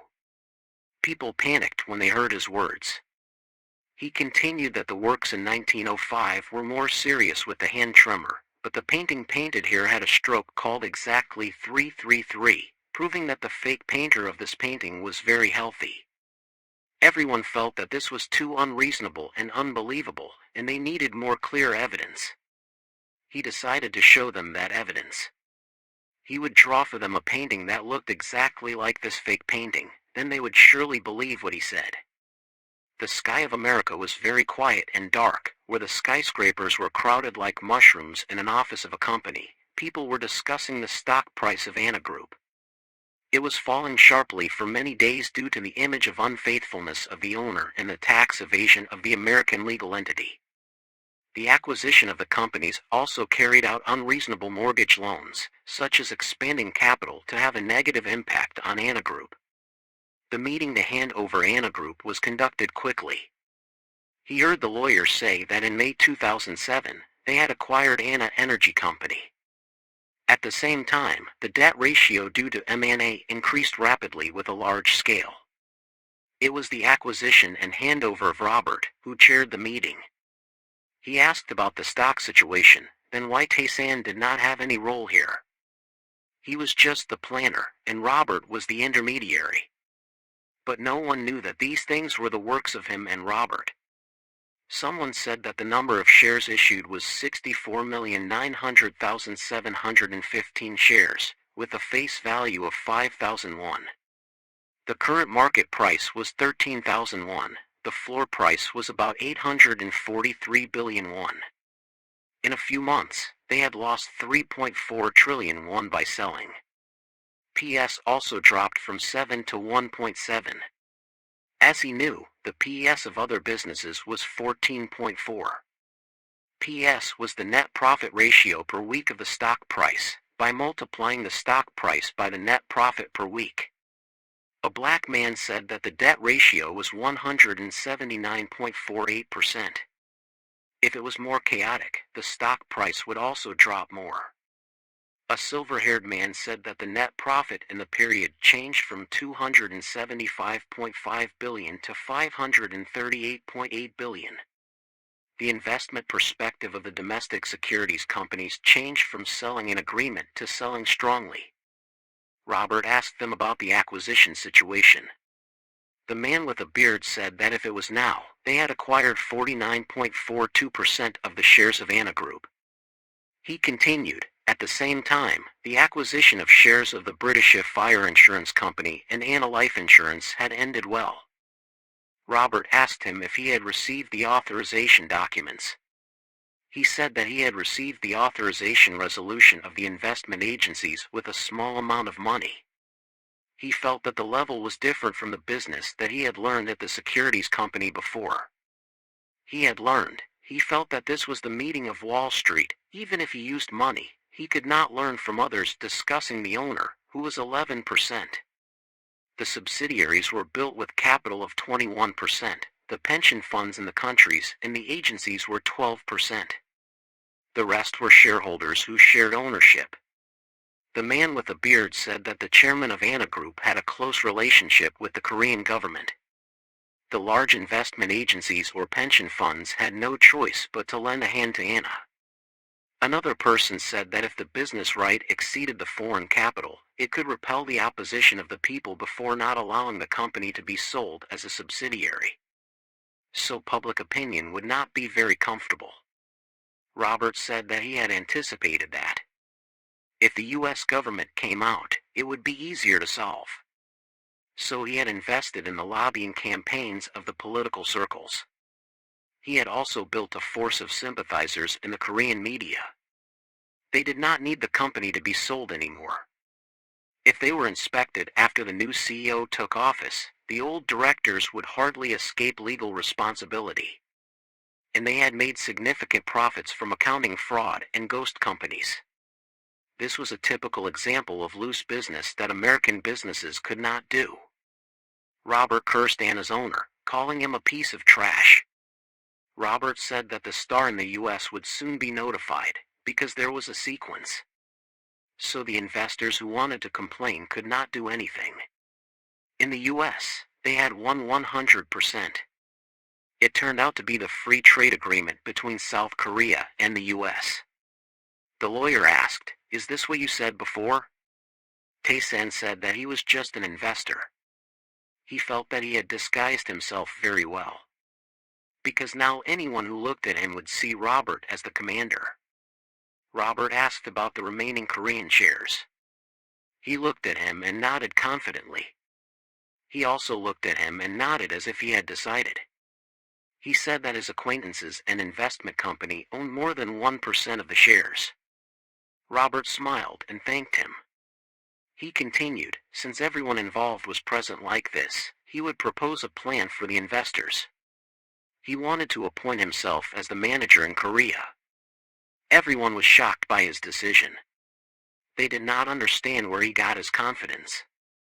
They were annoyed by a person who only had 1% of the shares but was so ambitious. He did not know if he should stop here. He said that public opinion in Korea did not support foreign capital. He was sure that everyone knew the special business form of the Korean group. And therefore, they would protect the investments of everyone. Because the purpose of investing was to expand profits. The white-haired girl said that he looked too young. Then could he manage or not? He smiled and said that of course not. He asked if everyone had heard of Jegan Group. Robert looked at him with anticipation. A man said that if it was Jegan Group that had been dissolved, he had heard of it. He asked if he meant to exchange with the manager of the bankrupt company. At Jegan Group, there was a scream. The director said to the chairman that the circulating shares were all gone, making him panic. He said that there were a lot of rumors about buying and merging capital with foreign companies. So the price of the shares that had dropped suddenly increased. His hand holding the mouse trembled. He asked how much. He said there were 2 billion more. He looked at the screen and was shocked to see it had risen to 3 billion. He slammed the table angrily and cursed. He felt that he could not die. He gritted his teeth and said that he could not die. He said that the subsidiaries of Dongwon Group held 2% of Anna's shares. He clenched his teeth when he heard his name. The director asked if he had contacted him. He clenched his teeth and said that he should try to create a place. He should contact Real Young and they would surely get their help. At this time, at the art museum, a man shivered when he heard the news of the fake painting. He was very angry at this absurdity. The head of the consolation department, Tae-lo, calmed down and proved that it was wrong. He was annoyed and said that Store Bice was a multinational auction company, and how dare they say it was a fake. It was an insult to Tae-lo. The man crossed his legs and said he didn't know either, but just wait and see. Tae-lo looked at the person in front of him and said that he knew that the person was very famous these days, but this was an insult to Store Bice and the AAA Certification Association of the United States. Today, he would make the Asian guy taste his anger. Robert suddenly said that Daniel was not someone who could be arbitrary like what they had said. At this time, a pair of high heels walked into the room, asking if everyone had arrived. Robert was surprised to look at this person. Tae-lo was also shocked to look at the door and knew that this was Sarah, who came to announce that everything was done. After following Saraha to Taeson's place, everyone was amazed by what appeared before their eyes. Saraha was also astonished as much as the people here. It was almost unbelievable, especially for Robert. He was so shocked that his bodyguard asked him if he was okay. He looked back at the painting and exclaimed, "OMG! The people here must be terrified when they see this painting." Everyone turned into stone statues looking at Taesan. Taesan turned to look at the people behind him and smiled mysteriously. Robert was horrified and did not know who his boss really was. He pointed at the painting. "I want you to look at it. This is the Tuno painting that the painter finished later than the one of the rock walls in the cave, so you can clearly see the strokes overlapping in a 2-2-3 rhythm." These people were amazed when they heard his explanation. He continued, "The Tuno painting was quickly preserved at the Pitt Castle Art Museum in Paris. It was the painting that was completed later, when he was in the early stage of his hand tremor disease. So to adjust his shaky fingers, he added color shades to the painting by moving slightly between the strokes. But the paintings on display here clearly use a coloring method in a 3-3-3 rhythm." The people still did not understand what he was saying and were extremely astonished.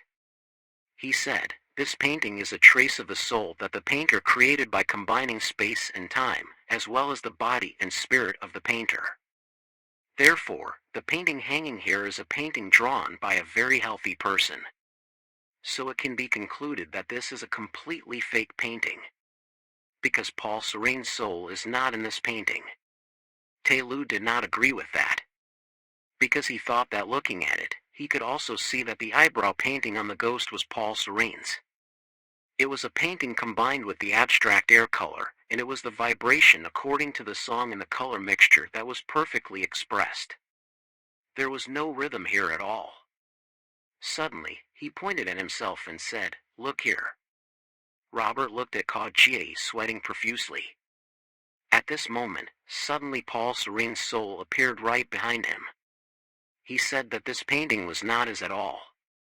The people here were extremely frightened when they saw such a strange phenomenon. Traveling can always make the mood jump, and the meeting between him and Plaza was the same. He poured wine into the glass and began to comment on it. The girl sitting opposite felt that his knowledge of wine was very rich. Looking at the girl in front of him, he felt that he was still young when he met Plaza, and she had hidden a lot of things from him. He used to like Plaza, but it was not a very heartfelt love. At this moment, the two glasses of wine touched lightly, congratulating the meeting. He introduced the wine in his hand, which had a strong vitality, unlike this wine. Looking at the woman opposite who was sitting in front of him, it was Sarah. She exuded the scent of a mature woman, who was beautiful and friendly. She looked at him a lot, and he felt that she was very suitable for him. Suddenly, she said that thanks to him, she had got what she wished for, which surprised him. She explained that this place was considered the most expensive place in New York and also hard to book in advance. So thanks to him, she could sit here. She was curious how he could do that. She said she still couldn't believe that painting was his. He still didn't know how to prove it to make her trust him. She said that there had been many appraisers who still couldn't detect that difference. He said that some people living in Korea would not believe him if he said there was no painting. She nodded in agreement. He continued, saying that the painting had no soul. The movie's coloring technique by the fake painter was very perfect, but he had no feelings for the painting in the painting. At this point, he suddenly did not want to say anything more. Suddenly, he called her full name.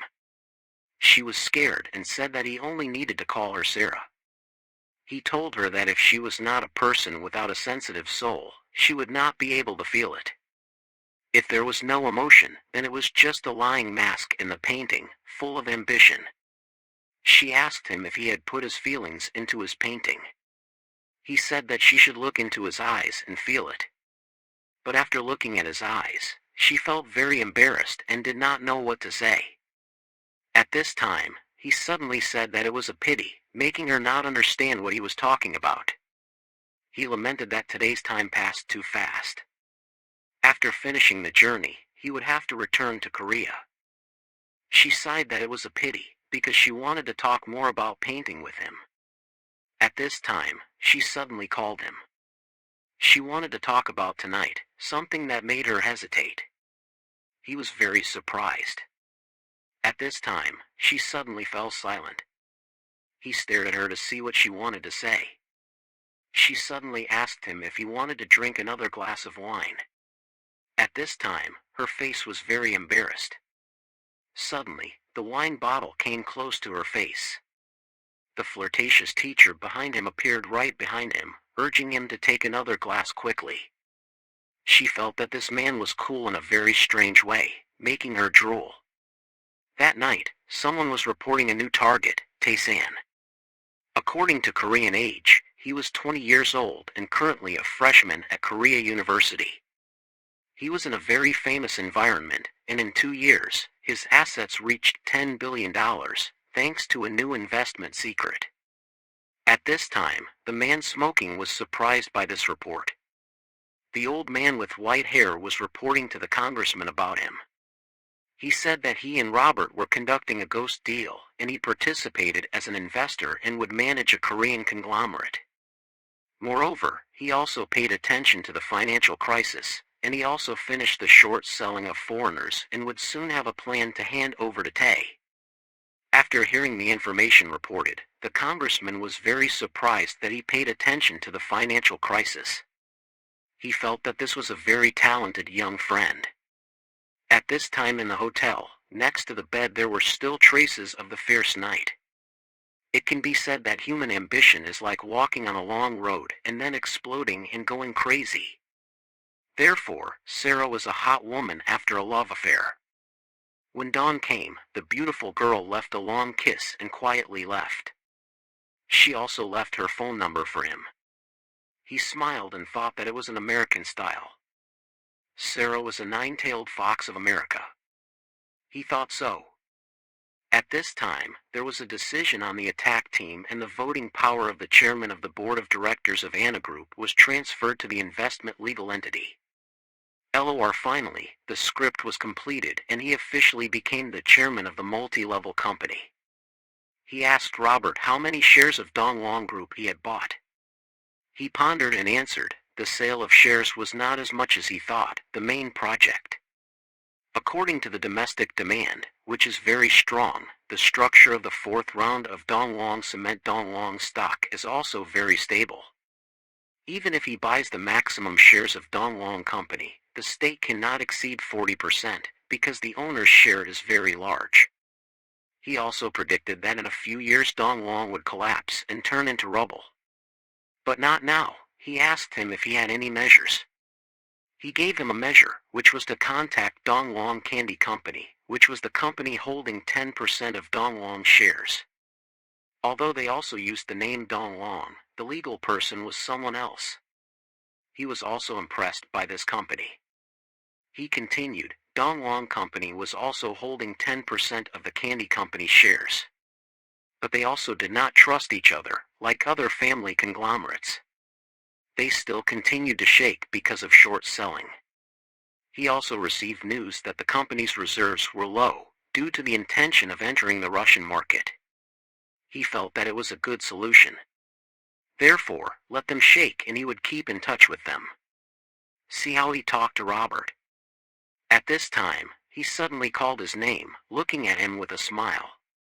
He said that his salary this year was $100 million, making him panic. He was touched and teary-eyed.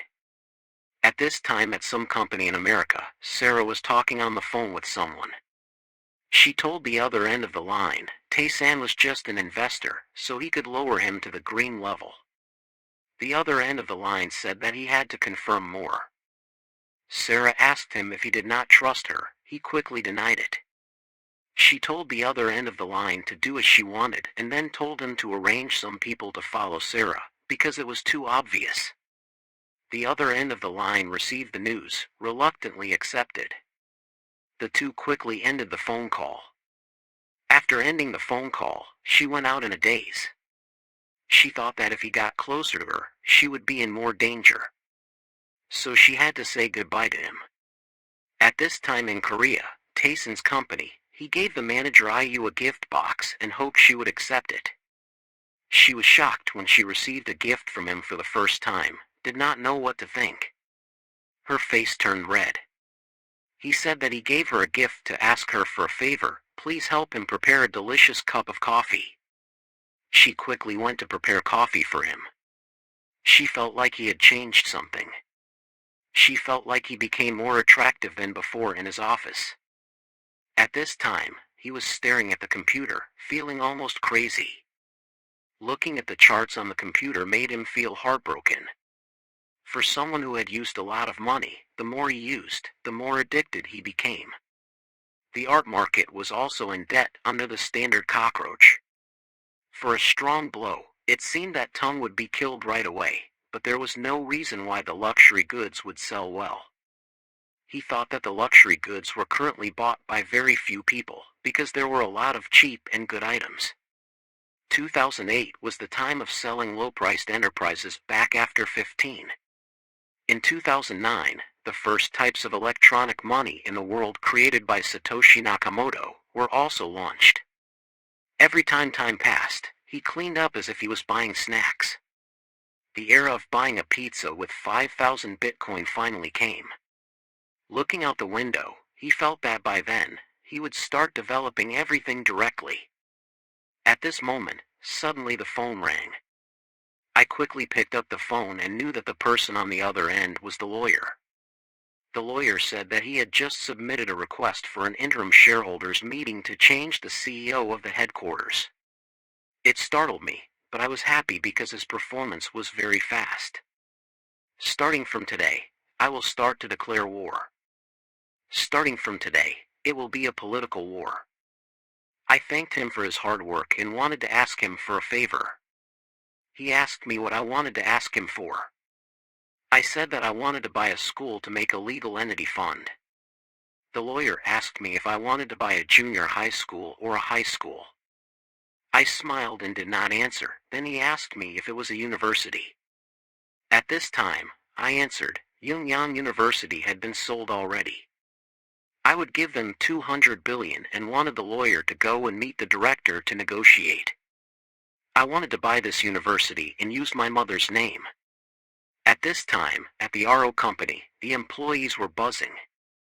Everyone was quite panicked because of some problem. At this time, the director's call rang on the director's desk. An employee felt very indignant when Samu wanted to sink Anna Group. Recently, there were rumors that Samu was getting weirder and weirder. The director quickly reassured his employees not to worry too much about this. A car was driving ahead.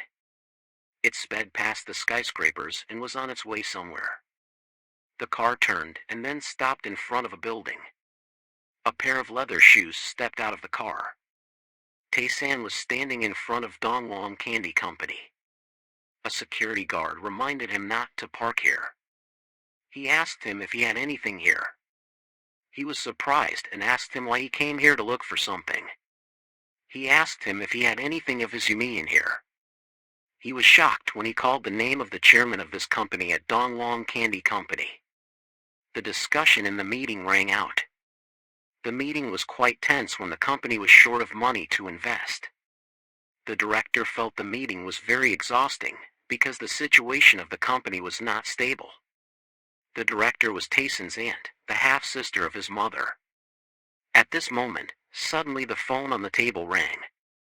She quickly picked up the phone with an annoyed face when she was in a meeting and there was a phone call. The person on the other end said that there was a guest looking for her, which startled her. The person on the other end said that this person claimed to be the director's nephew. She did not know who this nephew was. She was annoyed and said that it was a scammer, because her nephews had not contacted her for a long time and asked the security guard to kick him out. Suddenly, at this time, the person on the other end said that he was the son of Just Ran, which made her very shocked. The person on the other end shouted to stop him from entering. She did not expect that until now she could still hear the name of her sister. He opened the door and walked into the meeting casually and called her aunt. He said that he missed her so much that he came here to visit her.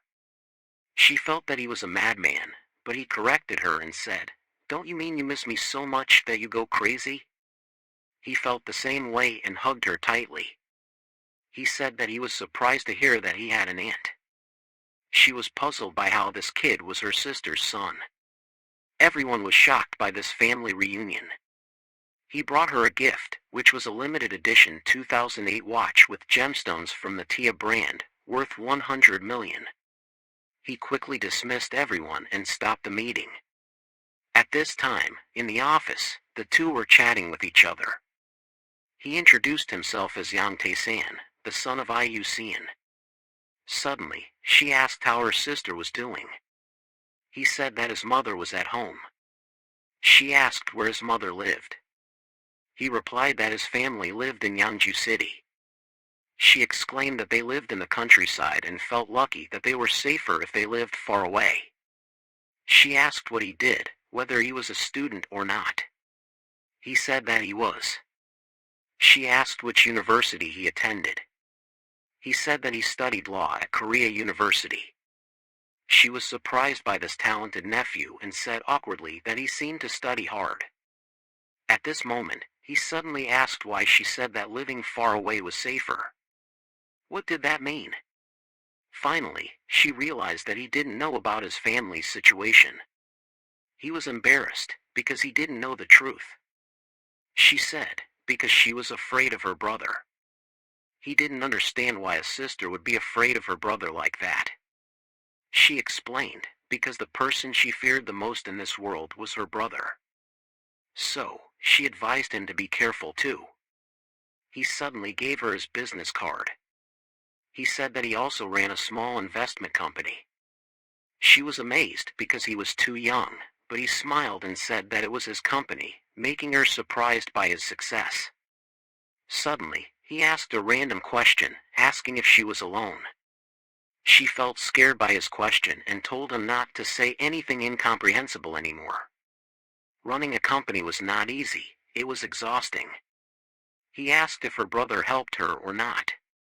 She suddenly called his name with a cold face.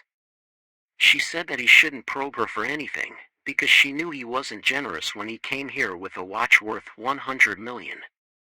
She looked at him straight in the eye and asked what his purpose was for finding her. She said that if she didn't feel guilty about his mother, then she would say that he lied.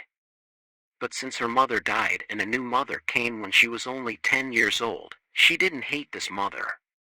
She also didn't hate her slow-witted sister who always smiled.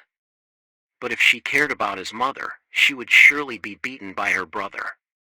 She just wanted to live well. He was terrified of this uncle of his, feeling that he was a madman. She was scared and regretful, saying that her brother was really a very scary thing and that he had to hire an assassin to kill someone. He didn't even know who he was, and if he died, he wouldn't get anything. Because he wasn't the heir. His succession order was still far away. But thinking about it now, he suddenly discovered something. If the order was parents and then siblings, then the weakness of this legal succession system was that if he killed him and then killed his father, then all his assets would go to his mother. And he would deal with all his sisters, and then finally kill his mother. He felt that this scenario was too scary when he wanted to kill his whole family, just to inherit the money he earned. He was very annoyed and cursed. At this time, she suddenly asked him what he came to find her for, probably not for money. He said that he had plans to hand over a company soon. She was surprised, not thinking that it was him, because he still had his father and mother. He said that the company would be split into several other companies. She was shocked, asking if it was like the big companies. Not a big company, but a conglomerate. Suddenly, he called her affectionately. Then, he looked at her with a warm pair of eyes. She was startled by his gaze, not knowing if he wanted her to help him or not. He said that he wanted to do a big deal, asking if she wanted to join him. At this time, at some house, he exclaimed, "Why does a young dancer have so much money and is also the nephew of the chairman? And the assassin also failed, I don't know who he is." Looking at his personal profile, he had outstanding talents in art and music. After entering Korea University, he looked at the dating section. He was amazed to find that he was dating his daughter. He warned, "Be careful about my business plan with your aunt." At this time, he was splitting an apple with a sharp sword. The apple fell into pieces, and half of the apple was fixed on the sword. But that wasn't enough for him, he wanted his swordsmanship to be perfect. With director Gene Wong, he would beat him. But it seemed that his uncle had used a power that he didn't know about. But there was nothing that made him embarrassed. He also had an illegal extra teacher, who was the heavenly dragon god. He wanted to call him here. He happily thought that seeing him would feel very scary. But he still didn't see him appear. At this time, the contact ring rang, saying that he couldn't summon a mid-level god or higher because he wasn't high enough. So it turned out that none of the gods he had met before were above the middle level, but only low-level ones. He thought he just needed to collect points, but it turned out that every game had to have a level. Suddenly, the phone rang. Director Ha had just called him. It was 11 p.m. He asked the other end of the line what was going on. The other end asked him for some time. He was a bit surprised, wondering what happened to call so late at night. He asked the other end if he was being threatened or not, but the other end said that it was not that, but there was someone who wanted to meet him. He was very surprised, so he quickly agreed to meet this person. At this time, at a villa on the mountain, the leader asked his staff why a bunch of assassins could lose to a low-level Korean. He said that the assassins were monitored by the police, so he couldn't get close to them. Fine, one had committed suicide, the other two were in a vegetative state. The kid asked who the target was. The officer said that the employer was also in a vegetative state, so he didn't have the information. He said, "Hurry up and grasp the situation and stop this, because this is the honor of the group." At this time, in Korea, submerged in the darkness with the bright neon lights of the buildings, a car was speeding on the road. Suddenly, the car stopped. Tae-san opened the door, stepped out, and two bodyguards greeted him. He quickly walked inside, following the two bodyguards. He entered a room, and an old man was fishing to wait for him. He felt this place was wonderful, because it was quite quiet. The old man fishing felt that he also had eyes to look at him. He said, "Whenever I'm stressed, coming here to fish is the best." He asked him if he wanted to drink coffee or not. He quickly agreed. He asked him, "Haven't you enlisted yet?" He has such a voice. He was surprised that he could grasp his situation. But he wouldn't tell him that he had enlisted. But no one knew this. He said, it's not that information that came from his belly. Although he was now an old man, he used to have intelligence skills that no one in the intelligence game could catch up with, and now everything had progressed in the direction he wanted. He wanted him to know, the person sitting in front of him was someone who had played with the Korean economy. He was Chairman Yong-yoon. As he cooked noodles on the stove, he asked him, "Are you 20 years old?" He happily didn't answer, but asked him if he had caught any fish. He said, "You too." So there were no fish attacking. It smelled fishy, so he didn't eat freshwater fish. He gave him a bottle of chrysanthemum and asked if he wanted to drink it. He quickly agreed. He poured a glass. He said he heard that he had arranged for some of the children of other people. He said it wasn't like that, because he liked them, so he hired them. He was happy like an elder when he mentioned his children and grandchildren. Wherever he went, he was loved by everyone. Suddenly he asked him if he had a lot of money. Seeing him surprised, he continued, because he heard a lot of rumors that he had opened his mother's and his own accounts. He reminded him not to trust the people in the government, because there were worms and spies everywhere. Director Choi probably only has money in his head this time. After knowing that the former chairman was a greedy fund and had been fired, the old man said. But he didn't expect that he could become president this time, which surprised him. He felt that life was ironic. He was surprised by what he had just said to him. He didn't understand why he looked so surprised. Seeing that he was looking at his own face, he asked him if he was young and knew how to read faces. He startled him. He was a little embarrassed because this was the first time he was caught on the spot when looking at someone else's face. The old man told him that fate or four pillars should also be trusted moderately, because even if he could see the past by looking at faces, he still didn't know the future of human beings. Because people, even if the times change, even if they are saints, they will be corrupted. So he had to change the future from now on, not to believe in face reading or four pillars, just to refer to it and not to trust people too much and not to look down on people. He was surprised by the old man in front of him. He said things like this as a senior, he continued, he just had to try every second, every minute. Even if he was betrayed and lost everything like him, he shouldn't blame anything, everything was fate. He was surprised to hear this. He couldn't believe that someone like him could be betrayed. The old man said that he was stabbed by the person he trusted the most. He told him that they were more than he imagined, they were stubborn and cruel. He advised him to always be careful, because they were always aiming at his neck. He was angry, asking who they were and how they dared to do that to him. He sighed and said that they were the 7 sections. He was very surprised, because this was a group that he heard the old man explain for the first time.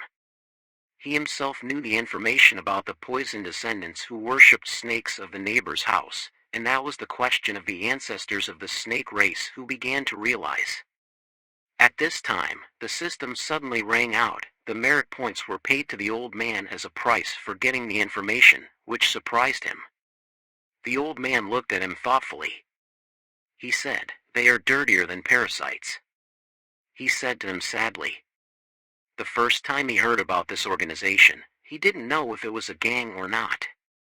He asked the old man, "After all, what is that group, and why are they targeting him?" He said that to die under the hands of foreigners with black hair and those who were staring at his neck, there was no other way but to throw the Jaegam company out as a sacrifice. He was surprised and didn't understand. The black-haired people were foreigners? He looked at the old man seriously and asked, "Is it related to the Anna group?" He said that he himself didn't know the details, because he almost only knew about their existence only after he fell. He asked if you thought he was also a thief. Seeing him use the word thief so casually, he hesitated and nodded. He said he had thrown money into politics and set up accounting fraud. He was embarrassed when he accused him. He continued, he could tell bad stories about him until tomorrow morning. He was embarrassed and pushed his glasses and said that he himself had done that, but at that time everyone did that. Other businesses also cheated on accounting, now too, and even worse than before. He smiled and confirmed that he himself was a thief. He said he was not satisfied with a narrow career, so he decided to steal everywhere. He looked at him as if he were thinking vaguely. Suddenly, he sadly said that his company went bankrupt. Not like a men species, but he never intended to eat alone. He said he just wanted to give employees extra bonuses and create better jobs for the people. He simply wanted to become the leader of the treatment phase in the narrow Republic of Korea, but also on the world stage. He looked at the old man, full of ambition in front of him. He also knew the truth that the old man had been generous with the union when he stayed still, when all the big companies joined in the restructuring and achieved their goals. The employees said they had nowhere to go, so he couldn't fire them even if it was 20%. but it was because of people like that the government was unhappy with the result, so his company went bankrupt. Suddenly he asked, "Do you know a person named Joe Gunza?" He knew that this person was the director of Gen Gum Gang. Before, he said that he used to be an employee of his. He had fired him once for being late and handling his work. But that guy held a grudge and stabbed him in the back. He was very surprised by the old man's story. He continued, "He used to flatter and praise me, but then he joined hands with Ong Bam Jayun, who was the Minister of Economy." Suddenly he asked, "Are those two members of the Not Tom Hoi?" The old man said that he didn't know, but it was true that those two were very suspicious, because the Not Tom Hoi was not a simple organization. It had gone through 100 years of history. He asked, "Did it originate from the Yongxian era?" He said, "No, it wasn't like that." Suddenly he mentioned Yang Zhou Sun Koyan Chiol I1 and advised him to remember these names well. Suddenly he asked, "Are those two creditors or something that I have to remember their names like that?" The old man laughed. He said with a serious face, "They are the bastards who have sold the country many times. They are Banjiangzhou." Hearing this name, Taysan suddenly asked, "Is it the national newspaper?" The old man praised him for being smart. He explained, "Banjiangzhou is the biological brother of the former chairman of the national newspaper." Finally, he understood, and the name Sun Ko Dung then became a lawyer. He climbed up to avoid the Supreme Court, then formed a faction with a talented lawyer. The old man told him, they founded and led the law firm Duyet. He said the name Cheon I won during the dictatorship. He was both the prime minister of the government and a member of parliament, president of the Korea-Japan Association, the first chairman of the Liberal Democratic Union in the body of Japan Victory, also the worst of the worst. He said that his son is now also a member of parliament. He still kept swearing, they were terrible guys. He said that they had hidden very cleverly and he also took a while to find out. He said that the First Sect Association was an organization founded by those who received money from the secret Japanese organization as a political fund and discreetly intended to sell out the Republic of Korea, dragging the media to stir up politics, and a few businesses became members of the First Sect Association. The old man said that he should learn those things to live longer. He was very surprised to hear him say these words. He was like a senior teacher. Give him what he was not taught. He said that weakness always summons evil, and advised him to be strong, so he could survive. At this time at Yuri's house was happily talking to her in the morning. She advised her father to spend time with her, then spend time with her mother, because her mother always took care of her. Her father happily said that he had given her mother the envelope that her mother liked, making her laugh happily. The two happily chatted with each other, but at this time suddenly her father called her name. She was surprised to see her father. Hello, she reminded him of the time she was still in his arms. Then he bought Bim Bim and made him miss it. At this time suddenly he wiped his mouth, asked her if she had nothing to say to him. Why don't you understand me? What are we talking about?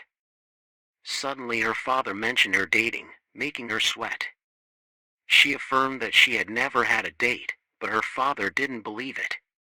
She was embarrassed to be sure that she had never had a boyfriend. At this time, suddenly her father suggested that she go to France to study abroad for a few years, then go there to study and graduate from college. She panicked, not yet reacting. Her father said that the previous thing she liked was to study abroad, so now he would let her do what she liked. She smiled, told her father that she didn't want to go, she wanted to stay in Korea to complete college. If you go to study abroad, leave it for later. Suddenly he raised his voice, saying that he had decided and discussed it with her mother. She had to go. She was afraid that her father knew something and reacted like that. He looked at her and said that this was not a favor, this was an order, wanted her to experience more about the world and then come back. She panicked and was surprised by her father, who was too abnormal. He continued, after studying abroad, she just needed to marry the guy he chose for her, and reminded her that even if she went to talk to him, she couldn't change anything. At this time she was very upset at his place. Her father said her father had also discussed it with her grandfather, so her grandfather had also allowed it. The morning as usual in Korea, the lawyer was at Taeson's office, asked him why he had to call him early like that. Our last night he caused trouble, so he wanted him to solve it. He turned to him and smiled and said that he had a few questions. The lawyer teased him that he was so smart but still had something to ask a mediocre lawyer like him. He asked if he was the link between politics and the financial world. He said that was true, but there was something else besides him. He asked what else it was. He explained, in the early 1970s, lawyers Lo Ion and Jang Sun Cheol officially established, although in the form of a law firm, but in fact it was a law firm in the form of a strict organization. However, the real owner of that place was not the two of them, but the senior lawyer Sung Kong. He asked if it was the Chief Justice of the Supreme Court Sung Kong. The lawyer was surprised that he knew that. He was embarrassed and said that, because he was a law student, it was normal to know. He continued, according to secret information, Sun Ko-dung, the law office that supported him a lot at that time, almost did not have any case that could not win, because Sun Ko-dung was the Chief Justice of the Supreme Court. So, everything was arranged. He was extremely shocked to hear the truth from the lawyer's mouth. He said that he also knew that he had made his son, Sun Jae-kyun, the director. He graduated from the law department of Hanbok University, and after passing the judicial exam, he became a judge, then a chief judge. Then he joined, and soon he became the director. Hearing this, he finally understood, maybe he could not touch this law firm. The lawyer said that actually the Samu company had been destroyed by them many times. So no one wanted to get involved with them. They attacked other companies with very strange tactics, and they only recruited domestic experts, but not foreign experts. He asked, maybe this side had confidence, right? The lawyer said that he also thought so, so he was preparing more thoroughly. At this time, he suddenly said that he wanted to ask him for help. He happily agreed, because if it was for him, even if he jumped into boiling oil and water, he would do it. He said, they had to sow a seed together. He did not understand much, and asked if he intended to plant crops. He felt that the lawyer was too stupid, had a very simple imagination. He said, planting, but not on the ground, but on people. He would officially plant his people everywhere. He told the lawyer, open the documents that he had told him before. He did not know what document he was talking about. He said it was that document. He was even more confused. At this time he said it was the corruption document of the Congressman John Yoshi. He was shocked that until now, he still remembered that thing. Of course, he would remember the things that helped him. Why would he forget? The lawyer felt extremely scared because if he took out that thing, his life would not be guaranteed. Suddenly, he mentioned the family plane, from the Kota Kinabalu Resort to the lifetime VIP card for the multifunctional rooms of 5-star hotels around the world. He would also give them all to him. He was extremely shocked. What, he dared to bribe him? But in his heart, he was very happy. He said that brotherhood should not be calculated like that and asked him what document he wanted. He said that the document could be made and sent to the other party who could not resist. He was surprised that he wanted that important document.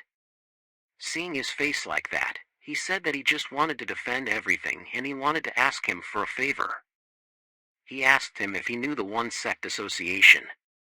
He was terrified, asking why he knew about the One Sect Association. He asked where he had heard it from. He smiled, saying that he just happened to hear it. He thought he was too much, too unreasonable to him, making him not understand. He suddenly yelled, saying that even when he was on guard against him, he investigated his law class reunion. He said that the members were not even 10 people, but he still knew it was amazing. He then knew he was talking about the translator, and he had expected too much of his lawyer career. Suddenly the phone rang, announcing that Director Han Jin-yu was looking for him. He quickly invited them in. At this time, the other end of the line announced that there would be another guest visiting. The lawyer felt a bit surprised and wanted to avoid it.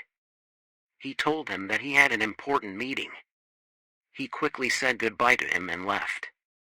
He would send the document by email to him. He said goodbye to him and said he would contact him later. The call of the two people entering the room. This was the guest he had been waiting for all this time. Even his door was already open. At this time, Director Han entered and greeted him. He turned his face to look behind him. Behind Director Han was a short man in his early 50s, with a solid body like a rock. His eyes were stern and confident looking at him. He reached out to shake hands and introduce himself. He looked at his hand for a moment, then stepped up to take his hand and introduce himself as Jang Hoon. He was the director of the National Intelligence Institute of the Future. At NIS. At this time, someone was listening to the phone and asked where someone was now. The other end of the line said they had lost track of this person at the meeting place. He scolded, saying that just because you are a superior in the state leadership, he become arrogant, right? He still considers himself a member of NIS. At this time the state leadership has changed. He said that he would definitely monitor each member to avoid failure and find out if anyone was supporting the previous leaders. At LOR Company. The meeting between the two people still took place in the handshake. He thanked him for coming here today and he must have had a long trip. He also admitted this and said that he did not know it would be so tiring when he came here. Director Han left first to make it convenient for the two to talk comfortably. The two agreed with him and let him go. At this time, 2 cups of coffee were still steaming on the table. Tae-san asked him if he seemed to have had a hard time these days, but he said he was fine. He said that when he was at NIS, he never could sleep more than 5 hours a day. But now he could sleep as long as he wanted without anyone complaining, and he also did not have any reports or notifications to do anymore. He smiled and said that he thought he should continue working for the country. But he did not want that at all. He just wanted to rest during this time. Even the former president had said that he wanted to go back to his hometown and start farming. So he would also write some books and nurture the dreams of the future children. He asked him if he did not regret having to end it early like this. He said that even if he regretted it, he could not do anything because there was nothing left for him to do. He said that even though this was the first meeting, there were some things he still wanted to ask him. He was a bit surprised that he asked so directly. He wanted him to come to his place and then learn everything he did not understand, the words he had just said. He said that he would sponsor his studies and ensure his life, and he had also prepared a visa for him. He was a bit surprised by this thoughtful invitation from him. He said that it was not easy, because the current government was not tolerant. At this time, he suddenly said that it was very good, making him surprised and look up at him. He said that he was thinking more evil than him at this time. He was even more astonished when he said it bluntly.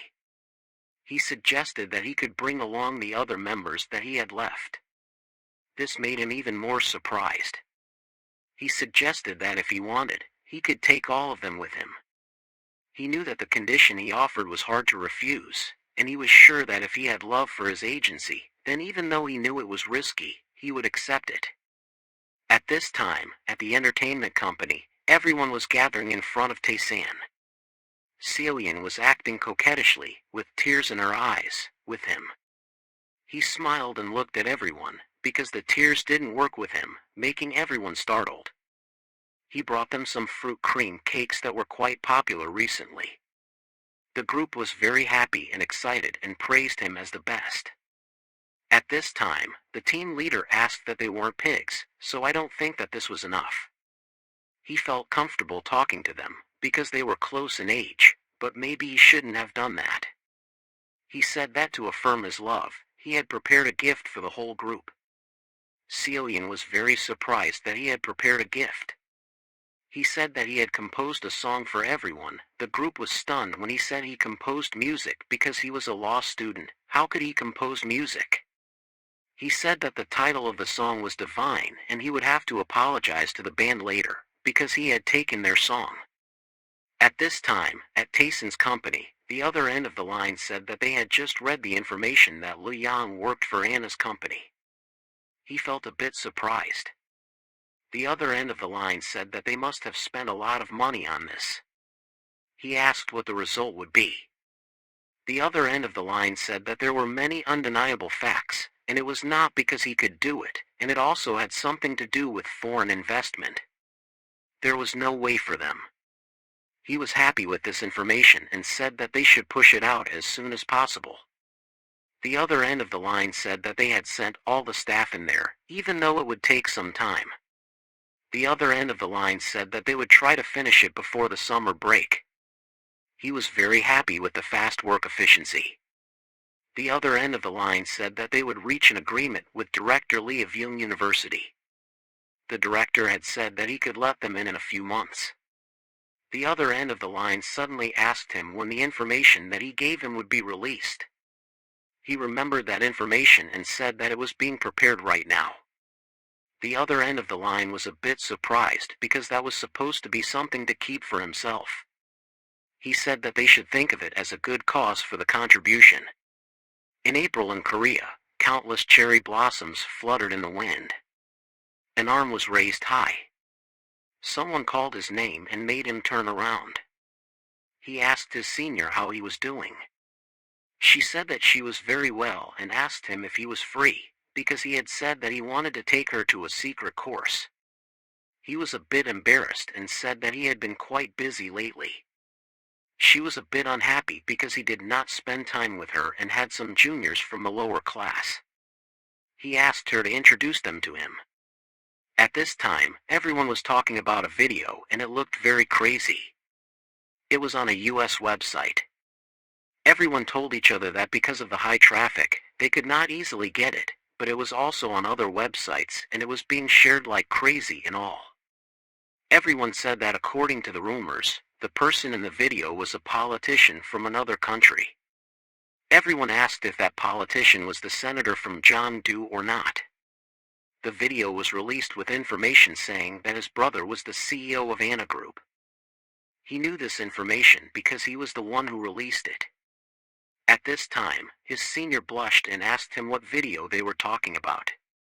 He said that there was some big video that was spreading. She said that those beasts, why, all men were like that, except Tae-san. He happily thanked her for the compliment. Actually, she probably did not know that because of him, the movement of Me Too was happening strongly right now when there was not much time until the election started. But it was the best time to send someone away. In the city of Yeonju, the rain was pouring. At this time, the radio was telling the people that it was sending to the people of Yeonju City. I am your representative Ozu Hayu. Please trust me one more time. He said that he himself was not born here, but he considered this place as his hometown and tried to do his best. For the past 4 years, he has been working hard to develop the city and help the local businesses. He is also very close to the incumbent president. If the people here support him, he will continue to improve the local businesses and strengthen the economy of this place. He says please support him just once. The supporters are trying their best. He stands in the rain enthusiastically, but no one cares about him. He feels extremely sad. At this time, he keeps thanking the people here, but no one cares about that either. At the office, he is very angry because he did not get any votes while everyone else could get them easily. An employee brings him a cup of tea and hopes he will calm down. He says he should not give up, because according to their analysis, they are doing very well. They are ahead of the competitors by about 15%. He smiles happily, saying that he has to thank those idiots for giving him a great victory soon. He says that those who oppose them do not know how politics works, and they need to do everything they can at this time. Suddenly he asked, who here has the best hand? He called Ayang, and a pair of black high heels entered the room. She walked over and asked if she had called her. Seeing her, he happily said that his shoulder was a bit stiff and wanted her to come and massage him. She was shy and reluctant to go there. He sent all the bodyguards out of the room immediately. There were pleasant groans in the office. He complimented her on a great shoulder massage. Suddenly he pushed Tay towards her and said that young girls like her always do their best work. She felt both embarrassed and angry, but she couldn't do anything at this moment. Suddenly, a bodyguard rushed in and called him, making him panic. He was furious, and scolded him for ruining his break time. He blushed and announced that something big had happened, and told him to check the internet quickly. He checked the internet quickly.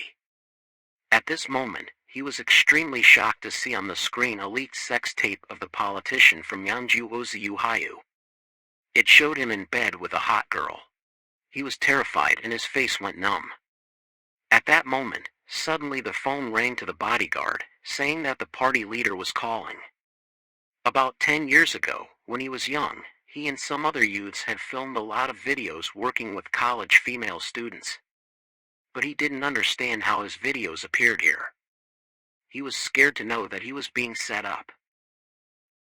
At this moment, suddenly the glass door exploded, and glass shards flew all over the room.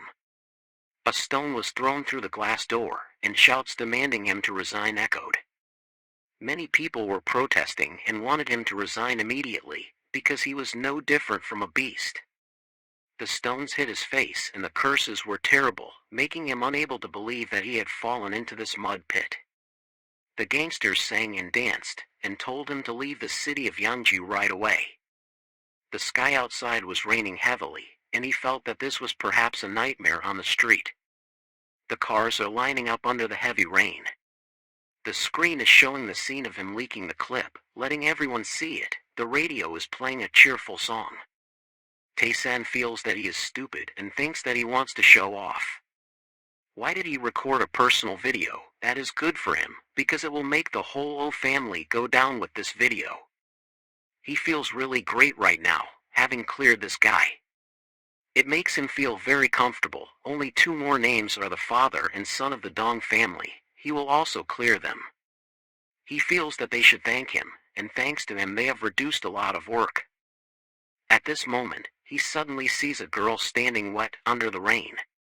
He is surprised to look at her. Yuji is sad, standing in the rain. He quickly opens the car door, calls her name. She looks at him with tears in her eyes and calls his name in a sad way. He brings an umbrella to cover her and asks her why she is standing in the rain. Without an umbrella like this, she will catch a cold. He hugs her shoulder and says that she should get in the car with him. He will take her home. She cries and does not want that. He asks what happened to her at this time. Suddenly, she faints in his arms. The girl that he accidentally recognized in the heavy rain is the one who is vague with him. Still fainting in his arms, he feels that this is not a small problem for her. At this time, in the mansion of Yuji's family, her father is very panicked when he hears that his daughter has disappeared. The other end of the line says that she has hidden herself very well at school. Her father is very angry when he hears this and thinks that he did not do his job well. Her father asks to find her immediately. The person on the other end of the line panicked and received the order. He angrily looked at the phone and cursed. Suddenly, he thought that maybe she had gone to Taeson's place. In the bedroom, a girl was lying on the bed with wet clothes, almost unconscious. In these clothes, the clothes clung to her body and revealed her seductive curves. He had a nosebleed when he saw the scene in front of him. This was a scene that made many men fall in a second. She would have to leave in 1 more day. When it was time to go, she finally understood one thing: what love is. At this moment, suddenly there was the sound of footsteps walking through the rain towards her. She had always buried her feelings deep inside. She had wished to meet him, even just once. The man she wanted to meet was Jang Tae-san. She really wanted to see him again before leaving. His warm hands touched her forehead and made her very touched. He said that her body temperature had returned to normal. Seeing him in front of her, she thought it was a dream. She didn't know what was happening, but she was happy about it. He smiled and touched her cheek and comforted her, saying that she didn't need to worry about anything. Looking at him, she realized that the place she was sleeping was not her home. He told her that from now on, they should act like nothing had happened. She felt very moved by this situation. Suddenly, she grabbed his hand. She sat up, pulled him towards her. She asked him to hug her, and her tears fell. He didn't understand what was happening. He wanted to tell her that they were not lovers, but suddenly she pulled his head down to her lips and said that she wanted him to do that. She begged him to do that with her. The silhouette of two people hugging each other outside was the heavy rain. He said that if they did this, it would be difficult for both of them, but she said it was okay. She only hoped that in this moment, he would love her. It was not his fault. He closed his eyes awkwardly and called her senior, but she did not mind and wanted him to call her by her name, Yuji. Outside, it was still raining heavily. What would come would eventually come. The room was also moldy. At the Korea Institute of Technology, iPhones were placed on the shelf. Tae-san introduced his friends, the early users of the smartphone product, and wanted Seoul to distribute touchscreen phones to everyone, making everyone incredulous. Everyone here felt like they were dreaming. iPhones were expensive, and they were not sure if they could buy them, so it was not surprising that the engineering students were amazed. He had asked Robert to transfer them directly here on June 29, 2007. He introduced to everyone that in front of them was an iPhone. Everyone was wondering why he distributed them to everyone. He smiled and said that it was a gift he wanted to give to everyone. Everyone was very surprised, to the point that Lu did not think that a law student could give everyone these things. Seeing everyone's happy reaction, he did not know what to do. He introduced the iPhone with 2.5G network support, but unfortunately it was GSM, so people could not use that feature in this country. But he promised everyone that it would appear in the next 2 years. Everyone was shocked, not knowing what the government was doing when it was so slow. He smiled at the reaction of everyone and asked them before he showed them the app that they had developed. He wanted to ask everyone one thing, which was how successful they thought Apple would be. One person said that maybe it was just a flash in the pan. Another said that they heard that Microsoft and Google were preparing to launch their own versions. He said that if it were up to him, he would definitely think that Nokia would lose quickly. Everyone did not believe what he said, because Nokia controlled so much of the mobile phone market. How could a giant like Nokia fail? Everyone thought it was a joke. He smiled and told everyone to trust him. Apple would be a huge success and eventually take the #1 spot.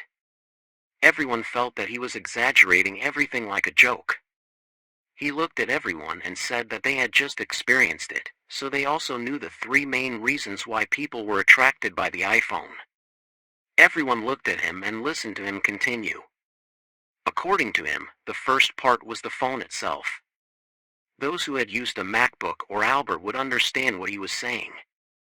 They were created with the purpose of bringing a unique user experience, bringing people and machines closer together. The second reason was the addictive factor of the programs. If you used iPhones, then you had to use a USB. Everyone was amazed to hear him say that. That was the addictive tendency that Matthew was aiming for. Finally, there was the customer service center that Apple provided. Further, with its attractive development tools, talented and curious individuals would be attracted to that market. Among them, there would be some who became extremely successful without being affiliated with any company or group, just by creating apps. Some people would achieve great success. Everyone murmured that he was exaggerating. If you made apps, then you wouldn't make much money. And it wasn't like creating a website was a mobile app. And they said that law students just tried to exaggerate everything. he felt that everyone did not believe in himself, even though he told them so much information. Then he would show them. At this time he told everyone, browse through the app menu. Everyone was amazed and quickly picked up their phones to search for the app menu. He asked everyone if they saw the app with the icon of a lion group, and open it. That was the app developed by him and Soul. Everyone was very surprised that only 2 people could develop a phone app. Almost everyone did not believe this. But he knew that there would be more surprises for everyone. This was nothing yet. He said that even if they did not join any company or group, ordinary people could also hit the jackpot by developing apps. Everyone was very surprised to see a cute lion appear on the phone screen.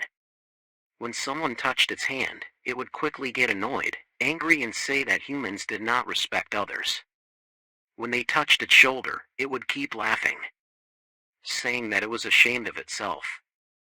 Everyone was shocked to see a cat that could talk and did not believe this was such an app. It was reacting to the touch of everyone. He knew that they had felt very interested in this app. Just launched, this was the first app to attract attention on the iPhone. And he worked with Animen, so it didn't take much time. Everyone was amazed to see this was a top-notch app. They asked him if he really developed this app. Only 2 people can do this, right? At that moment, he asked everyone to witness this. He said that only those who have creative thinking can lead this world. Then, the system rang out. He received a lot of karma points. Everyone was excited to hear what he said, as if something changed in them. Then, the system rang out. The ancestors were looking at you, who were giving beneficial advice to their descendants. At that moment, at Seoul University in Korea, they asked if he was him. Was he not a law student? She handed the phone to him and said that he was definitely an alien. This made the girl very interested. He said that he only told her this. This surprised her and listened to what he said. He said that aliens existed in Area 51 in Nevada, USA. She was annoyed because he was talking nonsense to her. Then, suddenly, the phone vibrated. The name Osaka appeared on the phone screen. He asked what was going on. The other end of the line said that something big had happened. He was shocked and shouted, asking if the prosecutor really broke in and if there was an investigation going on. Sol was surprised by his phone call. This time it was a prosecutor. After all, who was he? At that moment, at the LOR office, a prosecutor showed his name tag and asked her to call her lawyer. She quickly stepped out and greeted everyone. She asked him if he wanted a glass of iced coffee because it was too hot today. He said that he did not come to play, so do not try to waste time.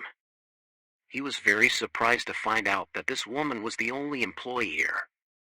She smiled and told him that if he wanted to investigate, just go ahead, they would not stop him, because she had also worked at a law firm for a while. He was very annoyed to find out that their information was confidential.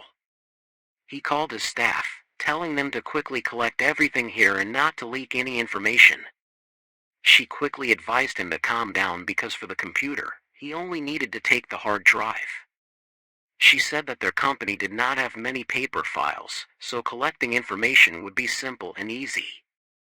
Looking at the name tag of the CEO, he was surprised that it was a young man whom he had investigated. He was very angry, feeling that all the bastards in Korea were the same. He suddenly grabbed the computer mouse. He was very surprised by the computer screen that had no icons on it, not even the trash bin. He felt that he had been tricked this time, because they had everything. If so, it would be easy for him, because they had a secret. Suddenly, an employee called him, making him startled. The employee said that their investigation was over. He reported that there was not a single box full, which surprised the prosecutor. He angrily yelled at his staff, telling them to check the other floors and fill all the boxes. The employee hesitated and said that the other floors were not in the search warrant. The prosecutor angrily said that he would take all the responsibility, as long as they got all the information. They quickly ran away. As he searched everything, suddenly someone walked into the office. The prosecutor yelled angrily, "Who is this bastard?" He was interrupting an official investigation here, but he still walked into the office without stopping. The lawyer who came said, "It's me, the bastard." The lawyer smiled and looked at Nam, greeting him warmly, "Long time no see." He was shocked to call the senior in front of him, and the lawyer was very embarrassed to hear the word senior from his mouth. He asked the lawyer why he was here. The lawyer said not to act like he didn't know anything. The lawyer yelled at him that he was the lawyer of this company. Everyone fell into a state of panic and confusion. The lawyer quickly told them, "Show me the search warrant." But at this time, everyone looked at each other in a puzzled way, trying to exchange glances. He was very angry because they stood there like that. He said that they didn't know that in an investigation, the lawyer of the defendant was allowed to participate. He shouted at everyone, "Hurry up and show me the search warrant." This made everyone very scared. The prosecutor quickly told his staff to give the lawyer reluctantly. The lawyer smiled with satisfaction, holding the search warrant in his hand. He laughed, asking them why they made him crazy. What was a final insider trading order, since this case had been investigated already? Why did they come here and cause trouble again? The prosecutor stuttered that if they investigated, they would not let them finish talking. The lawyer quickly interrupted, asking them why they searched areas that were not in the search warrant. He mocked the prosecutor in front of him, saying that it was because of the way he worked that made him despised. It was to follow the law but deliberately not follow the law. The lawyer asked him how he dared to act on his own. He asked if Kawanizu had caught them doing that. The prosecutor looked at his lawyer in surprise, angrily saying that the damn dog only cut everything indiscriminately for promotion. He was looking at the prosecutor and whether they were really true or not. If the prosecutor also used the law for the wrong purpose like Kawanizu, then he would also be dragged by him. He smiled. The prosecutor should behave properly. He asked him if he knew how much profit CEO Huang Qi made every day. At least it had to be tens of billions of won. This would definitely cause chaos internally. The prosecutor was very scared by what he heard. The lawyer continued because some of their money would also come from American investors. So of course they would sue in the US. He looked at the young prosecutor and asked if he didn't know anything, and said that the name of the Taysan collaborator was Robert. At least had he ever heard this name? He was the most prominent investor on Wall Street and also a business partner with CEO Zhang. He advised him to choose the right side. If he chose wrong, he might have to pack his luggage and go back to his hometown. Hearing this made the prosecutor swallow hard in fear. It was already dark outside, and the sun had set. The lawyer told these employees to quickly pack up and leave. Why were they still standing there? They didn't have a search warrant that allowed them to investigate at night, so they should hurry up and leave.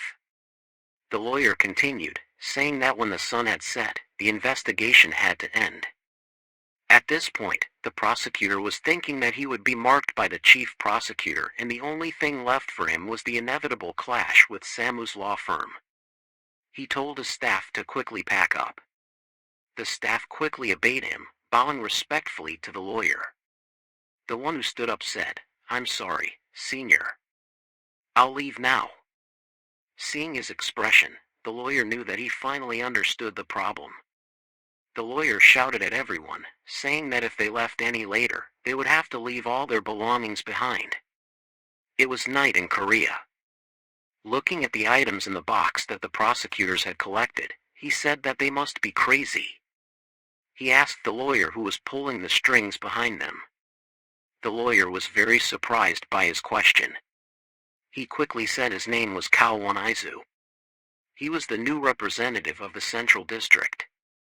He continued, saying that although it was his personal order, it seemed like Liu and Huang were the ones who really orchestrated this. He nodded, saying that he heard that things were quite busy lately. He felt that if they had started to act, there might be another attack. Was it this investigation? What was it compared to that? The lawyer admitted it and said that he knew how evil and cunning they were. How much did he know? He knew that Korea was a place where even innocent people could be framed for something. He smiled at the lawyer and asked him to be careful. He said that he had done his best, but he lacked power. At least until now, they were still safe, but he asked for a little more time, because they were talking about Liu and Huang. The politicians would also start to act. He advised him to be very careful. He smiled and said that maybe he should reconsider his decision. He asked him if he had a plan in mind. Why? He smiled happily and said that he just intended to do what he thought was right. At this time, at Ro's company, they were very annoyed. The employees were apologizing to the director for not being able to find a reason to deal with Jang Tae-san. They said that they would try again soon. The director quickly interrupted him, saying that he had to go. He had something to do. So he had to hang up first. He quickly put down the phone. He was annoyed with his staff, who had no sense of competition. He felt that there was no one useful anymore. Everything was going well. His daughter had successfully landed in France and maybe she was getting used to everything. Now, he only had Yang Tae-san to deal with. He was director's son Jegu. Suddenly, the phone rang again. The other end of the line announced that there was a guest who wanted to see him. He was a bit surprised because it was late, and he did not know who was on the other end. They informed him that it was CEO Young of LOR Investment. He was very shocked. He asked the other end of the line if it was really Jang Tae-san. At that time, it was midnight, and he walked into the room with a happy face and greeted him. He felt annoyed because he did not like his attitude at all. He quickly invited him to sit down and talk. He asked why he came to see him at this time. He said that he just wanted to meet his senior and also wanted to discuss business matters. He did not think that he was his senior and felt that he was exactly what people said. He cheerfully asked him if he was not also a graduate of the Law School of Korea. Or was it not that the school, hometown, and profession were the ideal places to start a new relationship? He still did not want to be his senior and asked him his name. He was embarrassed by his very distant words. He introduced himself as the CEO of LOR Investment Group, Jang Tae-san. Recently, he heard that he was interested in his company, so he came here to see him. He said that he did not know what he was talking about. He said not to act so politely, but he was also one of his juniors. Without looking at him, he said that let this old man tell him one thing, what was the real reason he came here. Suddenly, he stood up and said, "Please help him with something." He startled him, and he smiled wickedly. He said that Anna would soon collapse because his investors were preparing to cook them. He repeated once more that his investors were ready to overthrow the Anna company. He was very surprised to hear what he had just said. He said that as he had seen, he was very close to the Wall Street investor Robert. He was amazed to hear him mention his name. He continued, Robert was also very close to the U.S. politicians. He began to feel afraid. He suddenly asked him why Robert targeted Anna. He smiled, and said that he just happened to hear this. It seemed that he targeted Anna because of the political funds, repeating what had happened to Saigon before. He was a bit surprised when he talked about political funds and asked if Robert really told him that. He smiled, and said it was not the reason why he sent someone to his office because of that information. He was stunned when he hit the black heart, but quickly regained his composure and said he was very funny. At that time, he suddenly wanted to tell him straight the reason why he visited him so late. He looked at him and listened. He said that there would be a big game soon and he asked him if he wanted to join him. He was amazed by what he said and couldn't react. At this time, at a house in Korea, someone was saying that he was not satisfied with the election results. If it weren't for the incident a few minutes ago, they would have had 10 more seats. but he had fulfilled his duty as the regional director. The old man with squinty eyes suddenly looked at the person sitting in front of him and said, "It's all thanks to this person." Director Sun said that it was all thanks to Chairman Park Jong-hyun. An old man with white hair said that it was all thanks to the Seven Stars Association. The old man with white hair suddenly asked Director Sun if he had ever heard of him taking over Anna. Director Sun said that he had also been approved by the chairman of the Seven Stars Association, and he concluded that taking over Anna would do more harm than good. The old man with white hair said that it was a pity that Anna made a lot of money but couldn't handle it. But Director Sun said that he would come up with another better option. What was it? He said that he had a senior at Korea University, who was a 20-year-old investment genius, and he had a network worth several trillion. Everyone was surprised by a 20-year-old kid who had several trillion in his hands. Director Sun gave a document with information about Jang Tae-san to the two people in front of him. They were shocked to see the information and wondered how such a genius could exist. Director Sun said that he was very good, but there was one problem: he wanted to have the Anna Group. He was currently cooperating with Wall Street investor Robert. He said that he would swallow Anna whole. He suddenly opened his eyes wide and asked if Director Sun meant the investment devil. Director Sun quickly confirmed this. He said that Robert had a lot of connections, and people said that meeting him was harder than going to heaven. The old man with white hair doubted that Jang Tae-san could be so good. Director Sun confirmed this and said that in just a few years, his investment profits had exceeded several hundred billion.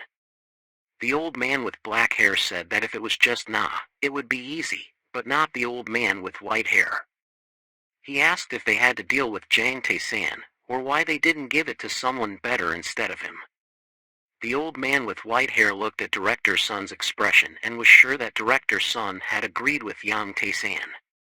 Director Sun said that it was time to deal with Anna. The other directors had also agreed to this. Director Sun continued, saying that he also knew that Tae-san had a relationship with Chairman Jo of Yongjiang. He said that he was the illegitimate son of Chairman Yo's illegitimate daughter. Everyone was amazed that they finally found out. It turned out that Yang Tae-san wanted revenge. The old man with white hair asked Director Sun what he wanted. Director Sun said that there would be a big game soon, and he wanted him to stand on his side when something happened. If they agreed, he promised to multiply their investment by 10. They asked about the other risks. Director Sun said that he hadn't decided yet, but first he hoped that the two brothers would secretly help him a little. Because he was planning to invest 300 billion of his own money. At this time, at LOR Company, the person on the other end of the line said that the date of the shareholders' meeting had been set, but he didn't understand why the court was so urgent. Tae-san said that it was still lucky. The person on the other end of the line said that he heard that Leo Hang had withdrawn from Anna's legal team. The person on the other end of the line said that it would take at least a month to send all the invitations and determine the date of the shareholders' meeting. Tae-san happily agreed. Suddenly, he opened his phone. Then he pressed the person on the other end of the line and thanked him for his gift. The person on the other end of the line said that they should go for a drink someday. He said he would send the person on the other end of the line his bank account number. The person on the other end of the line quickly thanked him. He smiled and didn't understand why the other side thanked him, while he was about to stab a knife into his throat. At this time, suddenly the phone rang. The person on the other end of the line said that there was a guest who wanted to see him. He asked who the guest was. The person on the other end of the line said that Chairman Duan-dung thought they had arrived. He was embarrassed because he forgot about this. He quickly invited them in. A pair of pink high heels appeared in front of the office door. He was very surprised to look at the girl in front of him. She quickly greeted him. She introduced herself as Yohee. He was embarrassed and praised her for being really beautiful. She smiled and accepted his compliment. Until now, he realized that director Duong Dung was the father of the girl in front of him. She also quickly confirmed to him that he was her father. He felt a bit astonished. If this girl said she was his granddaughter, he would believe it, but if she was his daughter, he was lucky. He quickly invited her to sit down and asked her if she wanted to drink coffee. He quickly contacted the team leader and asked her to bring up 2 cups of coffee. 2 cups of coffee were quickly brought to Yohee. She praised his employee for being both beautiful and capable. He smiled and said that he paid her a very high salary. She smiled and said that if she also wanted to receive such a salary, could she? Because after she returned to the country, she only had enough money for gas. He realized that this girl was quite open, smiled, and said that surely her father would let her live comfortably. She said he gave her a house, a car, and $1 million in her account. He felt that a young person like her had enough. She smiled and said that it wasn't enough, because she wanted to fulfill her father's dream. He felt that she had a skin as white as snow and could enchant others. If he wasn't careful, he would be deceived by her beauty, like other men who looked at her. He rated her level of danger as 99%. Suddenly he asked her, surely she also realized that her father's dream was very great, right? She looked at him and asked if he wanted to give her a chance. He said he would invest in her if she had the ability. She quickly said that she graduated from the business department of Green Sun University. She also completed the master's and doctoral programs there. Meanwhile, she was only 25 years old. He was very surprised to know that she was so young. She said that she graduated a few years early. This made him feel that she was very impressive. But she said that if compared to him, her achievements were nothing. Suddenly she told him that her father's standards were very high and asked him if he wanted to know what he said to her. She continued, he said that she could only manage well in one field. She shouldn't dream of managing a whole group, but should focus on one field only. He felt that like father, like daughter, the level of danger of this girl was increased to 99.5%. Suddenly the phone rang and announced that Manager Ha had arrived. He quickly invited him in. She asked him if she had been accepted for this job.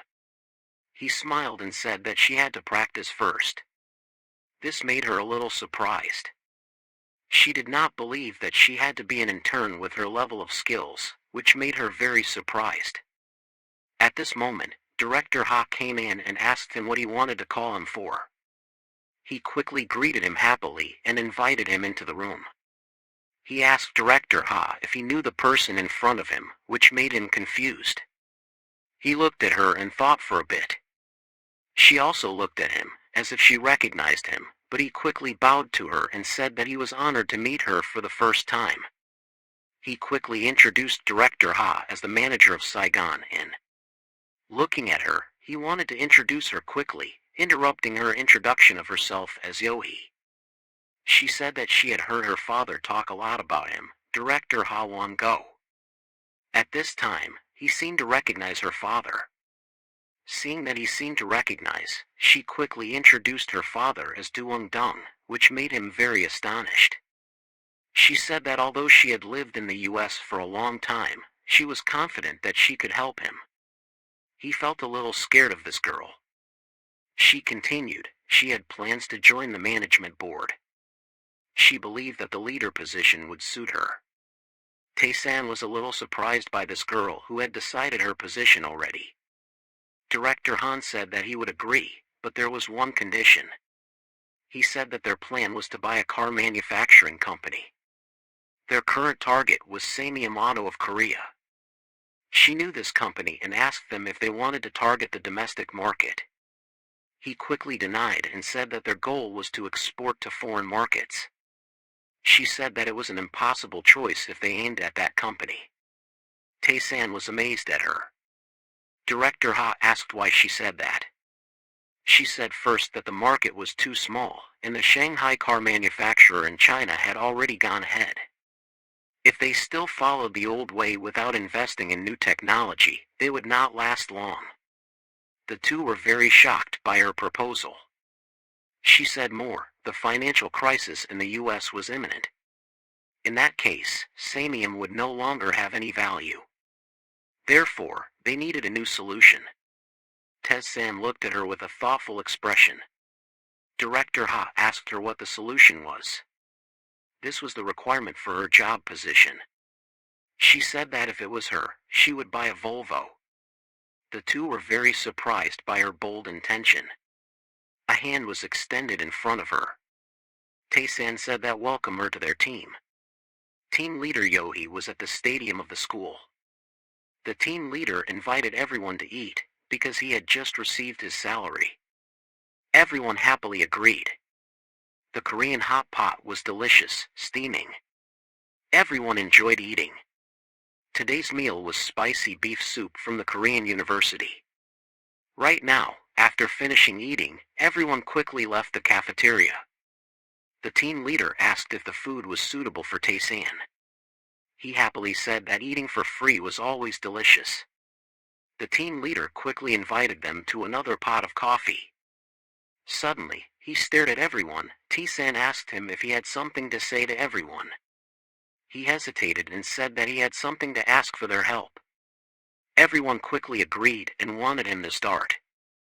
He said that the festival was about to take place next week. Did they know? Because the professors were very happy in the previous meeting, so they had high expectations for this festival.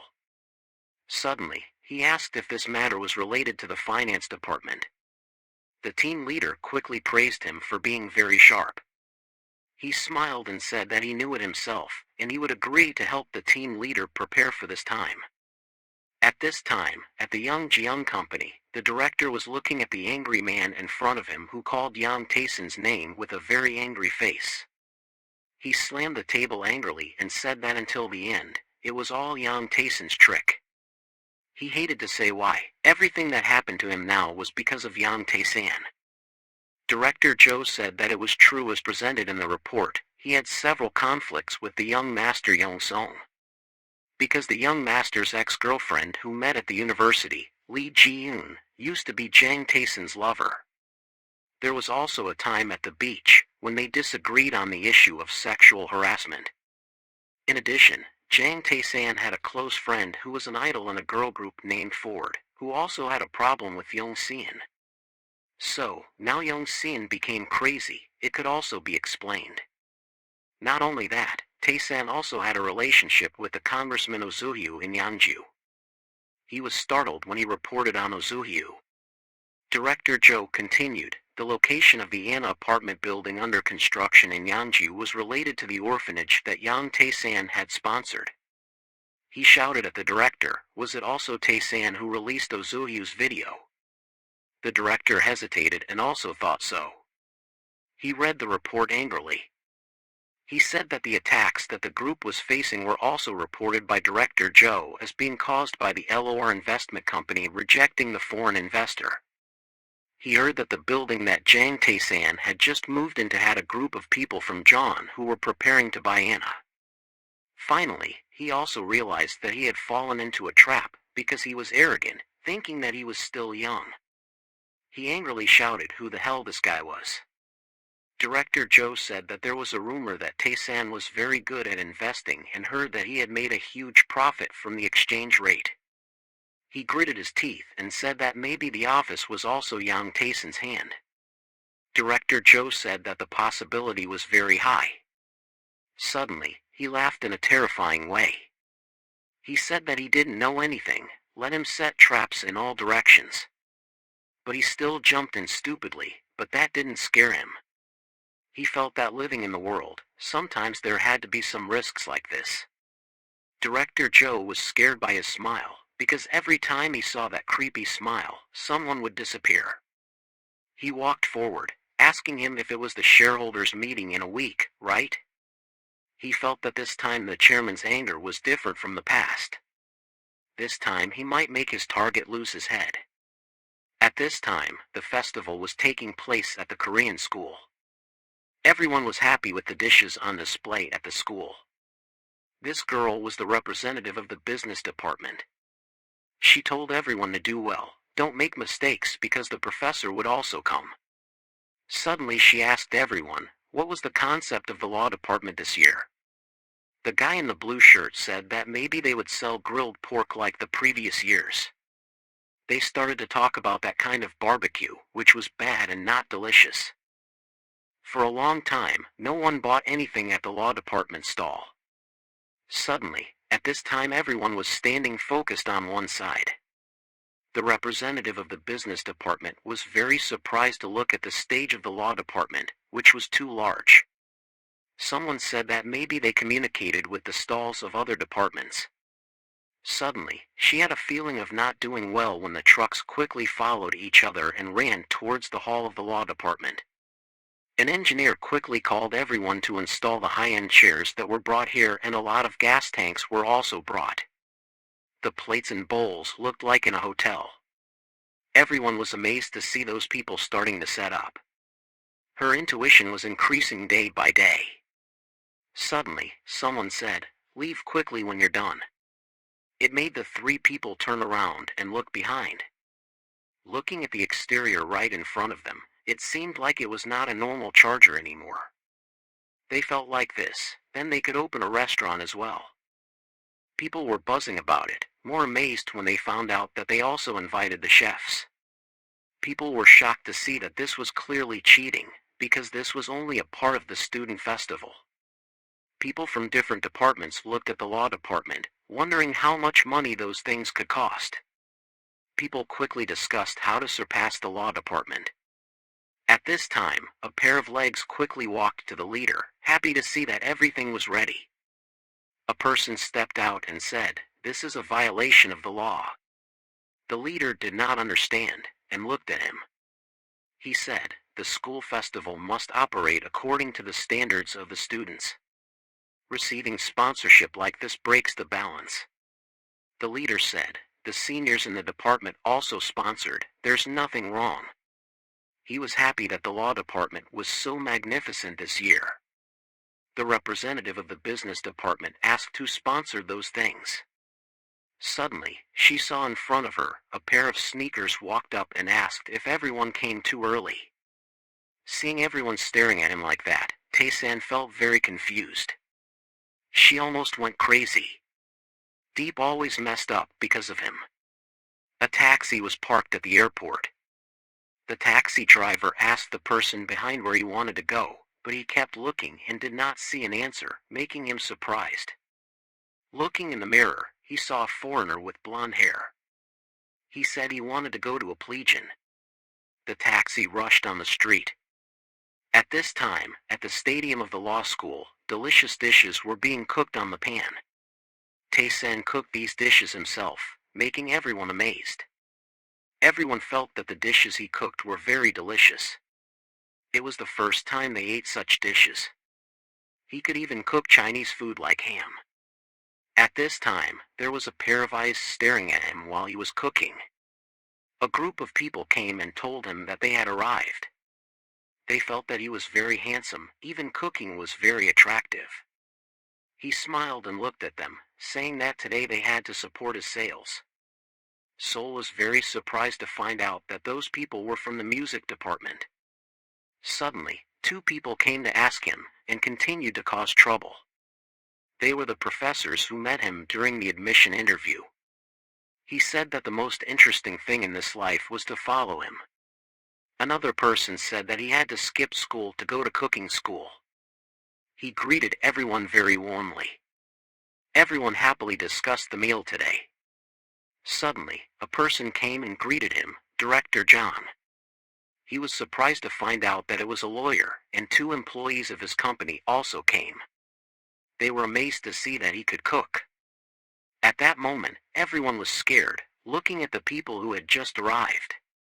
He looked at them with an embarrassed and angry expression, saying that this was a school and they should not call him like that.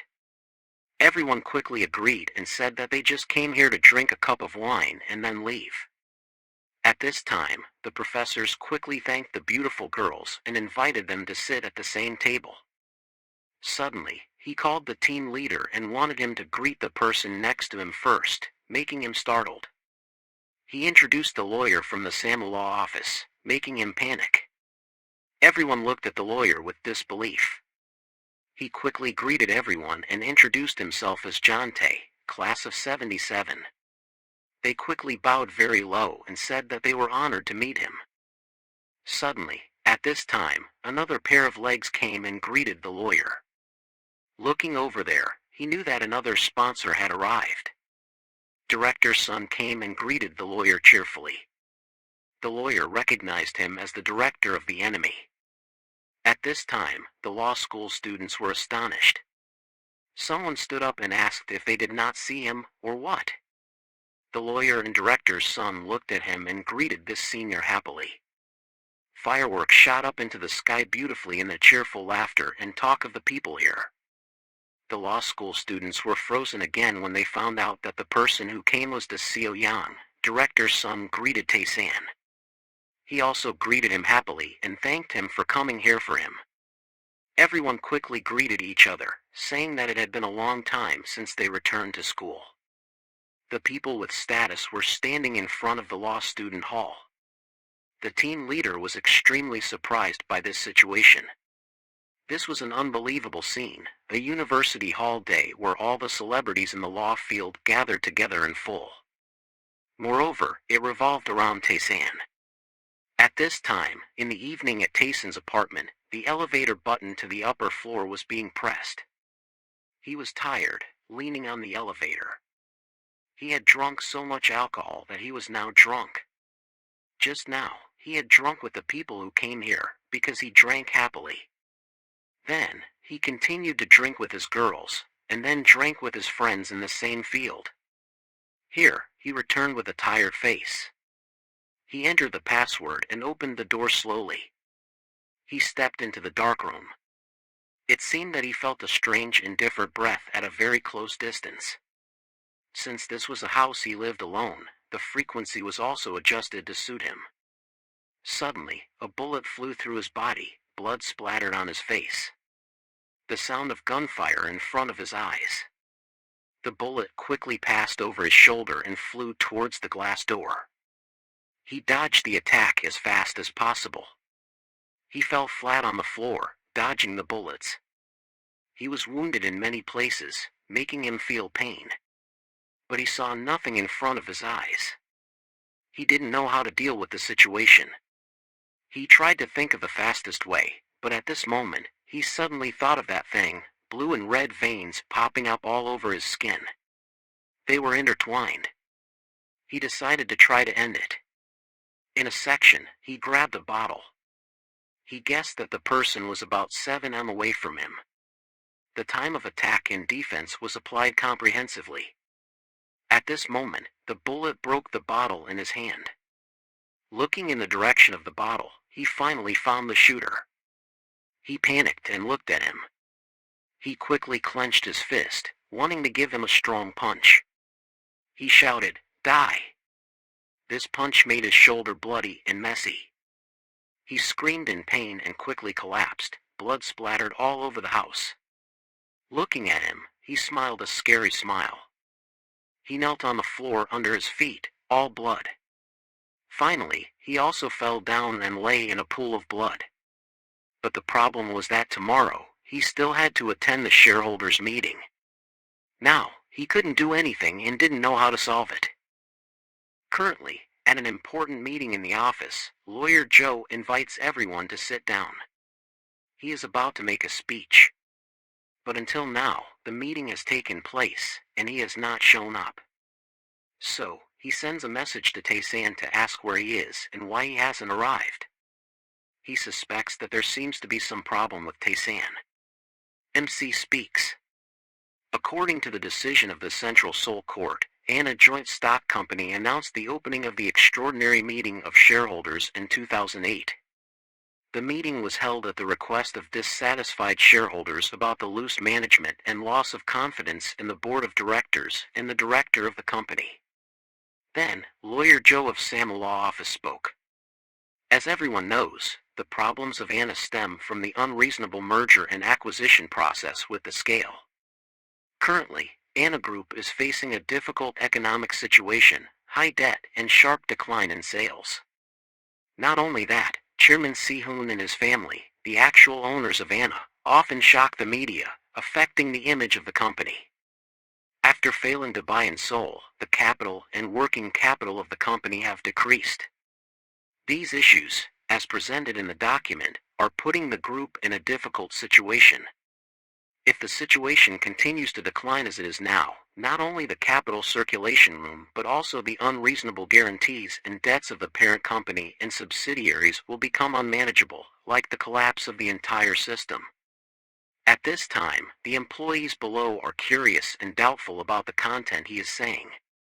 Some people think that he has exaggerated, and there are some negative opinions from the audience on the floor. Someone commented that foreigners are facing a difficult situation and this view is like selling the country. Right after that, Lawyer Joe asked everyone to keep quiet and warned that if anyone caused trouble, they would be invited out of the hall for the meeting to take place smoothly. He explained that this was the reason why foreign investors were feeling anxious about the current situation of Anna. Then, there were opinions from the audience that he spoke too strongly and heavily. But he, as the representative with the power of attorney of the shareholders holding 49.42%, made a request for Chairman Si-hoon and the executive directors to resign. The listeners were surprised to know that he held 49.42% of the shares, and there was a question about how they bought the shares so quickly. After he finished his speech, Chairman of the Board of Directors Si-hoon stood up and spoke.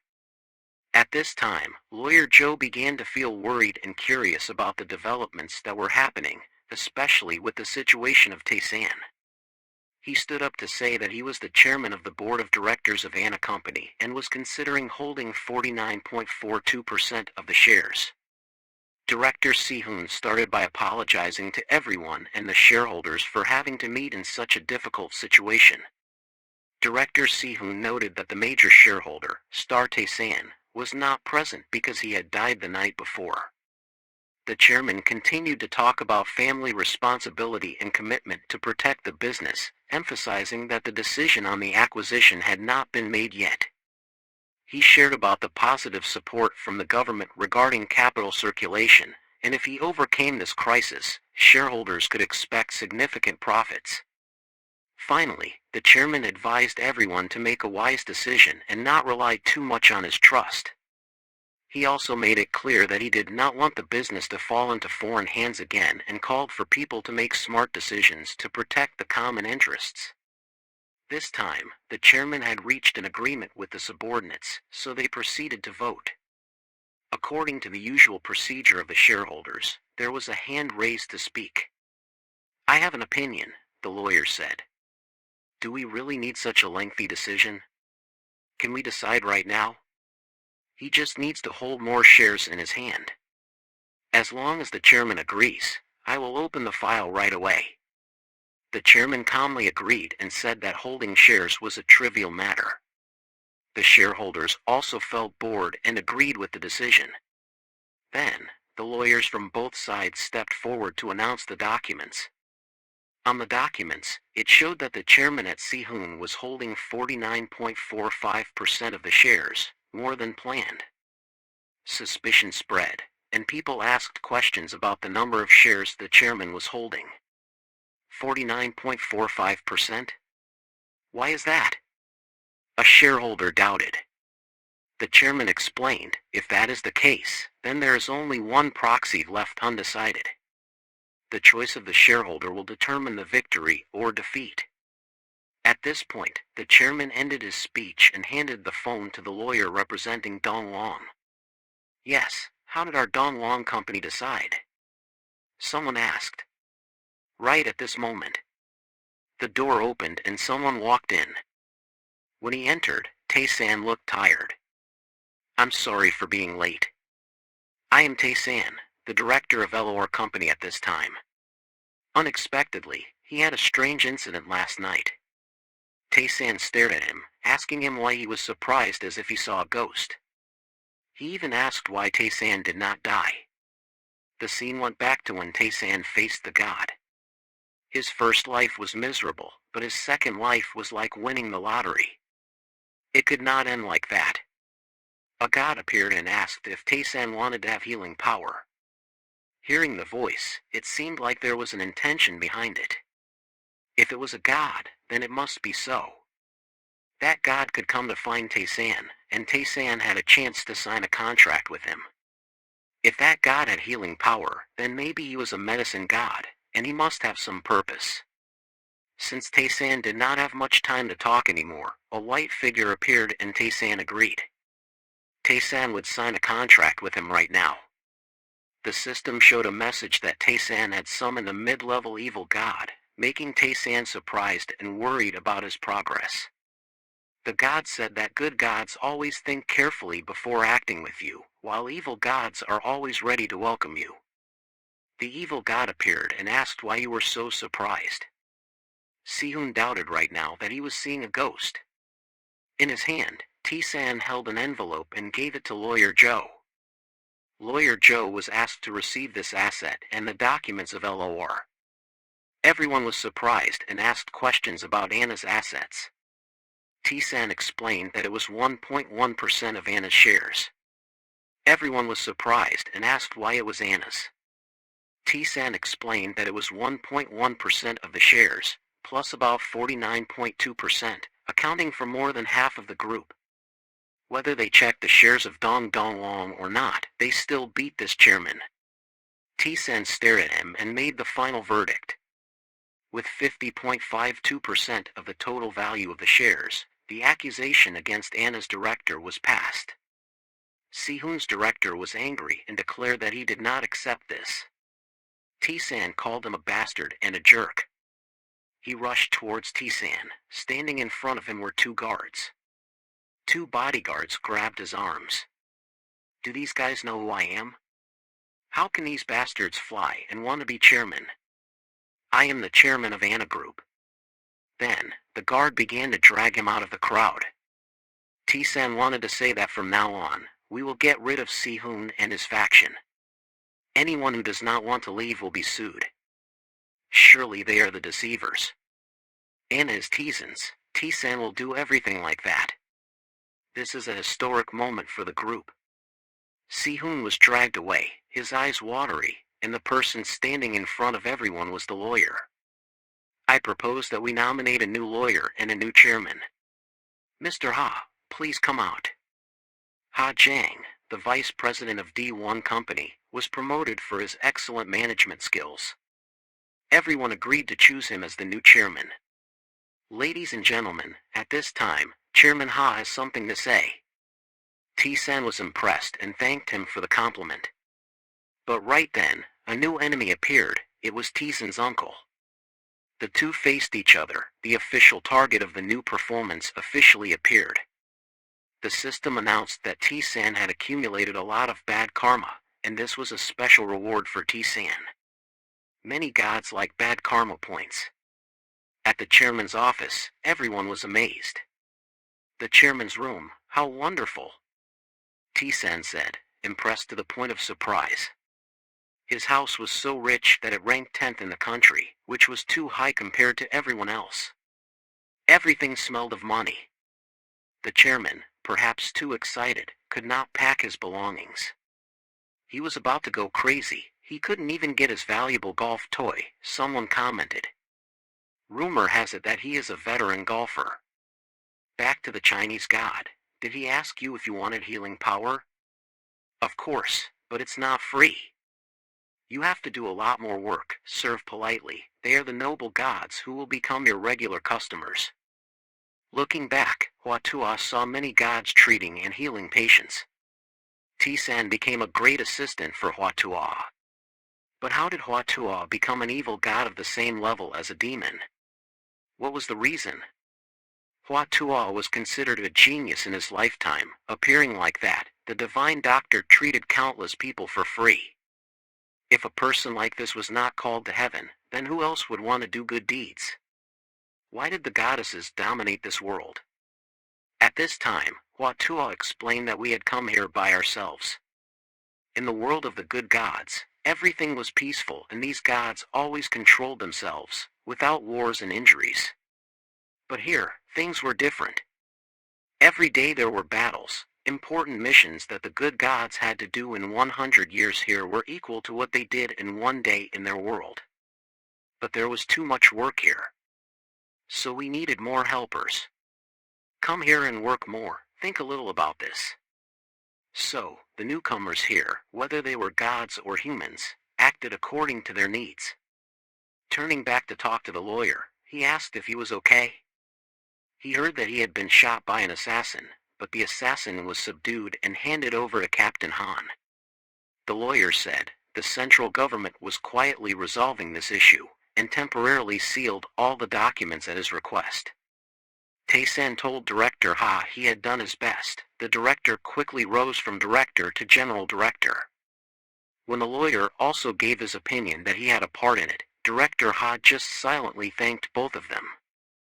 Surely everyone has guessed that, before Chairman Si-hoon used the company's capital wrongly to win in the shareholders' meeting, we need to focus on this issue to defeat him without encountering unwanted consequences.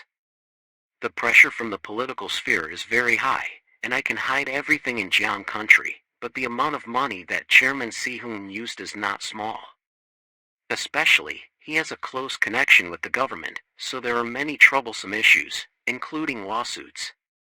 Tae-san just smiled and said that there was no need to worry, because he had his own measures. At this time, at the private house of Chairman Si-hoon, Si-hoon promised to destroy everyone involved. If one assassin was not enough, he would send more. If not, he would send even more. Si-hoon declared that he would not die alone, but would drag along all these dark people. Chairman Si-hoon's phone was called, and people heard him say that everyone needed to worry because from now on he would temporarily retire to a rest home for a while. The minister also expressed concern and warned that from today, he would be banned from leaving the country. Surely he had to find a quiet place to rest for a few years. What did he say? Those people wanted to imprison me, huh? Then Si-hoon got angry, called the name of this bastard and asked who had sponsored him to climb up there. But now, he was playing the bastard game. Did he think I would not die alone, right? Absolutely not. The other end of the line said, he was saying that he had threatened the minister. I'm just a minister, nothing more. I have found and burned those things already, so this lunatic just stay calm. If you don't want to see your wife and children turn their backs and laugh, just lie down. He fell down and people quickly called the doctor. According to the media, former chairman of Anna Group Mr. Si-hoon was lying unconscious at home and was taken to the emergency hospital. There were 20 people, including the current leaders and his family, who were involved in helping in this scandal and were all being investigated by the prosecutor. According to the person involved, the amount of corruption of Mr. Si-hoon amounted to thousands of billions. 2 months after Anna's company went bankrupt, a meeting took place at the office of Director Tae-san. Good morning, Chairman. No, now it's time to call him Chairman. He turned back to greet manager Jo-hee, who had gone through ups and downs from the muddy countryside to rise to the Korean and global market. Let's start together, the second meeting of our lives. Open the second chapter of our lives.